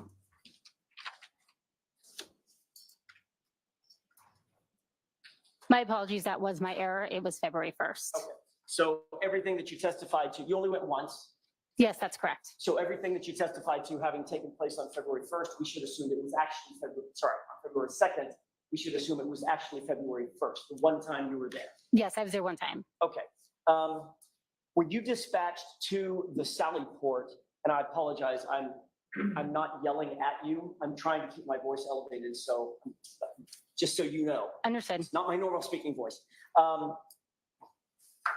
You were dispatched at the behest of one of the Massachusetts State Troopers, correct? Yes, that's correct. The Detective Bureau specifically, right? Yes, that's correct. Trooper Proctor more specifically, correct? Yes, that's correct.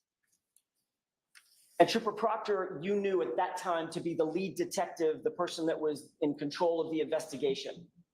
May I check my notes who I wrote down as the lead investigator at that If it time? would refresh your recollection, sure.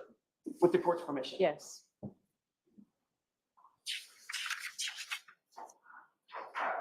Yes, I was told on scene that Trooper Proctor was in charge of the investigation. Now, while you were there, one of the things that you did initially was to just do an overview of the vehicle, correct? Yes, that's correct. Obviously, that was important given the limited information that you had at that time about a potential motor vehicle pedestrian incident, correct? Correct. So you were looking for anything that would rise to a level of investigative concern regarding that vehicle, right? Yes, that's correct. Hence your review and notation of certain scratches on the vehicle. Is that right? Yes. Which may or may not have anything to do with the incident, but you noted it anyway, correct? I did not draw any conclusions as to where those scratches came from. Okay, you just took the words right out of my mouth.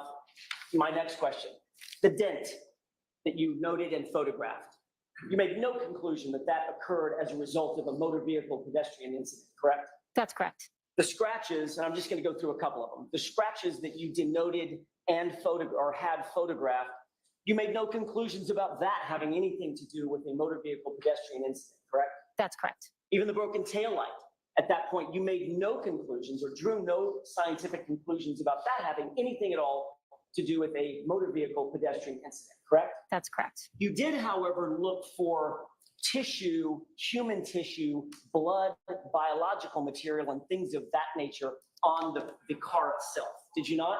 Yes, I did. In that review, I think you testified that you saw nothing that suggested the transfer of human tissue to the vehicle, correct? I did not see any visible stains or tissue on the vehicle.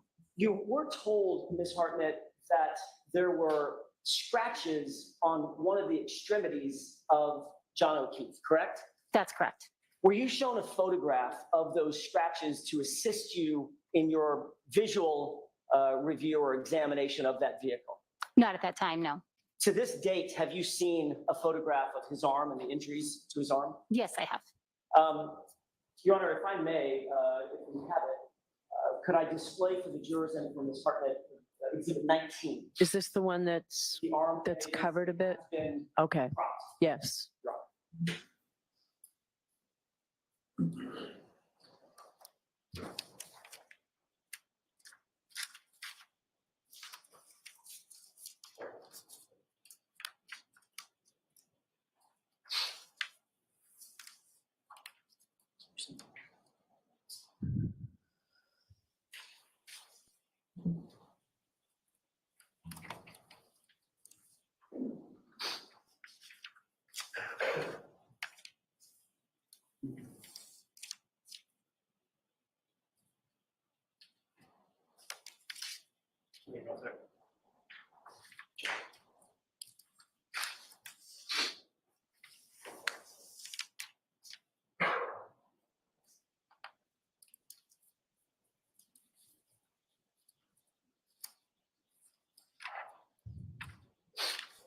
Ms. Hartnett, do you recognize what's depicted in Exhibit 19? Yes, I do. And you've seen that pattern of scratches previously, correct? Yes, I've seen a photo containing Okay, and something that's similar. consistent with the photo that you've seen since your visit to the Sallyport on February 1st, correct? That's correct. All right. Was there anything in your, by the way, did you look at all around the vehicle 360 degrees? Yes, I did. Did you look toward the top of the vehicle as well as toward the bottom? I did not examine the roof of the vehicle. Say I did not examine the roof of the vehicle. understood. Did you examine the undercarriage of the vehicle? I did look at the undercarriage of the vehicle. And you know what I mean when I say undercarriage. Yes. Could you explain for the jurors what you mean when you use the word undercarriage? The parts that normally you would have to see by, bending over or laying underneath the car to view what's underneath the vehicle. That would include the frame and the axle and the drive shaft, transmission, things of that nature. Yes, I'm not confident in all the terminology of the undercarriage, but yes. Did you see anything that was suggestive of or consistent with the pattern of injury that you see to Mr. O'Keefe's right arm? I wouldn't say I'm qualified to make any kind of pattern determination and what would match the injuries on his arm. So the answer to my question is, as you sit here, you made no observation of anything on the SUV that matched these injuries, correct? I wouldn't be. Sorry. Go ahead and answer that. I wouldn't be able to testify from that from memory. I don't have a photograph of the undercarriage, nor did I make any kind of conclusions about that at the time. Okay, understood. And you didn't take any, I'm sorry, the swabs and samples that you did take variously on the car all came back negative for human tissue, et cetera. The testing that I did on scene from the various areas of the undercarriage, which I had mentioned before, the tire flaps, the edge of the bumper, and the exhaust pipe screened negative for blood. Okay, Mr. Jackson, can we take this down? I'm just going to suggest that. Thank you, Your Honor.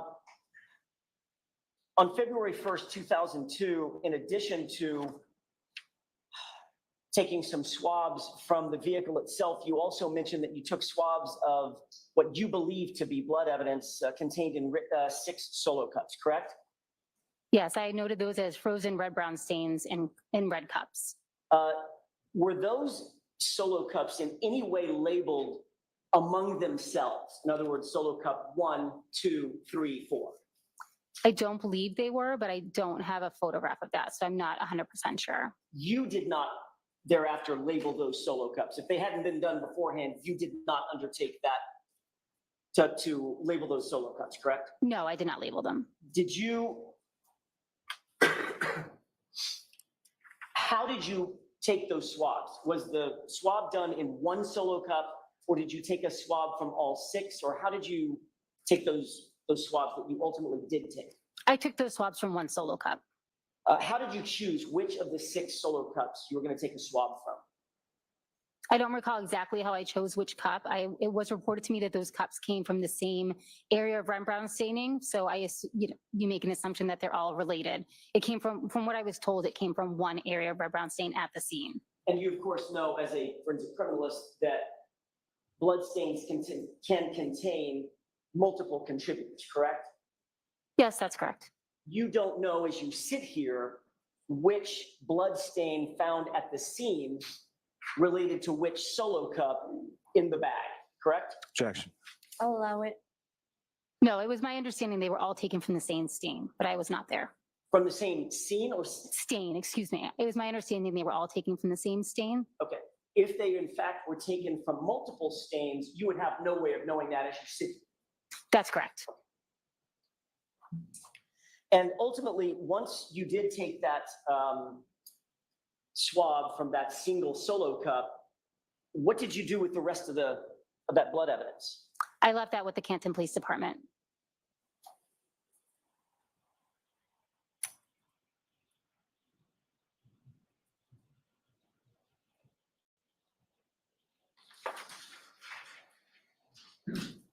Was there any of the swab, by the way, I should ask this, I've been saying swabs. Was there one swab taken of that one solo, from that one solo cup, or were there multiple swabs taken? There were 2 swabs taken.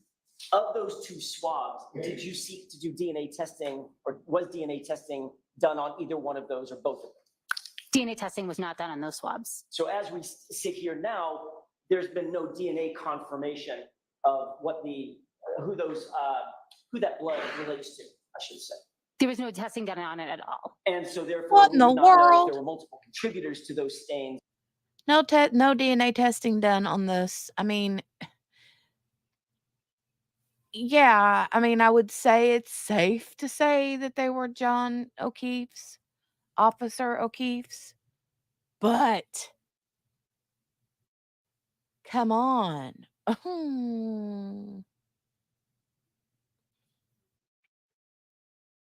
Wow. Or that swab that you took from that single solo cup. That's correct. Okay. And again, the remainder of all of that solo cup, as well as all the other 5 solo cups, was retained by Canton Police at the Canton Police Department in the control of the lead investigator, Michael Proctor, correct? I don't know who was in control of it once I returned it to the Canton Police Department. Who did you return it to at the Canton Police Department? Whom, I should say. I believe I gave it to a Canton police officer. I don't know which officer that was. Michael Proctor was at the Sally Port at the time that you were doing your examination, correct? Yes, that's correct. Did he not take control of it himself? Not that I saw. I don't know who took control of them once I was done with my collection. They have, you just don't know. Correct. Okay.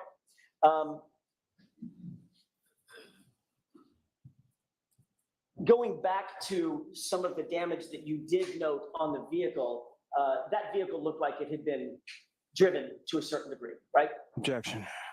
Can you answer that? I'm not, if you could clarify the question, I'm not sure what you're asking. Terrible question. Let me try it again. That vehicle was not a vehicle that had clearly just come off the showroom floor and had not been in use, based on your examination.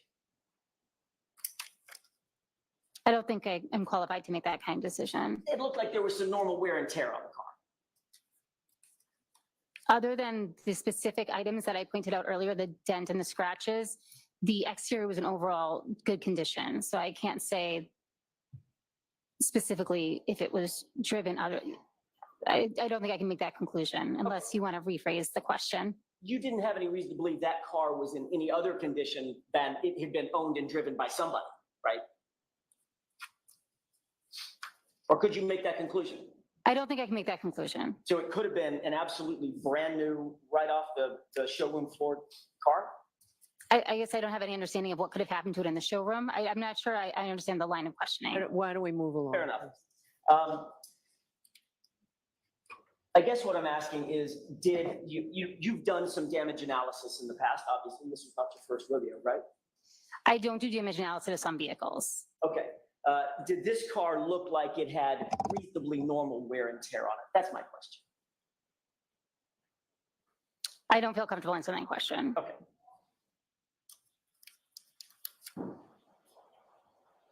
Ultimately, the right rear taillight housing was removed, correct? Yes, that's correct. Were you the person, Ms. Hartnett, who actually used the tools to remove that taillight, be it screwdrivers, wrenches, anything else? No. Who was that actually did that work? It was the Canton police officer that had entered the garage, and as I was removing it, he offered to help. He said he knew how to basically take it out of the housing, which at that point, I was not sure how I would do that. Okay. I'd like to show you an exhibit that you'd been shown just a few minutes ago before the lunch break, 187, with the court's permission. Okay.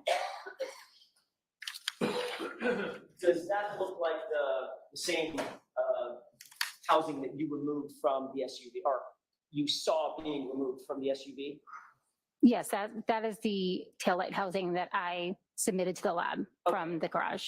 Ultimately, there was a swab taken, you mentioned on direct examination, of that taillight somewhere on housing, correct? Yes, I took a swab from that taillight. Where exactly did you take that swab from?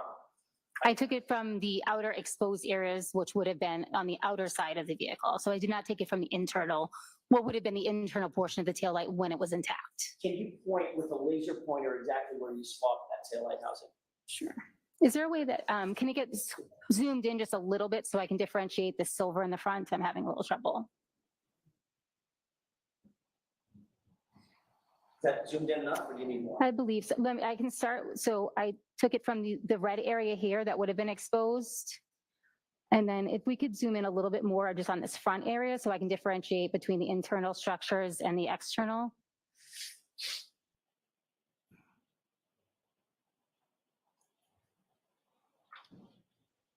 Was it one swab? Yes, that's correct. Okay, so you swabbed multiple areas with one swab and then submitted that? Yes. So you don't know, as you sit here, where, if any DNA was detected, where that DNA may have come from? No, that's correct. Other than the general housing altogether? Yes. So then just to finish your previous question, I did. Sorry, I didn't even- That's okay. It's just I couldn't see it. So this area here, which would have been the external portion of the taillight. So the areas I did not swab were any areas that would have, when the taillight was intact, been protected by the outer plastic housing of the taillight. Is your testimony, Ms. Hartnett, that what you just pointed to was the exterior portion of the taillight, bottom left? No, just this piece of plastic here is the exterior, the exterior piece of plastic. And you swabbed that area as well as other areas on the exterior, like the red upper right? Yes, that's correct. Okay. As you swab that, the DNA test does not differentiate where you swab, just that you swab, correct? Yes, that's correct. That was all one swab, one collection. Got it. So we can't define whether the DNA was to the upper right, on the outside of the lens, or some other place that you pointed to. That's correct. And of course, you're familiar with touch DNA, et cetera, correct? Yes, that's correct. Touch an item, walk away, sweating palms. Good likelihood I just left some DNA on this podium, correct? Yes, you can transfer skin cells by touching an item. Thank you. We can take that down with the court's permission. Sure. You also indicated that you collected glass from the rear bumper of Miss Reed's Lexus, correct? Yes, I have it as a parent glass, but yes. As a parent glass, fair enough.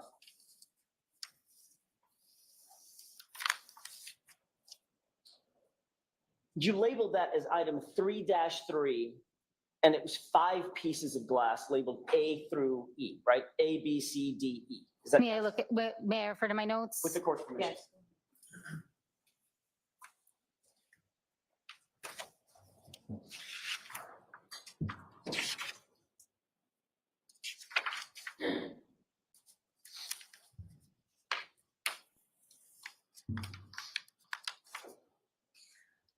I'm just unfamiliar with the lettering A through E. I don't believe I have that in my notes. If you could refer to the document that you have. Is it possible that, and this is just ignorance on my part, is it possible that once you submitted that for further testing, somebody else may have labeled those individual pieces A through E? You did not? That's possible. I did not label them A through E. Okay, got it. Understood. Thank you for that clarification. As a matter of fact, you labeled it as quantity 1, correct? On an evidence submission form? In the LIN system, that's correct. Each item is, that quantity value is only used for specific things. So when I submit something as one item, it doesn't matter how many pieces it actually is. It's just, I'm submitting it as one item. So in other words, one group. That's correct. But it's so we're clear, and I want to make sure that these numbers are crystal clear. In that group, under 3-3, there were 5 pieces of apparent glass that you recovered, correct? I don't have the exact number in my notes, and honestly, it's difficult to tell from my picture, so I don't want to say that I saw 5 pieces of glass. Did you not annotate that somewhere, that you recovered 5 pieces? Again, I have a photograph of it, but it's difficult to see on this printed page. So I didn't specifically write 5 pieces anywhere. Okay, well, okay, then let me see if I can do it this way.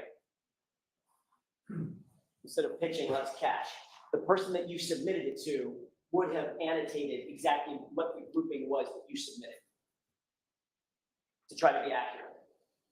I'm the one that initially, excuse me, after the item was sent to fingerprinting, then I examined the item, but I didn't write down exactly how many pieces of glass were present. I just took a photo. And as you sit here, you don't recall necessarily how many pieces you took off that bumper. Correct. And the quality of the photo does not allow me to see that at this point. Okay, let's take a look at that photo. With the court's permission, this is exhibit 168. Can we show that? Display that?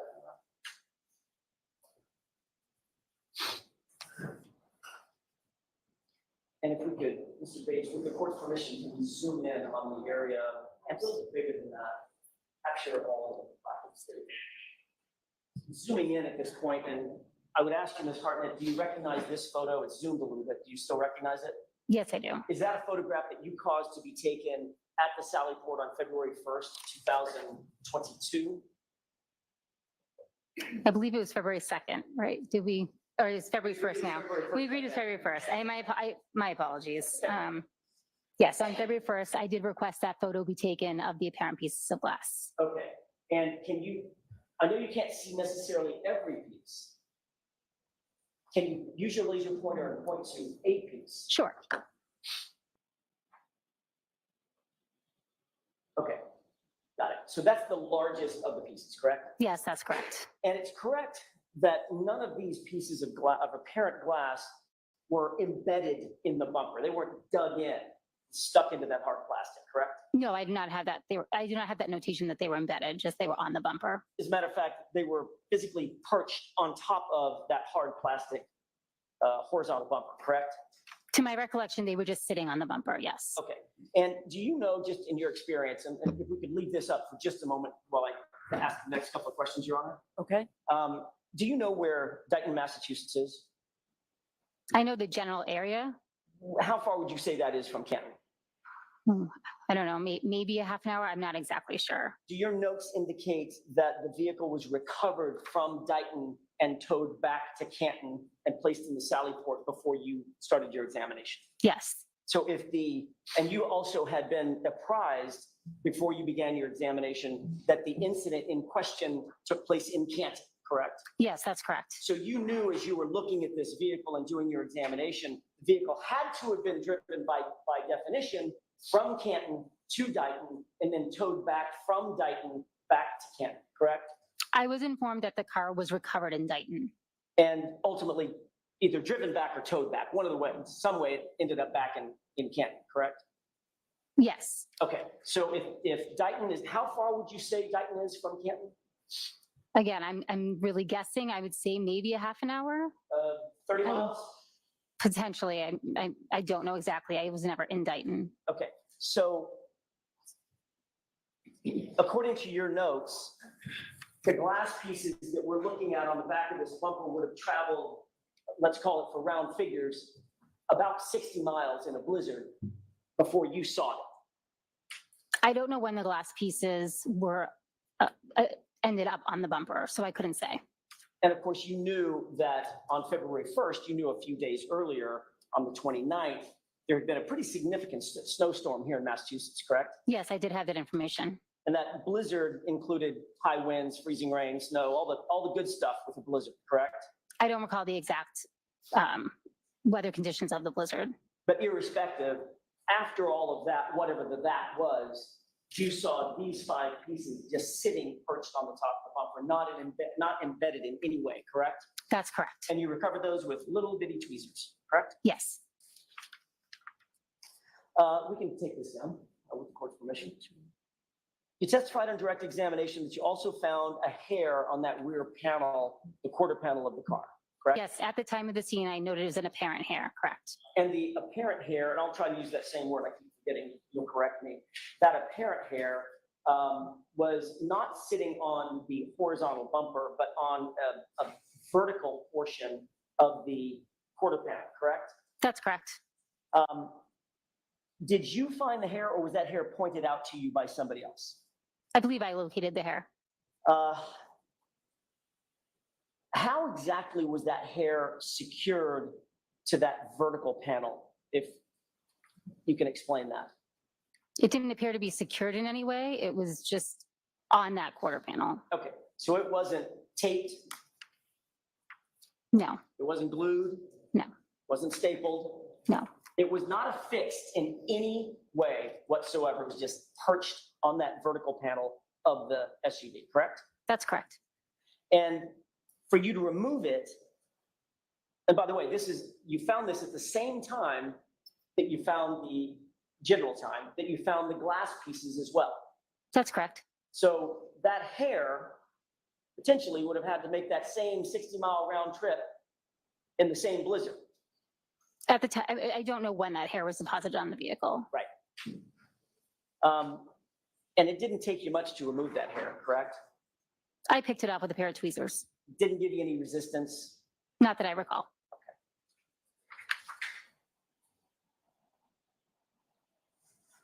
I'd like to take a look at that hair if we can. I know you've seen it just a few minutes ago. I want to look at it one more time.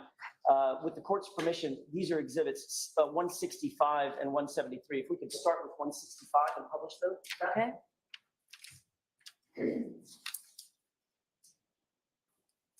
Does that look like a close-up view of, actually, This is quite a genius cross-examination. I'm just going to say, good job, AJ. Your Honor, may I do this a different way? All right. This is actually, with the court's permission,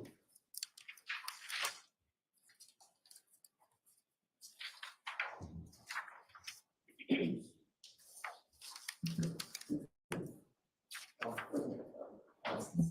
I'll get to that in a second. I want to try to.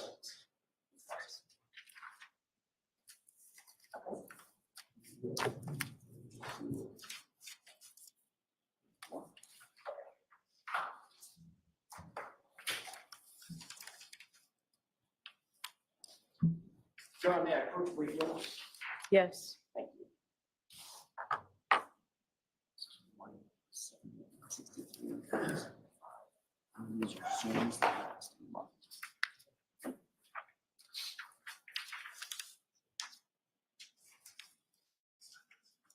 I'm going to hand you those very briefly.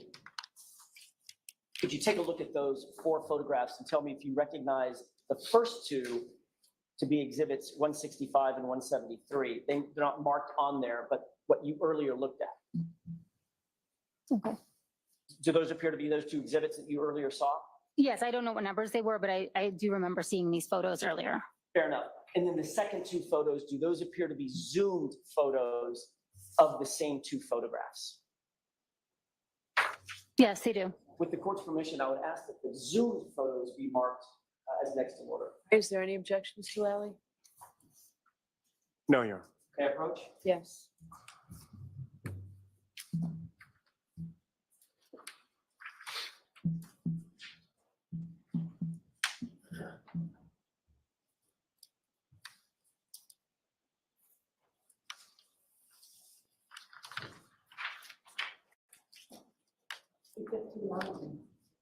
Thank you. Thank you. May I inquire, Your Honor? Yes. Thank you. All right, we're looking at what's previously been marked as 165. Does that appear to be a photo of the hair? Would it be possible just to zoom in on that, Absolutely. the This is not sticker? an eye contest. And just a little bit, I'm just trying to read the letter on the white marker. Yes, so that, correct. So that hair looks, as we're looking at it, you will agree, that hair looks like almost like a backward C, correct? In other words, it looks like it's more vertical than flat in that photograph, correct? I would agree, it looks like a C on the side of the car. If we could go to exhibit 173.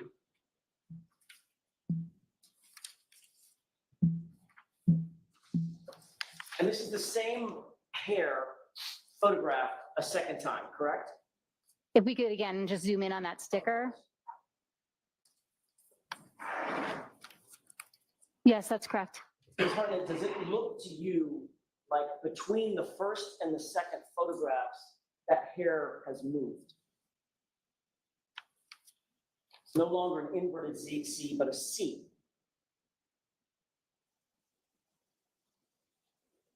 I don't know that I necessarily agree with that. I see the two ends, which may still be making contact with the vehicle. I can't make that determination based on this photo. Fair enough. So that was sort of my next question. I'll just dovetail it this way. Did it appear to you that the hair, which is curled, was making contact with the vehicle on the top point and the bottom?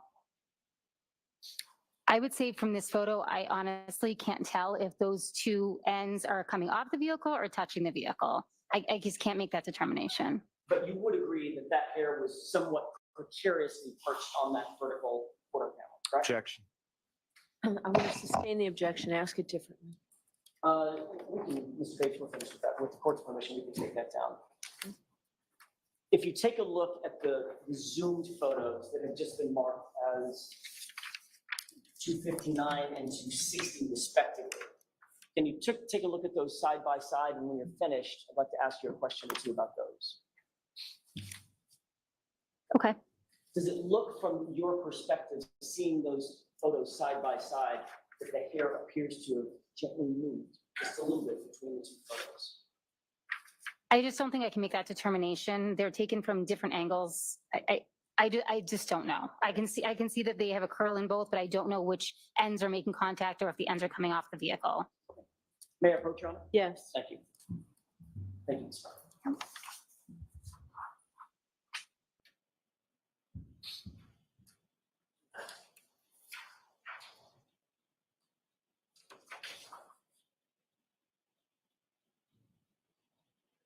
There's one more exhibit I'd like to take a quick look at and ask you a couple of questions about. With the court's permission, exhibit 195, which is a shirt. Okay.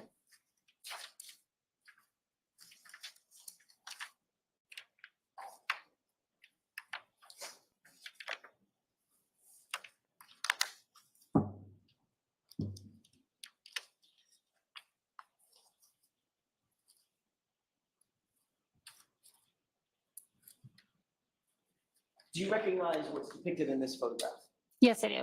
And you saw this just a few minutes ago on direct examination as well, correct? Yes, that's correct. You indicated that you took 2 swabs from the, quote, area around damage, numbers 1 through 9 of the gray sweatshirt, end quote, correct? Yes, that's correct. All right, can you describe for the jurors how you took those swabs, and were they of all 9 or a select number of the 9? How did you do that? I moistened 2 cotton swabs with sterile water, and then I took those 2 swabs. May I use the pointer to just show? Of course.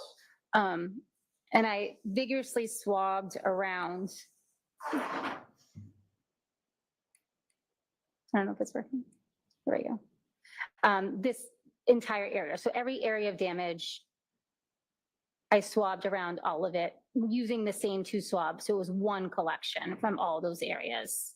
One collection on swab 1 and one collection on swab 2. You just repeated the process. No, I took them exactly at the same time. So I held the 2 swabs together. Oh. And as I'm swabbing, I'm rotating the swabs to make sure that all the exterior of the swab is coming into contact with that material in order to collect equal samples, or at least attempt to collect equal samples on each swab. Okay, we can take that. Thank you. And you indicated that this was the first time that you had done swabbing specifically for the purpose of trying to find either canine DNA or animal. That's correct. Had you been trained at the time that you took the swabs, had you been trained or received any training or any teaching about the relationship between keratinized tissue and DNA? No, Do you know what keratinized tissue is? no.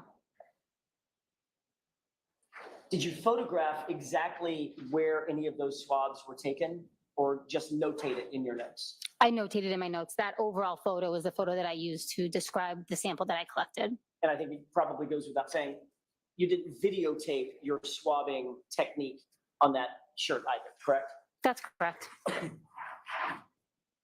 You did include a handwritten note on your report that you found, quote, debris from T-shirt 717 and shirt 718, correct?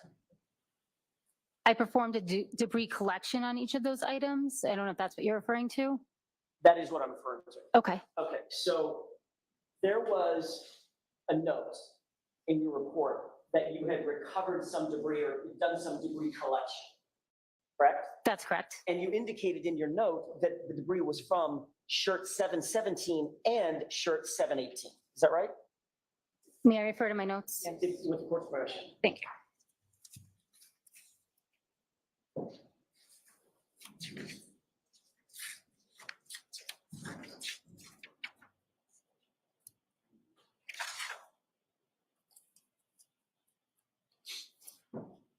Yes, that's correct. Okay, and shirt 717 is which shirt? The orange t-shirt, And shirt 718 is which shirt? the long sleeve gray shirt. All right, so you took, is the right word scrapings? Yes, that's correct. Okay, you took scrapings from both shirts, is that right? Yes, correct. And then combined those together and submitted that as the quote unquote debris that was assigned a new item number 7-18.18, correct? Yes, that's correct. So as you sit here, you don't know where the debris came from specifically other than the two shirts. Could be one, could be the other, could have been a combination of both. Yes, that's correct.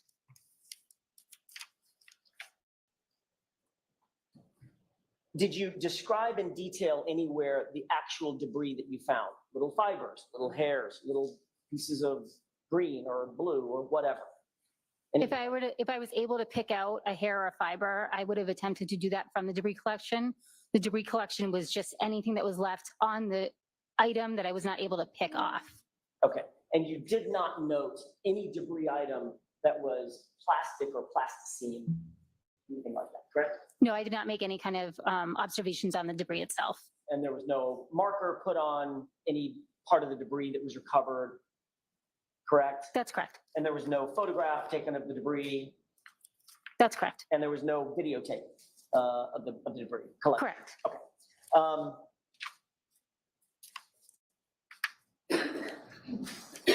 When you received item 717 and item 718, that came in one evidence bag, did it not? Yes, it did. Your Honor, may I approach briefly? Yes.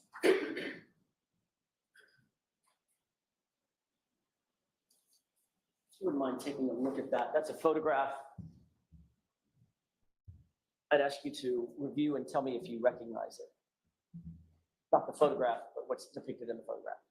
Yes, I do. How do you recognize that? This is the container that contained it's a photo of the brown paper bag that contained the long sleeve gray shirt as well as the orange t-shirt. May I approach, Your Honor? Yes. If I could ask that be marked as next in order. Any objections to Lally? No, Your Honor.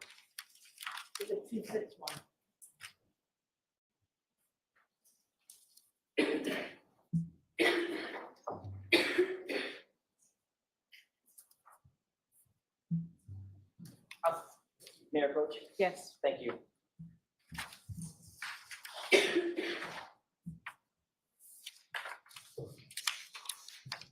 This evidence bag notes, let me start over.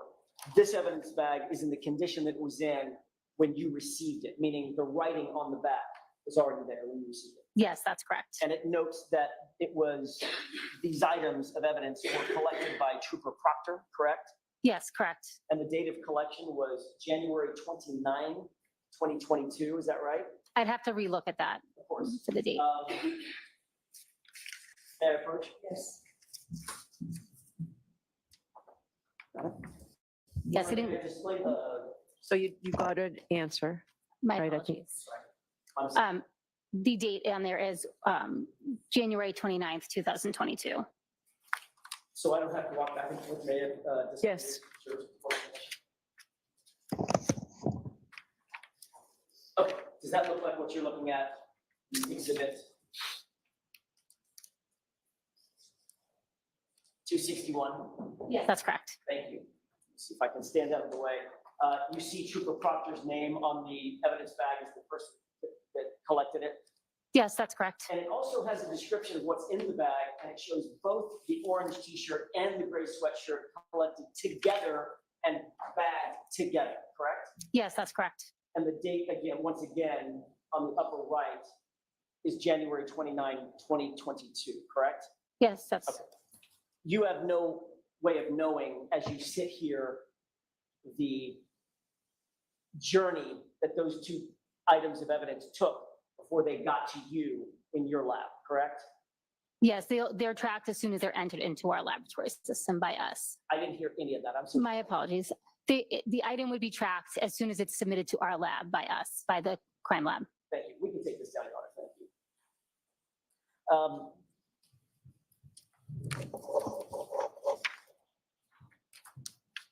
The debris that you ultimately got from the shirt or shirts, you don't know if that debris may have been in the bag and the shirts picked up the debris in the bag or otherwise, correct? Correct. Because they were housed together. Yes, Stored together. that's correct. Were you aware before you began your analysis on either one of those shirts that those shirts had been found at the bottom of an ambulance, on the floor of an ambulance at one point? I don't have any knowledge of where the clothing, what condition the clothing in was before I got it. Okay, and that probably answers my next question, but just for the record, you don't have any knowledge personally as you sit here that either one of the shirts or both of them were the floor of a hospital room as well. I have no information about where the shirts were. One of the things that you did indicate was, in your direct examination, was how important it is to maintain sanitary conditions with evidence to avoid contamination, correct? That's correct. For instance, you wouldn't want to take the swabs that you so carefully utilized to swab an item of evidence and then, oops, drop it on the floor. You would have to discard that item and then start over, correct? If a swab is dropped on the floor, we don't discard it. We would preserve it, but that would be a note that we would have to put in our file, and that, yes, that swab would not be tested any further. Right, because of the possibility of cross-contamination. Correct. And at least according to the evidence bag, those two shirts were in the custody and control of which trooper before you got them? Trooper Proctor collected the evidence according to the bag. Thank you. Ultimately, Ms. Hartnett, every single piece of taillight material and clothing that you've described in your testimony today on direct and cross-examination, all of that evidence was presented to you or to the lab at one time in one bundle on March 14th, 2022, correct? No, that's incorrect. Which portion was in the lab before March 14th? The taillight that I collected from the vehicle was submitted prior to that, as well as any other items that I took from the vehicle. Okay, that was a great answer and my mistake. I knew that and I forgot. So the taillight housing you took on the first? Correct. Okay.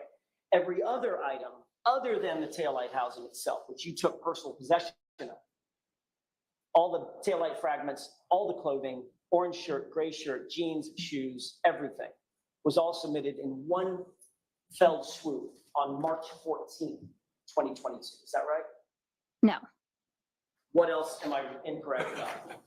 So I just wanted to clear anything that was collected from the vehicle, as well as the swabs from the red Solo cups and the drinking glass that I was presented with at Canton PD, was submitted by me on February 1st.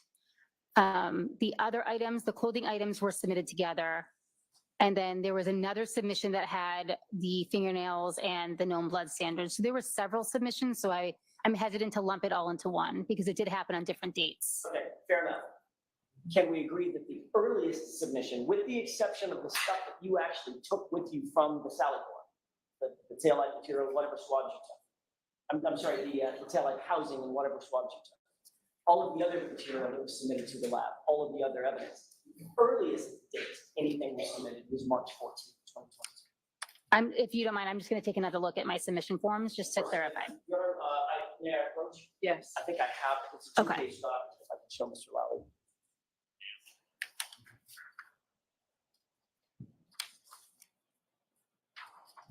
Is that a copy of your submission form? Yes, it is. Okay. If you could familiarize yourself with that for just a quick second. Yes.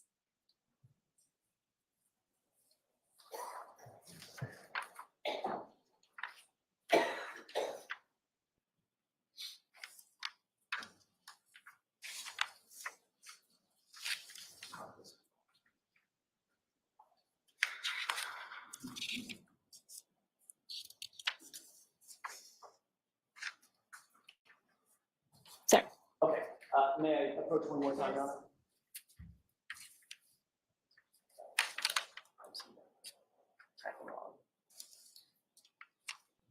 I have one more document I'm going to ask you to take a glance at. Okay.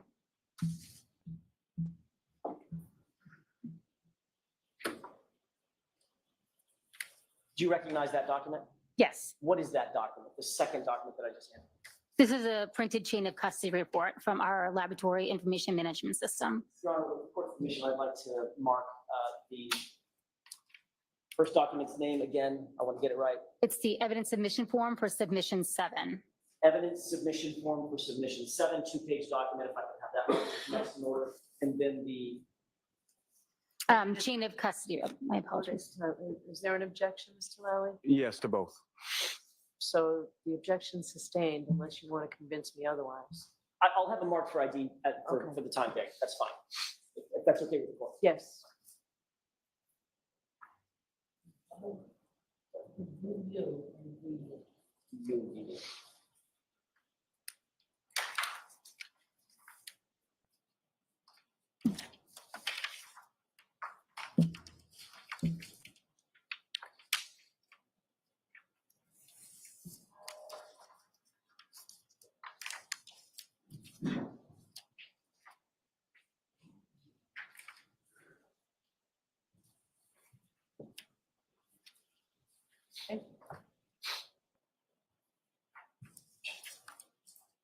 You've got a lot of your Post-its on the other one. Do you want to take it off? I was going to actually ask if I think it would help with this. Okay. Go a lot faster with those Post-its The on. witness, I guess. Go back to the witness with those. If you could take a look at what's been marked as VV, that's the log. I just want to go through this relatively quickly. With regard to plastic pieces that were submitted, if you look on page, for instance, page 11, where a tab is. Yep. That shows that that piece was submitted on March 14th, correct? Yes, that's correct. And there was a piece submitted on March 14th on page, notated on page 12.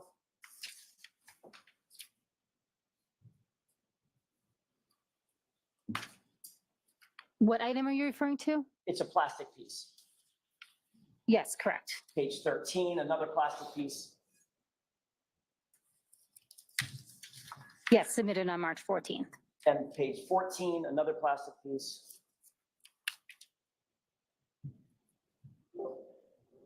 Yes, that's correct. Page 15, another plastic piece.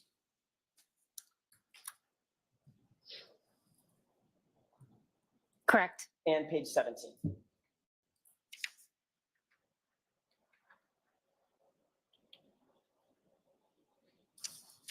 Oops. Sorry. Yes, that's correct. And then if you turn to the next page, page 18, that's the orange T-shirt. It shows its submission date, correct? Yes, that's correct. And what's that date? March 14th. And then on the bottom, very bottom of page 20, going into page 21, there's another item, the gray T-shirt or gray sweatshirt.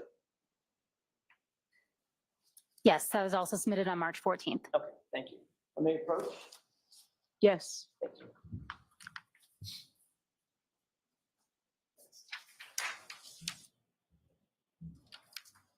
So we need those. They're marked for identification. I'm not sure if I'm going to use it one more time.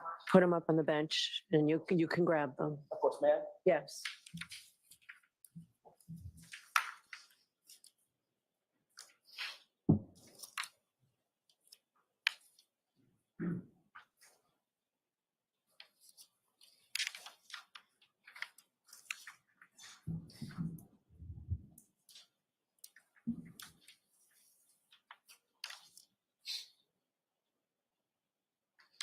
Ms. Hartnett, before you received all of the items that we've talked about and all the items that you've testified about, with the exception of the items that you physically took with you from the Sally Port, everything else that you've testified to was submitted to you on March 14th or after, correct?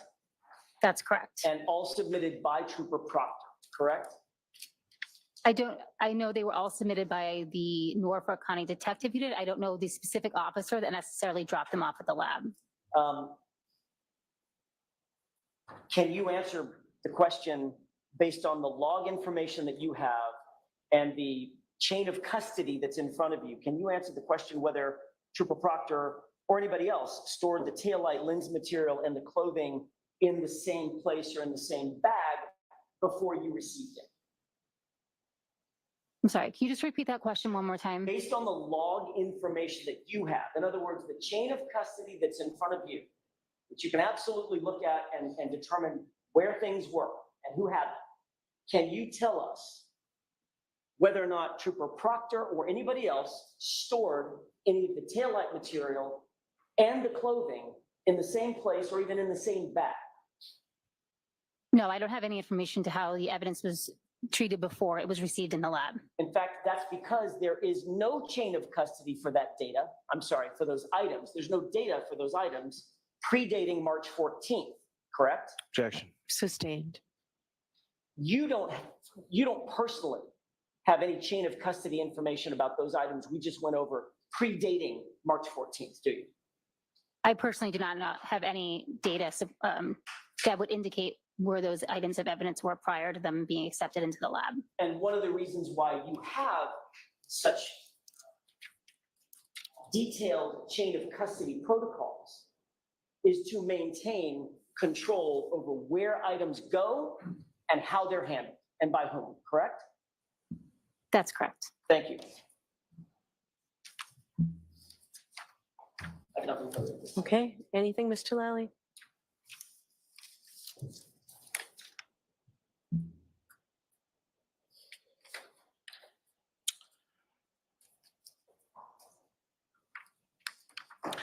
Just a couple.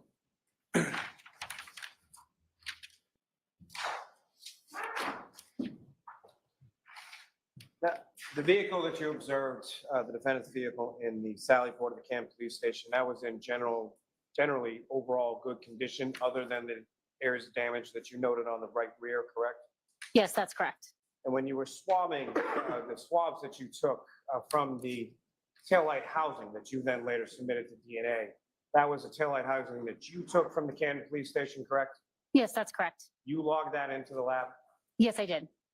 You took those swabbings and then you packaged them and you sent them to the DNA, correct? Yes, that's correct. And all of those swabbings were taken from the exterior area of that taillight assembly, is that correct? Yes. The objection sustained is to the form.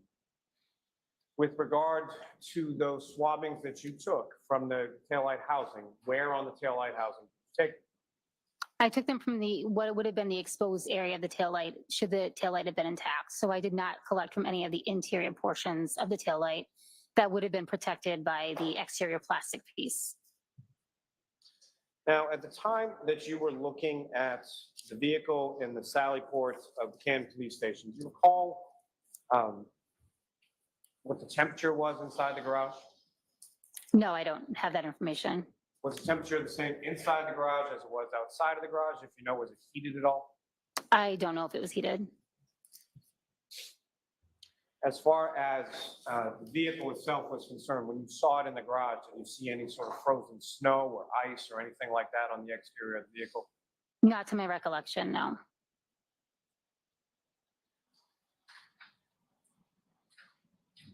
I have nothing further on. On that limited bit, One follow-up question.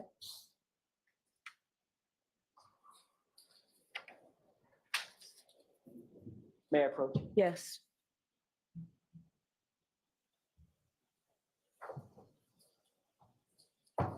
If you take one more look at that, what's been marked for identification is UU.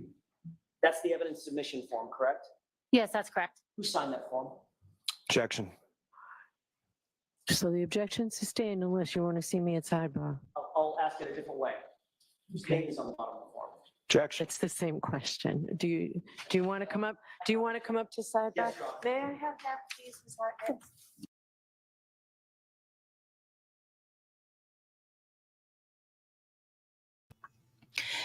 So, you guys in the chat, tell me what you think. Do you feel like Bev is softening up to the defense any now as compared to the beginning of the trial? Or do you feel like she's still pretty much cuts the defense off at the knees, so to speak?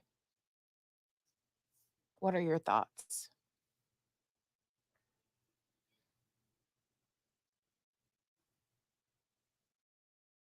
I feel like the defense did a really good job at kind of making it seem, like how could a hare travel 60 miles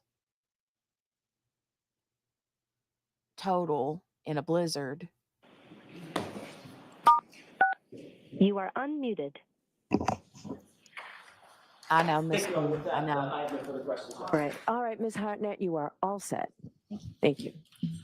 I get it, Miss King. All right, your next witness, Mr. Lally. Yes, Your Honor, the Commonwealth call Ms. Ashley Valaire to the stand. So Miss King says, I can't believe how all these items for testing were just taken as one, even though it was 6 solo cups and 2 clothing items. Mm.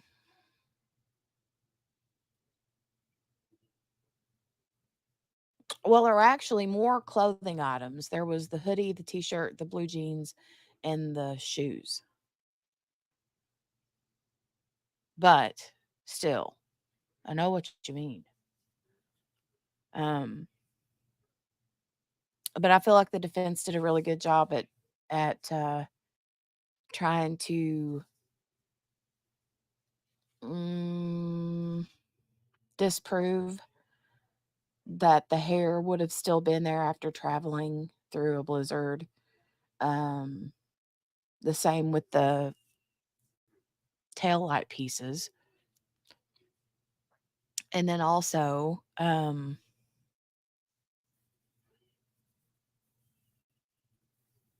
what he was doing, what Lally was doing there at the very end when he was like, was it heated inside the garage in the Sally port? Was it dry in there? The conditions were different in there than they were outside, and the elements. And so basically, he's trying to let the jury know, yeah, the hair may easily stay stuck while it's traveling 60 miles to the Sally port. Whereas when it gets inside the Sally port, it dries off and the hair is more likely to easily come off, right? I don't know. I don't know. Gail says she seems equally irritated at both sides. Maybe that's what it is though. That's maybe because I'm thinking she seems like she's softening up a little bit to the defense, but maybe it's just that it seems like it because she's just as equally as irritated at Lally. I don't know. Today is not her day though.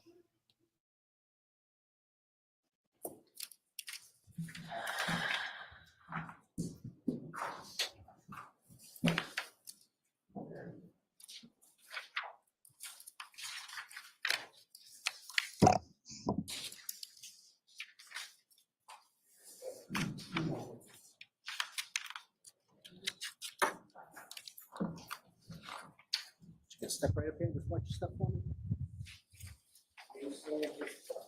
Raise your right hand. Do you solemnly swear the evidence given in the court and jury in the case now hearing should be the truth, the whole truth, and nothing but the truth, so help you God? I do.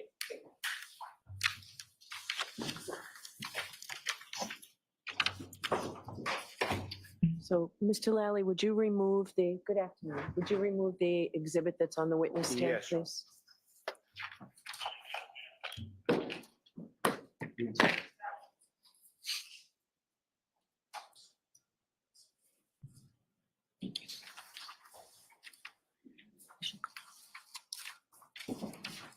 All right, Mr. Lally, whenever you're ready. Thank you, Your Honor. Good afternoon. Good afternoon. Could you please state your name and spell your last name for the jury? My name is Ashley Valier, spelled Vallier. And Ms. Valier, what do you do for work?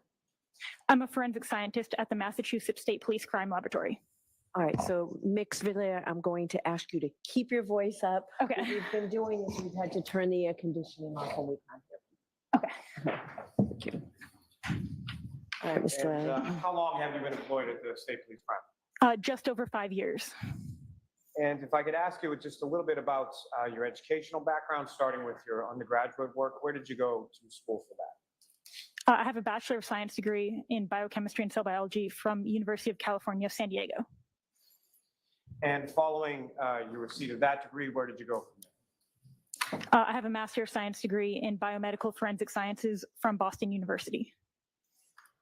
And once you received that master's, where did you go to work after that? I worked at the Broad Institute for about 6 months before getting a job at the Massachusetts State Police Crime Laboratory. As far as your work at the Broad Institute, that's located in Cambridge, is that correct? Correct. And what type of work did you do at the Broad Institute? I worked for the Center for the Development of Therapeutics Department, doing quality control checks on compounds that they think could have potential to be therapeutic drugs. And so you went to work for the Mass State Police Crime Lab, or the MSPCL, in early 2019, is that correct? Correct. And when you first went to work for the MSPCL, what unit were you initially assigned to? The Trace Arson and Explosives Unit. Is that the unit that you still currently work in? It is. And so you started with the lab as a forensic scientist one, is that correct? Correct. And so what sort of steps or what kind of training did you go through in order to go from being a forensic scientist one to being a forensic scientist two that you are? A forensic scientist one is the initial job that you're hired as. After you've been at the lab for a year and once you're qualified and signed off to do casework, you become a forensic scientist too. Now, within the trace unit, can you describe to the jury sort of what types of things you're looking at, or what types of analysis that you do with regard to working in the trace unit specifically? What I do or what the unit does? First, as far as in general terms, what is a unit? The unit has a lot of disciplines. So there's fire debris examination, explosives examination, serial number restoration, gunshot residue analysis, fibers, paint, glass, physical match, trace recovery. And specific to yourself, what is it that you do within the trace? I do gunshot residue analysis, trace recovery, and physical match analysis. And as far as each of those respective categories, is those the things that you've done essentially your time there, especially as a forensic scientist too? Yes. Now, with regard to, as far as the physical match component that you were talking about, can you explain to the jury, just again in general terms, sort of what goes into that, or what are you looking at, what are you doing in regard to your analysis with that? Physical match analysis is looking at two or more items that have broken irregular edges and seeing if they fit together like a sort of like a jigsaw puzzle. And when you're doing those examination of various items with respect to that, what types of instruments are you using, or what types of ways are you looking at these from an instrumental perspective? It's mostly the stereo zoom microscope, which is a microscope that's mounted on a stand so that it can look at larger objects and not just slides like in science class. Okay, this is going to be a cool testimony. This is going to be a cool one. This chick she has super cute hair, by the way. This gal is going to guarantee tell us about about the broken tail light. When she mentioned the jigsaw puzzle pieces, yeah. This is going to be a cool testimony. Work with the lab. You're familiar with the lab is accredited, is that correct? Correct. And that's accredited by an organization known as ANAP. Correct. And with respect to that accreditation, what if any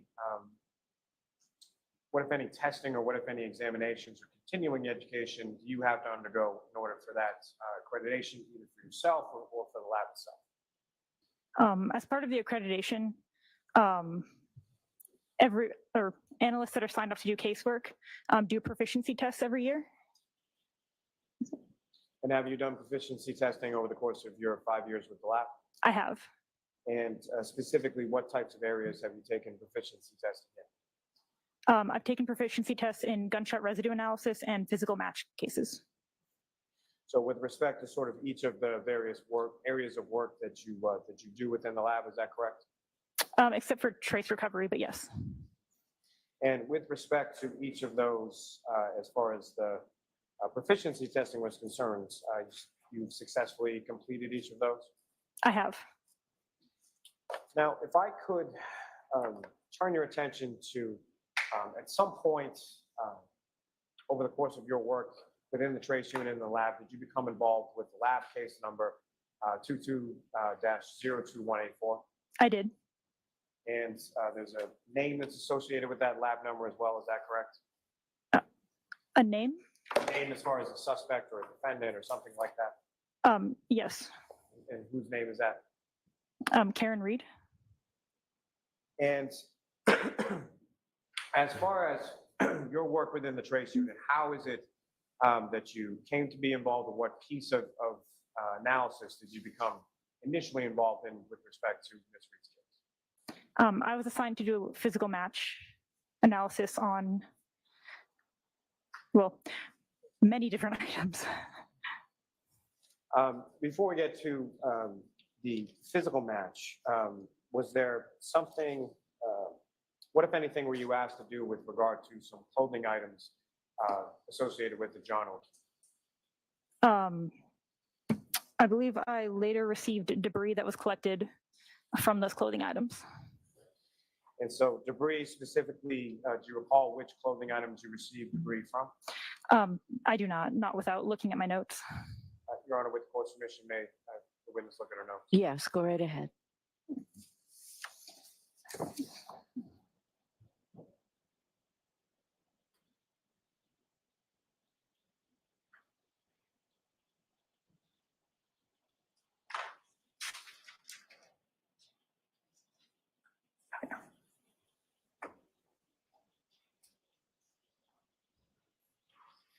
And is your memory refreshed as to which items of clothing you looked at? Yes, so it was, well, I didn't look at clothing. I just received the debris that was already packaged. So it was labeled as coming from jeans, boxer shorts, sneakers, a gray long sleeve shirt, and an orange t-shirt. Now, with respect to each of those items had a lab sort of label number associated with it, is that correct? Correct. Is it your understanding that the larger piece of clothing would have been labeled 7- something, and then the debris from that clothing would have been labeled 7- same thing, point, whatever? Does that sound familiar? It does, yes. And so with the specific reference to item 7-18.18, that was debris from an orange t-shirt, is that correct? Yes. And specifically, I'm sorry, debris from an orange t-shirt and a gray long sleeve shirt, correct? Correct. And from your analysis of that debris, what if any examination did you do of that debris that was provided to you within the trace? So each of these items was packaged in a fold. And so I opened and looked at the items under the stereo zoom microscope and documented it with photos. And as far as that item, 7-18.18, what, if anything, did you observe as far as contained within the debris from that item specifically? May I look at my notes? Yes. Okay, thank you.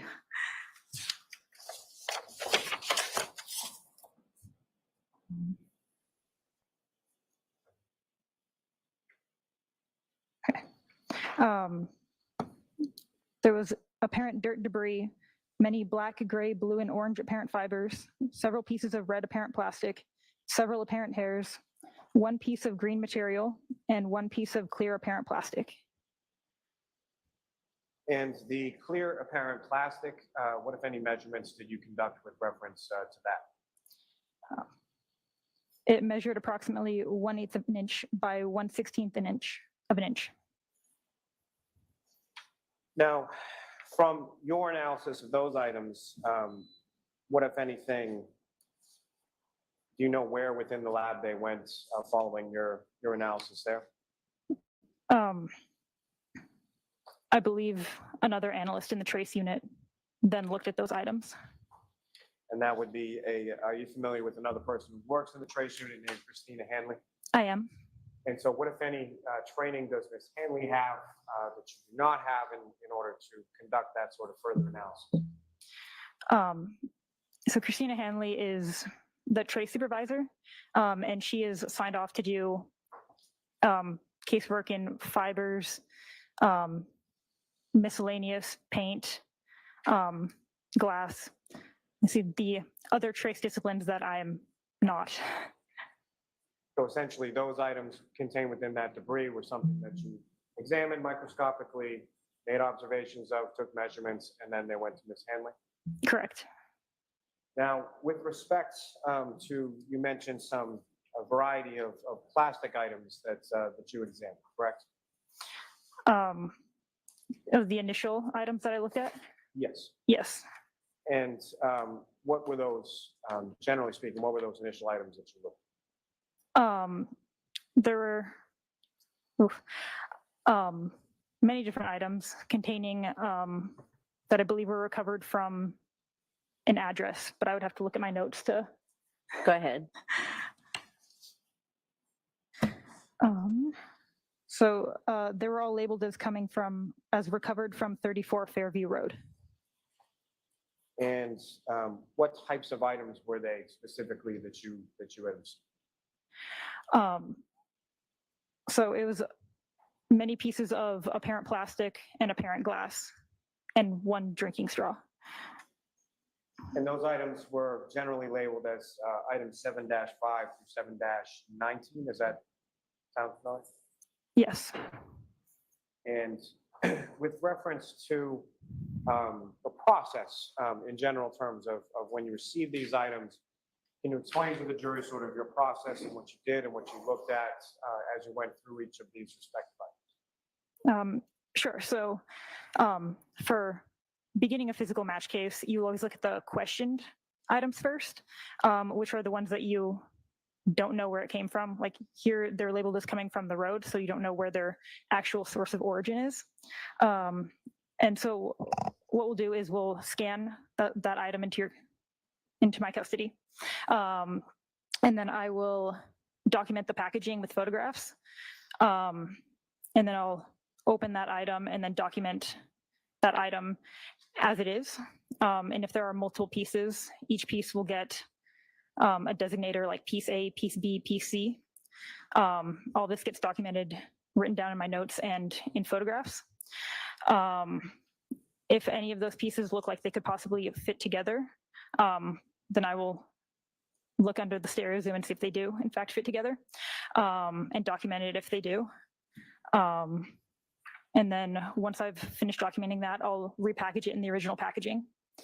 And then if there are multiple items, like in this case there were, then once that first item is sealed up, then I'll clean my bench and then I'll open the second item and do the same thing until all of the items have been documented. And again, if you could describe to the jury sort of the physical process of what you did in this case, with respect to these items, as far as how were you looking at them sort of physically, what did you do with those items? So like I said, I opened up each of these items individually, took photos, took notes, looked at them under the stereo zoom microscope, and then looked at my photos after I had looked at all of them. They'd all been packaged in their original packaging. And then I looked at the photographs to see if any of those pieces could possibly fit together. And then once I looked at the photos and saw that it looked like there were possible physical match fits among those questioned items, then I opened up those items and looked to see if they, like in real life versus just on photos, see if they could have a potential physical match. And then if it looked like it did, then I brought them together and looked at that in the stereo zoom to confirm if there was a physical match.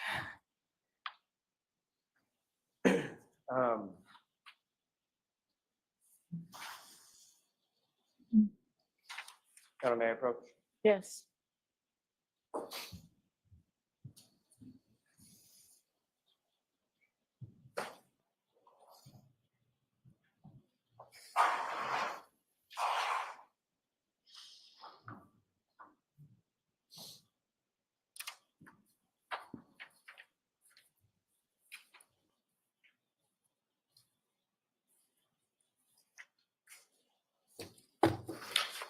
Display, I'm showing you a series of 9 photographs. Just ask you to look at those and help me finish.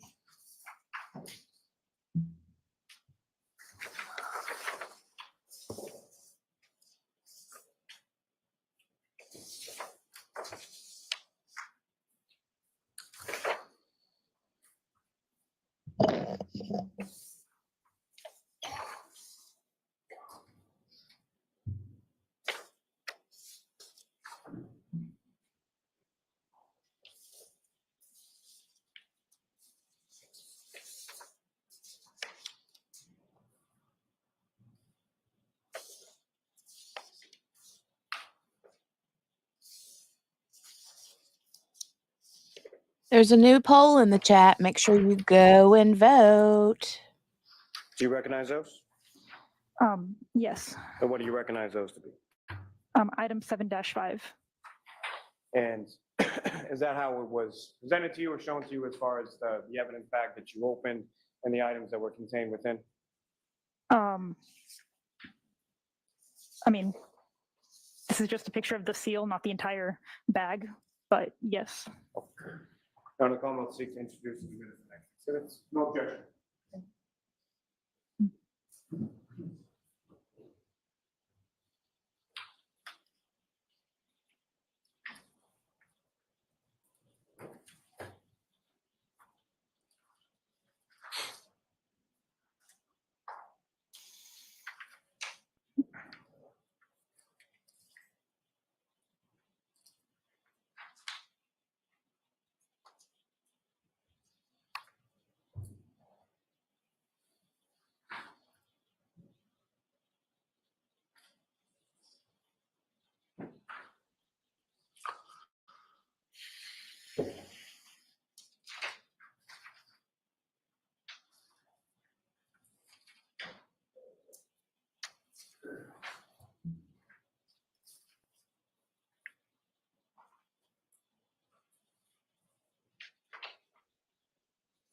It's 262 and 270.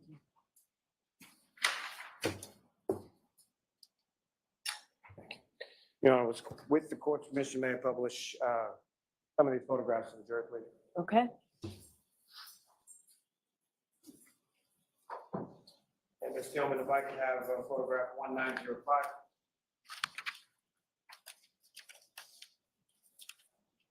Next, Blair, what's up on the screen is photograph 1905, which has now been marked as exhibit 262. Do you recognize that? I do. And is that the evidence back that you were presented with regard to items labeled as 7-5? That's the seal on it, yes. Now, just in general terms, as far as this process that you're talking about, sort of fitting the puzzle pieces together, how long and how laborious a process did that entail? In this case specifically, Yes. there were many items to look at, so it did take quite a bit of time. And if I can have photograph 1908.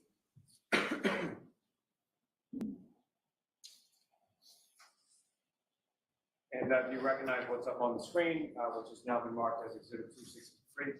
I do. Is that one of the pieces that you had from item 7-5? Those are the 3 pieces in item 7-5.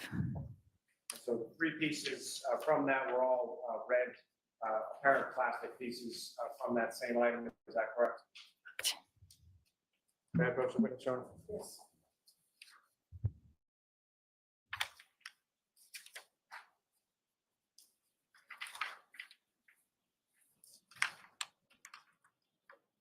Showing you another 7 photographs. Give you those.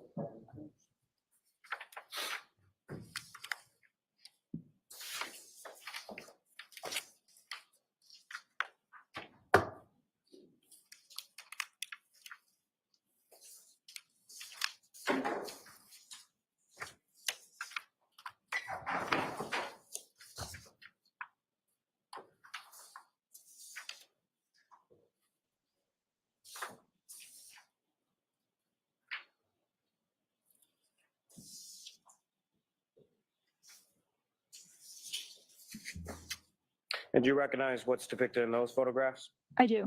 And what do you recognize those to be? The seal and then the items from item 7-6. And what's contained in those photographs, is that a fair and accurate portrayal of what you observed when you were doing your analysis in the lab? Yes.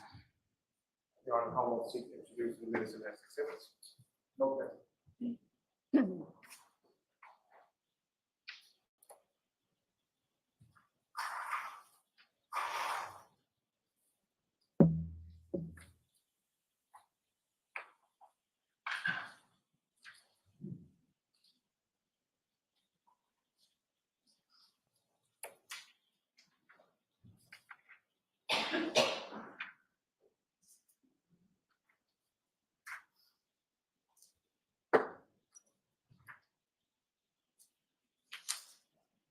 Exhibits 271 through 277.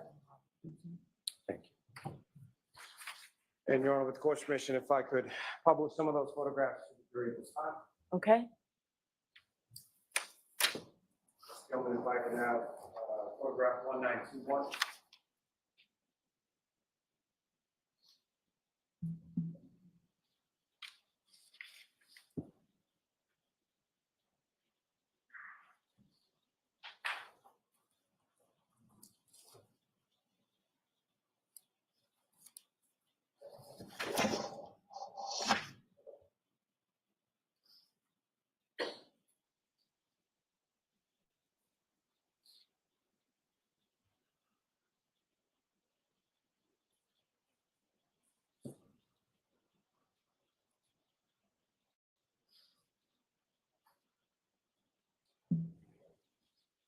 And Ms. Gilman, if you could just rotate that.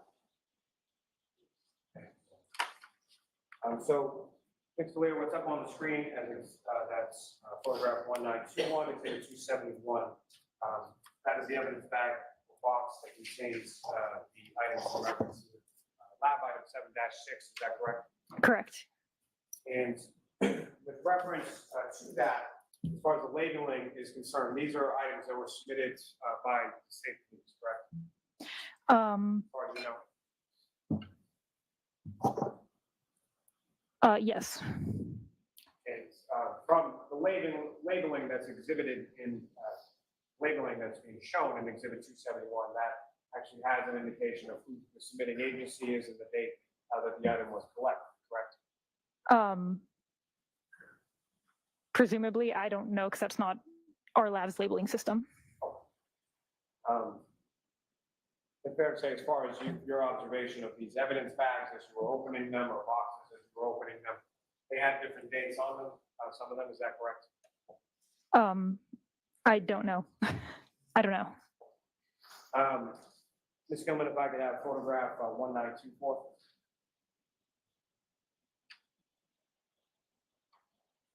And again, what's up?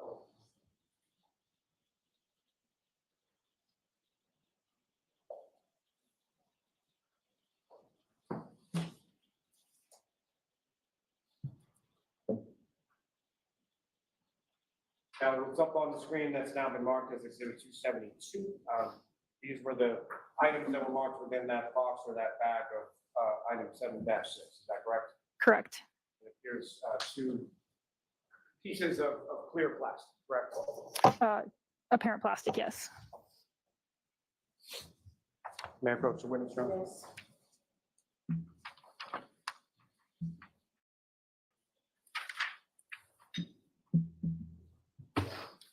Showing you another series of photographs, if you can review those, look up when you're finished.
And do you recognize what's depicted in those photographs, ma'am? I do. And what do you recognize those to be? The item 7-8. And again, fair and accurate portrayal of what you observed in the lab with reference to item 7-8. Yes.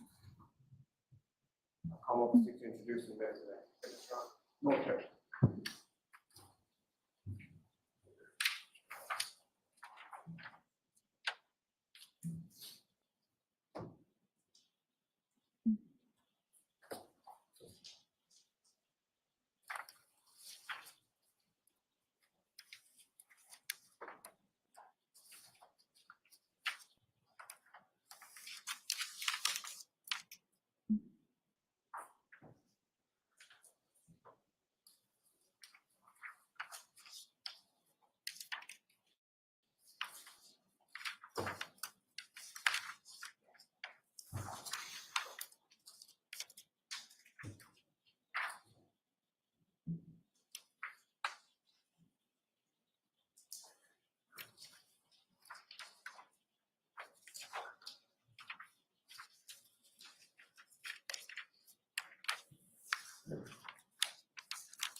It's 278 and 292. And Your Honor, with the court's permission, may I publish some of these photos to the jury as well? Ms. Valier, with regard to the items that were contained within these variety of ballot boxes that you had received as evidentiary items, what, if any, difference was there between sort of color, the size, the shape of the different items that you received?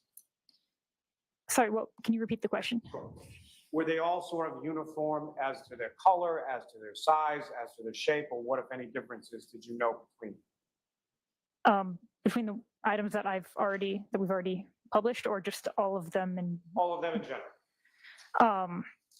So some of the pieces were clear apparent plastic, some were clear apparent glass, some of them were red apparent plastic, some of them were silver colored apparent plastic.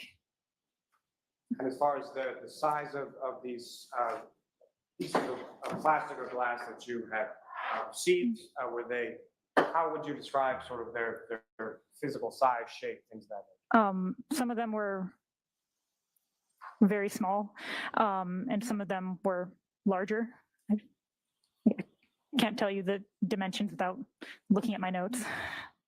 And you took measurements with respect to each of the pieces that you analyzed, each of the pieces that you examined, and each of the pieces that you ultimately tried to find a match for, correct? Correct. Ms. Gilman, if I could have photograph 1931.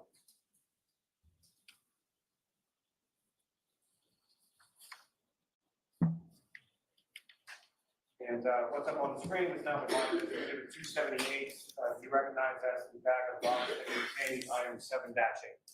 Yes. And Ms. Gilman, if I could have 1934. What's contained in this exhibit up on the screen, number 279, do you recognize that as contents that were collectively sort of labeled as item 7-8? I do. And so from a variety of those different pieces that are depicted up on the screen in exhibits 279, each of them would have been respectively labeled as far as, say, 7-8.1 or 7-8 point something else. Is that fair to say? So the laboratory numbering system where it goes 7-8.1, that's if you take like a subsample. So if I had collected like debris or something off of this out of this item, that would then be labeled 7-8.1 because it's a new entry in our limb system. These are just the different pieces in 7-8. In my notes, I gave them labels as such as piece A, piece B, piece C, all the way down to,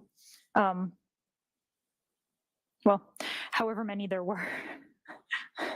You labeled them individually as sort of letters, is that correct? Correct.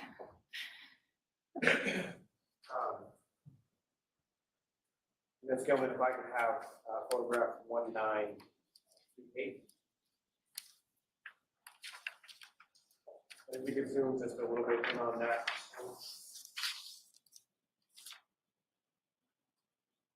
The next layer, what's depicted up on the screen within this exhibit of 282, do you recognize that? I do. Is that one of the pieces that was submitted within this as far as 7-8 that you examined throughout the course of your analysis? Right? It was. There's actually two pieces in that. There's the large one in the middle, and there's a very small one up in the corner. Okay.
What in the world is going on here? What did I miss? Just more, they're like getting him out of there to go through more exhibits? I'm so confused.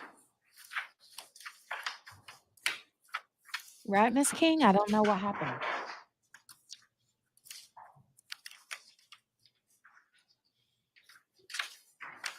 I do not know.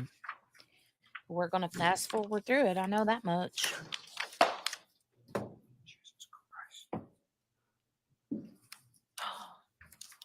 Did he just say Jesus? Listen, sounds like somebody says that. I think it's Lally. He did.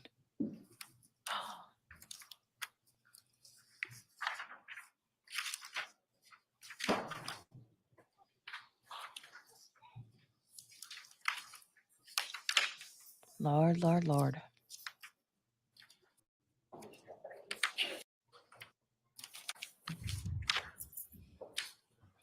Lally, you need to get your crap together, dude.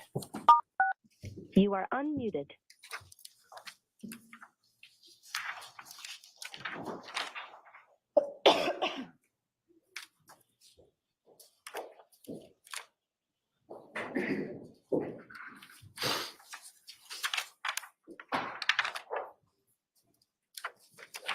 Right, Kel?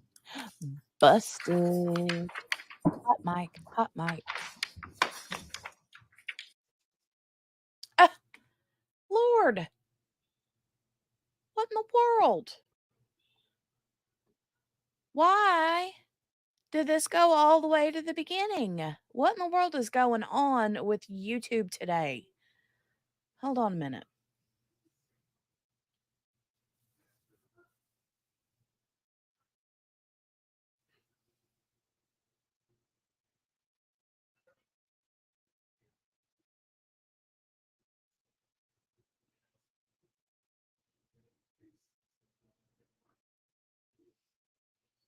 This was their break.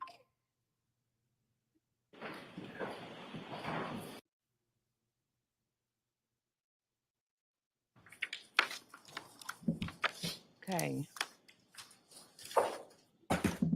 Thank you. Maybe see if you put back.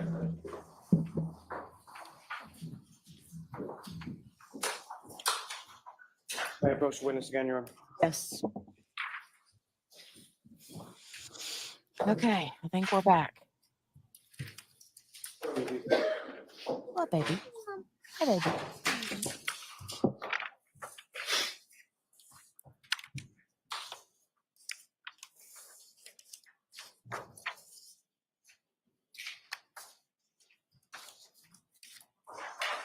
You recognize those, ma'am? I do. What do you recognize those to be? Photos that I took of item 7-10. May I approach? Yes. I'm going to introduce you as the next. Oh, there's.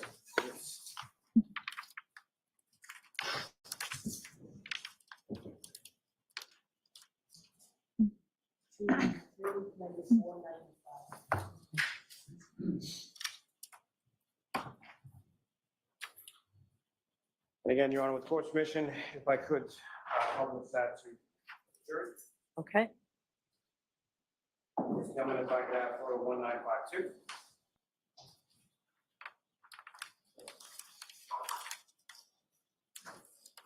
And Ms. Blair, what's depicted up on the screen is that the bag of box that contains item 7-10. Yes. And Ms. Gilman, if I could have 1955.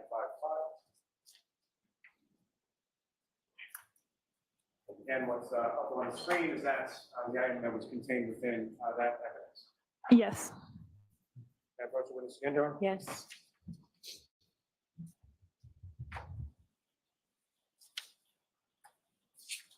Showing another series of photographs. If you could view those before we finish.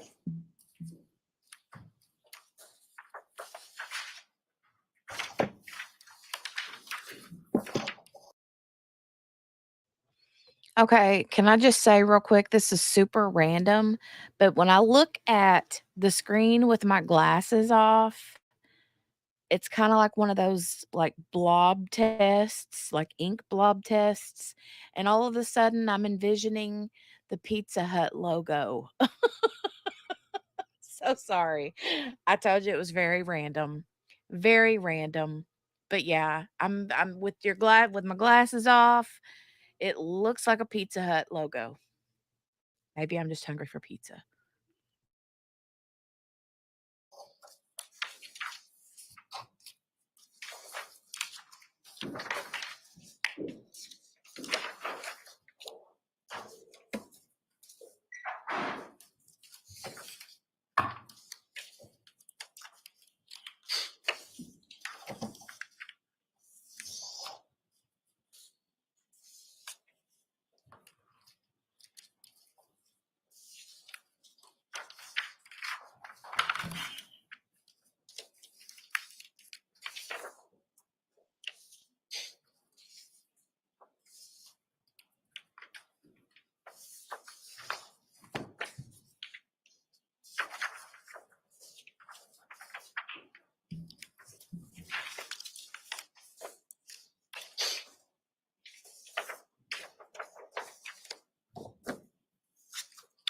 And Ms. Valer, do you recognize what's depicted in those photographs? I do. Or what do you recognize those to be? The packaging that item 7-9 and 7-19 came in. And what's contained within those photographs, is that a fair and accurate portrayal of those items when you receive them at your station and within the trace unit? It is. Madam Mayor, approach. Yes. I'm going to seek to introduce and admit as the next. Okay.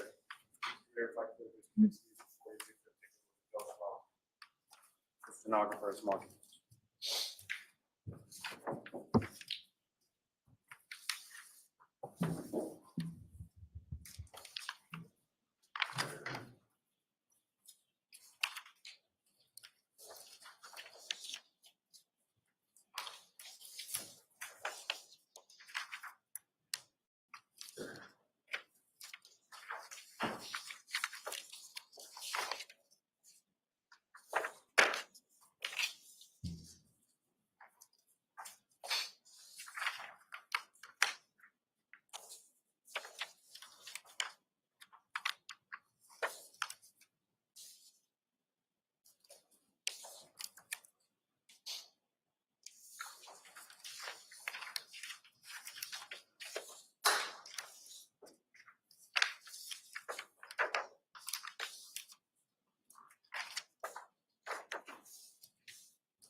And Your Honor, with the court's permission, may I publish what's now been marked as 296 through 309 for the jury? Yes. Gilman, if I can have photograph 1958. And again, Ms. Blair, what's up on the screen is that's the evidence bag or box that contains those items that she's testifying about 7-9 and 7-19. Yes. Now, with regard to Ms. Gilman, if I could have photograph 1962.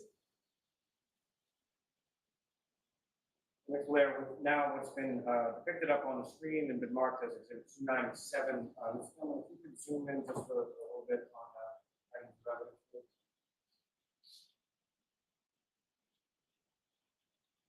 Now, contained within this are three clear pieces of glass or plastic, if you know. I have to look at my notes to see what I wrote them as. My other question, Your Honor, with the court's permission, may. Yes. Go ahead, look at your notes.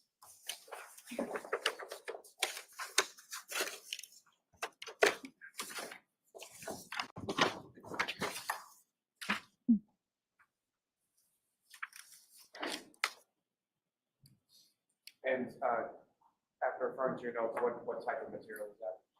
3 pieces of apparent plastic. Now, Ms. Gilman, if you could slow down just a little. I'm sorry.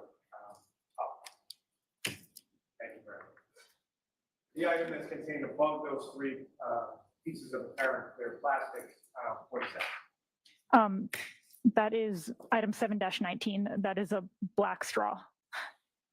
And Ms. Gilman, if I could have photograph 1964.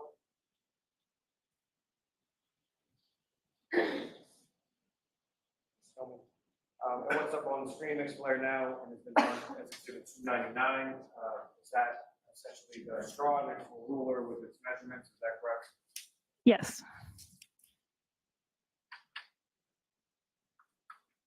Thank you.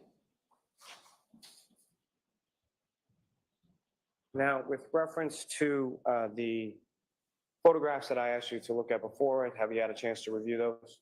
I have. And do you recognize what's contained within those? I do. And what do you recognize those to be? The photos I took of item 7-11. And what's contained in those photographs of item 7-11, is that a fair and accurate portrayal of what you observed in your lab when you conducted your analysis in reference to this case? It is. You're on Commonwealth seek to introduce and admit as the next exhibit. Okay. Okay.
Thank you.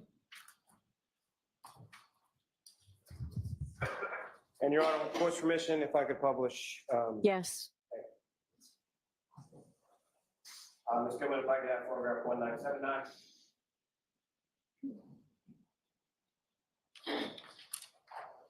Again, next flare, what's up on the screen is that the bag, evidence bag that contains item 7-11. Yes. And for the record, that's been marked as exhibit 10. Ms. Gilman, if I could have 1982. Hey, Shiraz. Hey, hey. And again, this flare, what's depicted up on the screen on exhibit 311, is that the items, or the pieces of plastic that were contained within the aforementioned evidence bag and abuse exhibit, item 7-11. Yes. Pull option number 4. Why are we even here?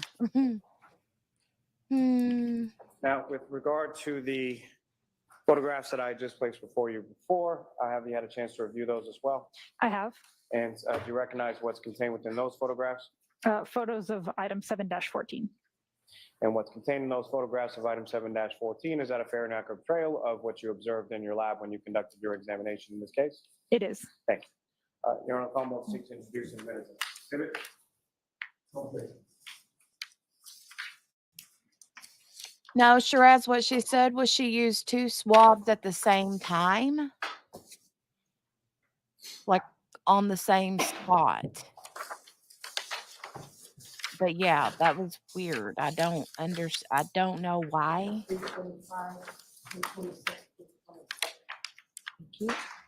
That was very confusing though.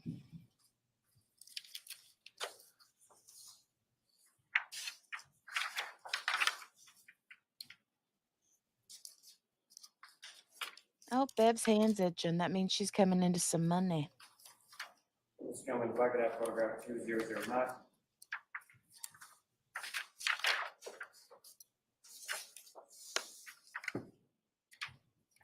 So if I could draw your attention up to the screen just for a moment. Now been marked as exhibit 325. Do you recognize what that is? I do. That's the bag that contained item 7-14, is that correct? Yes. And Ms. Gilman, if I can have photograph 2012. Collected by Trooper Proctor. Again, Ms. Blair, what's up on the screen is that the item that contains labeled item 7-14 in that. I'm sorry, I need all of please. What's depicted on the screen is that a fair and accurate portrayal of what was contained in the exhibit bag from the previous exhibits, labeled as item 7-14. Yes. Thank you. I'm sorry, I interrupted. Were you able to review the bulk of those photographs that I just placed before you? Yes. And do you recognize those? Yes. And what do you recognize those to be? The photos of item 7-12. If I could have, excuse me, ask those to be marked as the next. Okay.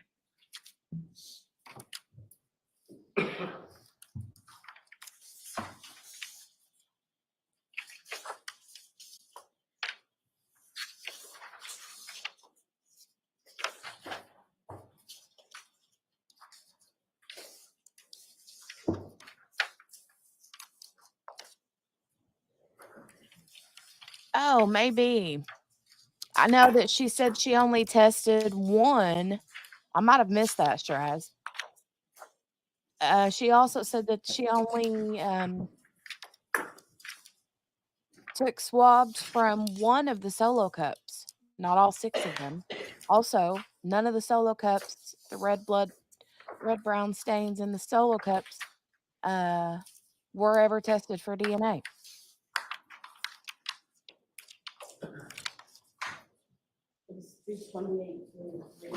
Oh, okay. She did swab multiple spots with the same 2 swabs. Okay. Ms. Gilman, if I could have a photograph 2015. Ms. Blair, if I could direct your attention up to the I screen. must have misunderstood, or I would have thought, no, that's not what she meant. You know what I mean? Those, the evidence pack that contain the items.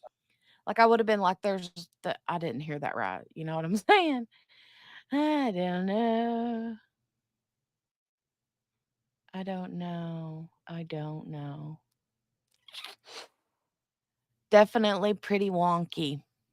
This whole thing was I don't know.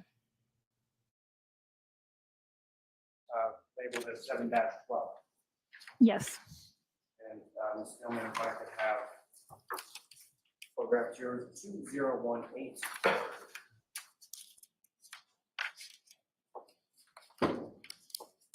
Ms. Blair, directing your attention up to the screen and what's now been marked. Right. None of it was tested. Those are the items that were labeled collectively as 7-12 that were contained within that evidence back prior exhibit.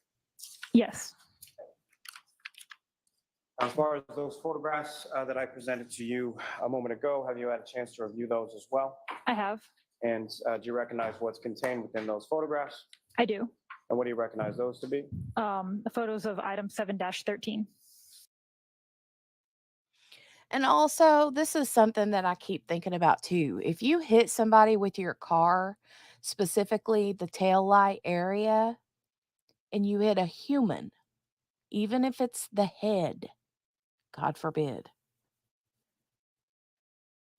and it busts the tail light, I could see it popping maybe into like a piece. But I feel like in order to get that many pieces of plastic, in order for it to have broke into that many pieces, that would have been from hitting something hard, like a mailbox,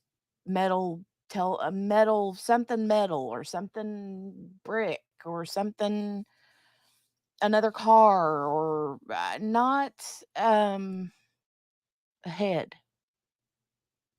Right, Margaret.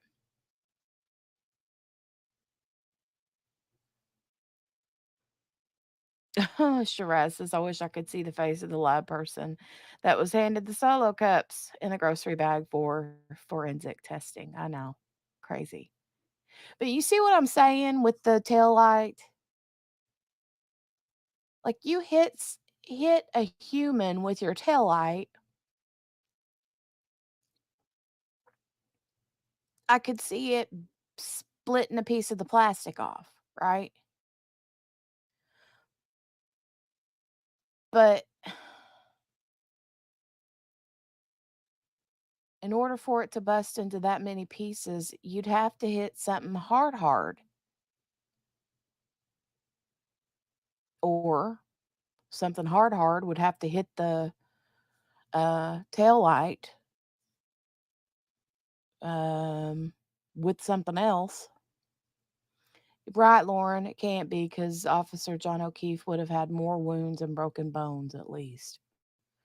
Yeah, I'm having a hard time with that part. But not into pieces, right? Now I could see it if she had like ran over. Hey, Kayleen, how are you? I could see it breaking into a bunch of pieces if she'd ran over it with her tire. But these pieces were up in the yard next to him, around him. It wouldn't have been right, Kayleen. I know. Right, Shiraz. Her tail light was still on when she left the house at 5 a.m. to go look for him. Recall the footage of her pulling out of the driveway. It wasn't shattered at that point. Right, right. I just keep trying to go back and look. I keep trying all these different theories in my head, and I'm like, okay, what if it wasn't some massive setup where he was beaten or bitten by a dog? I mean, I do have a theory about the dog bite. If it was indeed an accidental, like she hit him accidentally, didn't realize that she hit him. Um, but in my mind, I'm thinking, okay, as far as the dog goes, he would. Is it plausible that the dog got out to use the bathroom, got out of the gate or out of the fence or ran out the door when somebody was coming in or out, goes out there to him, sees he need, because he's a German Shepherd. I mean, he is the dog of a police officer. I don't think that he was, or she, that Chloe was a like police dog trained. But I don't know that. Um, but could it have been a situation where you know she goes and to see what's going on and he's out there injured and she tries to drag him by the arm to the house for help and thus the bite marks. I don't know. That's just I'm just trying to piece everything together in every scenario, not just he was beaten to death scenario, but also a could it have been? But if that's the case, why so much cover up and lies? Ay, ay, ay, ay. Very sloppy investigative reporting. The story doesn't add up for me, right, Lauren? But that thing with the car and Officer John O'Keefe, you would, and how did she do that? With being watched from the house? I know, right? That dog put another person in the ER before this event. Right. Yep. Yep. All right. We'll get back to it. There's not much left. It looks like about 10, 15-ish minutes. So we'll scooch on through it and then we'll be done for the evening. And what's contained within those photographs, is that a fair and accurate portrayal of what was contained or labeled as item 7-13? It is. Your Honor, call Malta, may I approach? Yes. Call Malta, seek to introduce the minutes and next exhibit. Okay.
So they're doing more evidence photos. Thanks very much. Ms. Gilman, if I could have photograph 1997. Bev is so irritated with him today, she could vomit.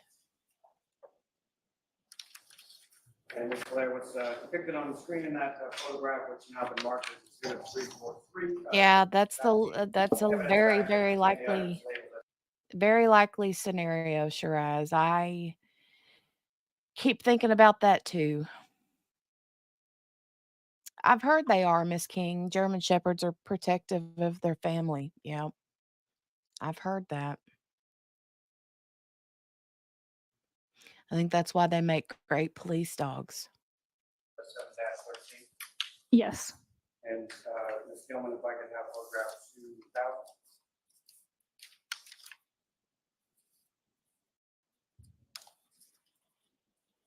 And Ms. Blair, directing your attention to the screen, those are the items contained within that exhibit tag from prior exhibits that have been collectively labeled by the lab as 7-13. Yes. As far as the photographs that I had placed before you, have you had a chance to review those? I have. And do you recognize what's depicted in those photographs? I do. What do you recognize those to be? Photos of item 7-15. And what's contained in those photographs, is that a fair and accurate portrayal of what was contained in items, item 7-15? It is. Okay, hold on 1 second, Madam Court Reporter.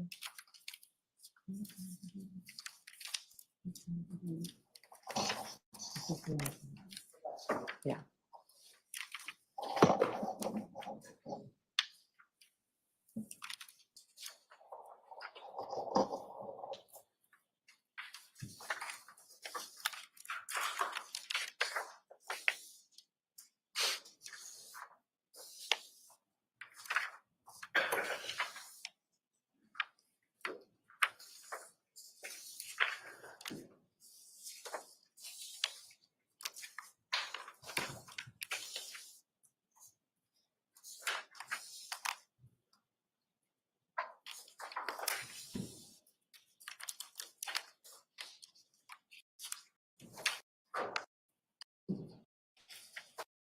Doing today. Mr. Lally, those are the last exhibits we'll be doing today. Understood, thank you. Ms. Gilman, if I could have photograph 2072.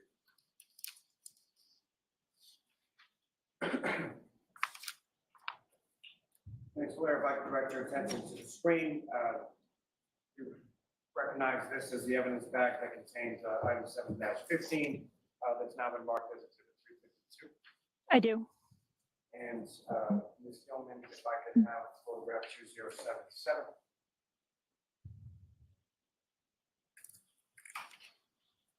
Again, Ms. Blair, what's up on the screen are those the items that were collectively identified by the lab as item 7-15 from that evidence bag contained in the prior. Yes. Okay.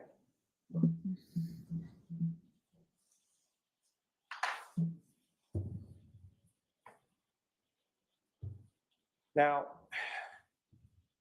Ms. Blair, as far as your analysis was concerned with regard to each of these items, and we'll get to that a little bit, I think, the next time. But with regard to the labels that you assigned to them as far as letters of the alphabet, A through whatever letter that you went, when you were conducting your sort of physical match analysis, how was that shown on a particular piece, or did you label those pieces, or how were you able to sort of quantify that? The pieces that were large enough to, I printed out labels from a label maker with the lab number, the item number, and then the piece that the letter that I assigned it, so ABC, and my initials, and those are on the pieces. And then as far as those pieces were concerned, if you were able to find some consistency between, say, piece A and piece B, and you were able to sort of fit them together, what, if anything, did you do to memorialize that sort of physical method?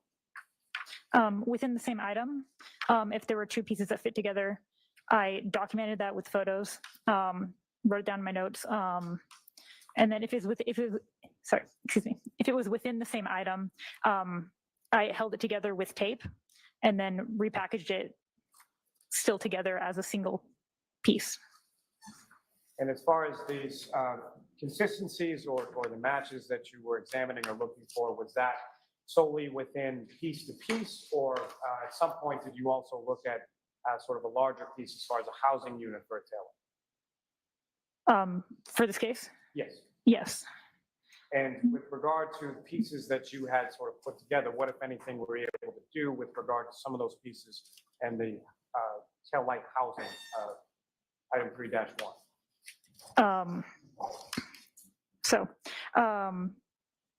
From those items that we just saw, I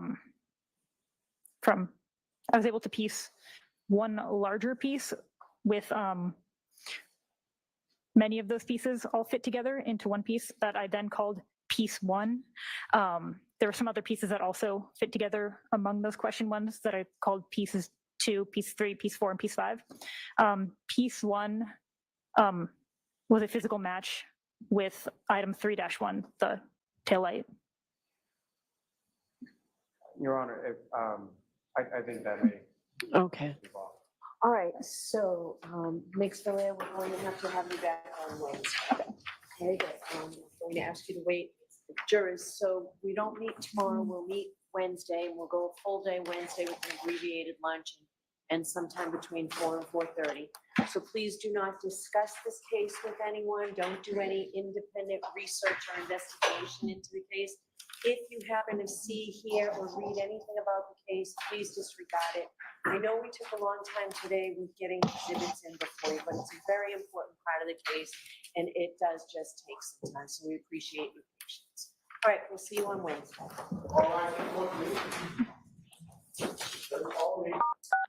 You are muted.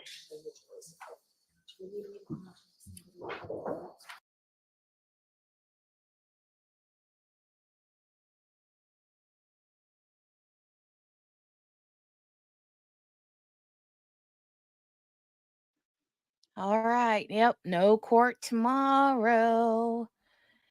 No court tomorrow.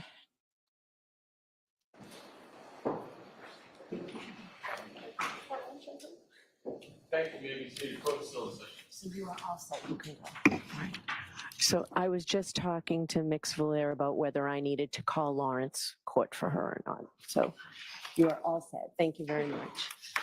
All right. You don't need me for anything until Wednesday? We'll see you Wednesday. It's like, peace out, sauerkraut. Peace out, sauerkraut. She's done. Done, done, done. We are done for today. You guys got any ideas what we could do tomorrow or tomorrow? Do we want to get into that Karen Swift trial? Do we want to do that? Maybe check out the opening statements tomorrow. Shiraz, are you still in here? If you are in here, Shiraz, have you looked at that Karen Swift trial at all? I haven't even looked at the opening statements. I did watch a couple of like videos, but yeah, I don't know yet. Ooh, Bob and Jay have a guest tomorrow that analyzes the word choice of people on the stand. He's going to do Brian Albert tomorrow. Ooh, that sounds like fun. That sounds like fun. That's so cool. I'm thinking, Shiraz says, I heard gossip, rumor, and innuendo talk about it, Kathy. So that's kind of, I think she had posted something. You talking about Kathy Russin? Is that who you mean?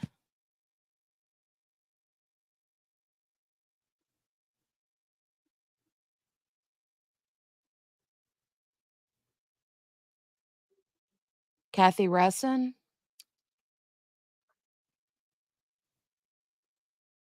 Yeah, if that's who you're talking about, I love her too. Um,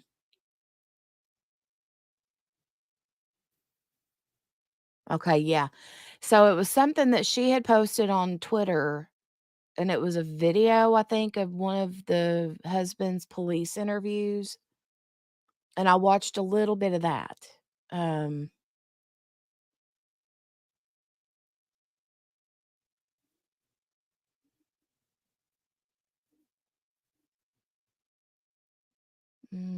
gossip, rumor, and innuendo. Okay, if it's not Kathy Russin, then I don't know.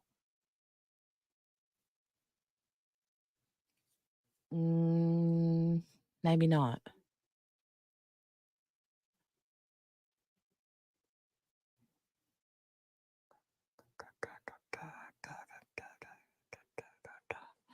I don't know. I don't know. I don't know.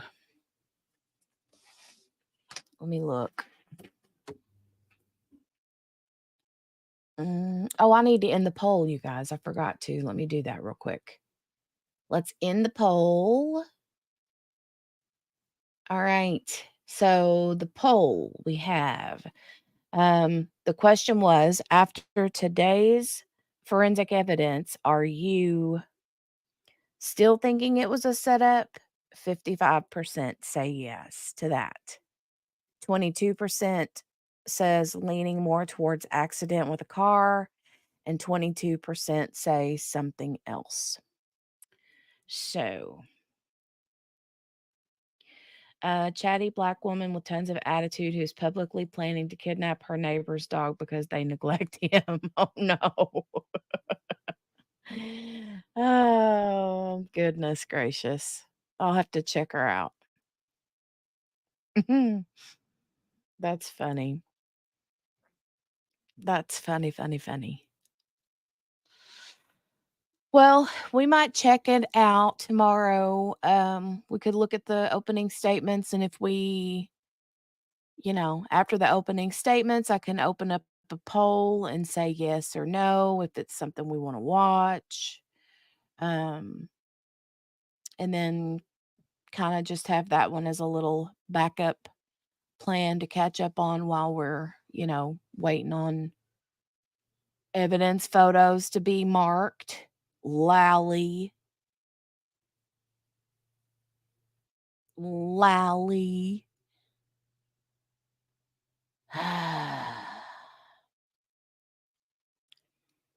So Morgana is hold on a minute. Hold on a minute. Hold on a minute. Let me stop sharing. There we go. So Morgana is in the same camp as you, Shiraz. She feels like something happened in that basement, and she thinks that he fell and hit the back of his head on some of the exercise equipment down in the basement. Because, we can't forget he has the gash in the back of his head too. Um right, Miss King, we do need something else since this judge takes so much time off. I don't know what the deal is.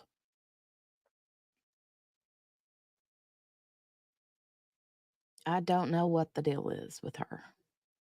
Well, and I honestly don't think it's as much her as it is um scheduling issues with jury. And I mean, we can't forget that it was Alan Jackson's problem this past week while we were out, um why they were out of court, because he had something going on with another trial that he couldn't get out of. So mm, name of our channel is Gossip, Rumor, and Innuendo. All right. Shiraz, do you care? I'm going to put you on the spot, ma'am. Do you care if I make you a moderator here? Because I know there's been a few times when you've wanted to post links and you've not been able to. Felon either hit his head or was hit, but I think it started out as a fight. See, when you were talking about how you thought that she was texting with Higgins and he saw that, I kind of think the same thing, but I was feeling like if it was an issue with oh, how do I want to say it? If it wasn't like a they beat him up kind of thing, and let's say it was an accidental, like she didn't know that she hit him. I mean, because I keep envisioning like him getting out of the car, slipping and falling on the snow. She's looking at her phone, um, potentially texting Higgins back, and then, you know, she accidentally hits him and doesn't even know it, right? I'm just that's not what I think happened. It's just that's another one of those uh, you know, theories that's going around in my head. But but I do feel like either they got into it in the car and she got mad over that because he saw the text, or I don't know. I don't know. Um, prosecutor is already 2 weeks over his original time estimate, and he still has like 30 witnesses to go. Geo, up to you. Lee, hey, Lee says, plus the fact I'm not always here. I say, go for it, Smurfer. I'll be happy to help. Don't want to violate any rules you have in place. So let me know where the guardrails are. I don't think we ever are ever going to actually know what happened. And that's frustrating. It is frustrating, very frustrating. The half days and no days is taking forever. Hold on. Let me. Uh,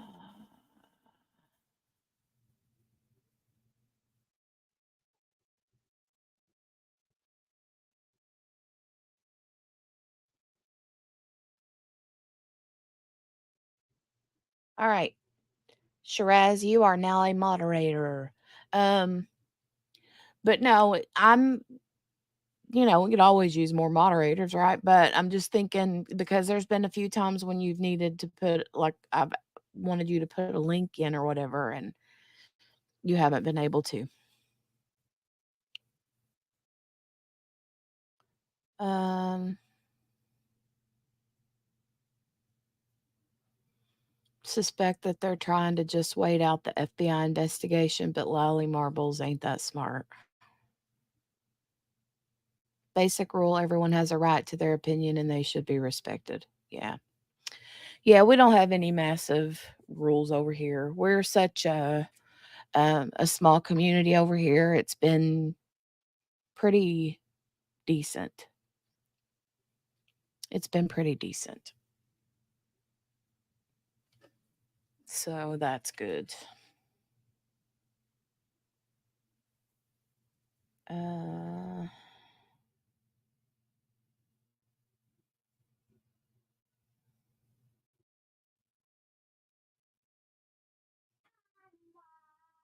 Hi, baby.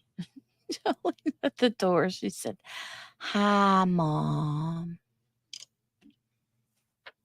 Smurf, Smurf, Smurf. Woohoo.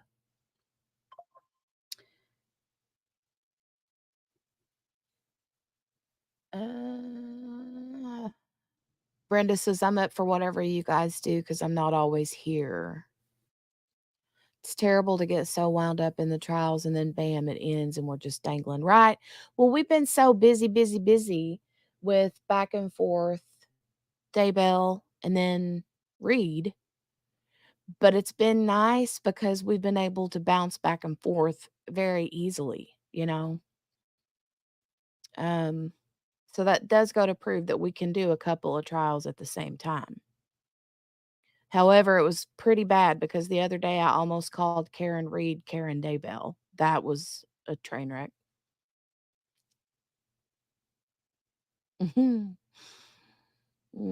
But thank you for accepting the wrench, Shiraz. I appreciate that. I know that you're very, very trusted. Um, Over in Bob's chat. So I definitely trust you. Plus, you've been an angel over here in ours. We love you, Shiraz, Shiraz, Shiraz. Miss King says the week off I thought was a jury issue. No, that was Alan Jackson. He apparently had another trial that he couldn't get um, rescheduled, and so they had to, you know, move around it.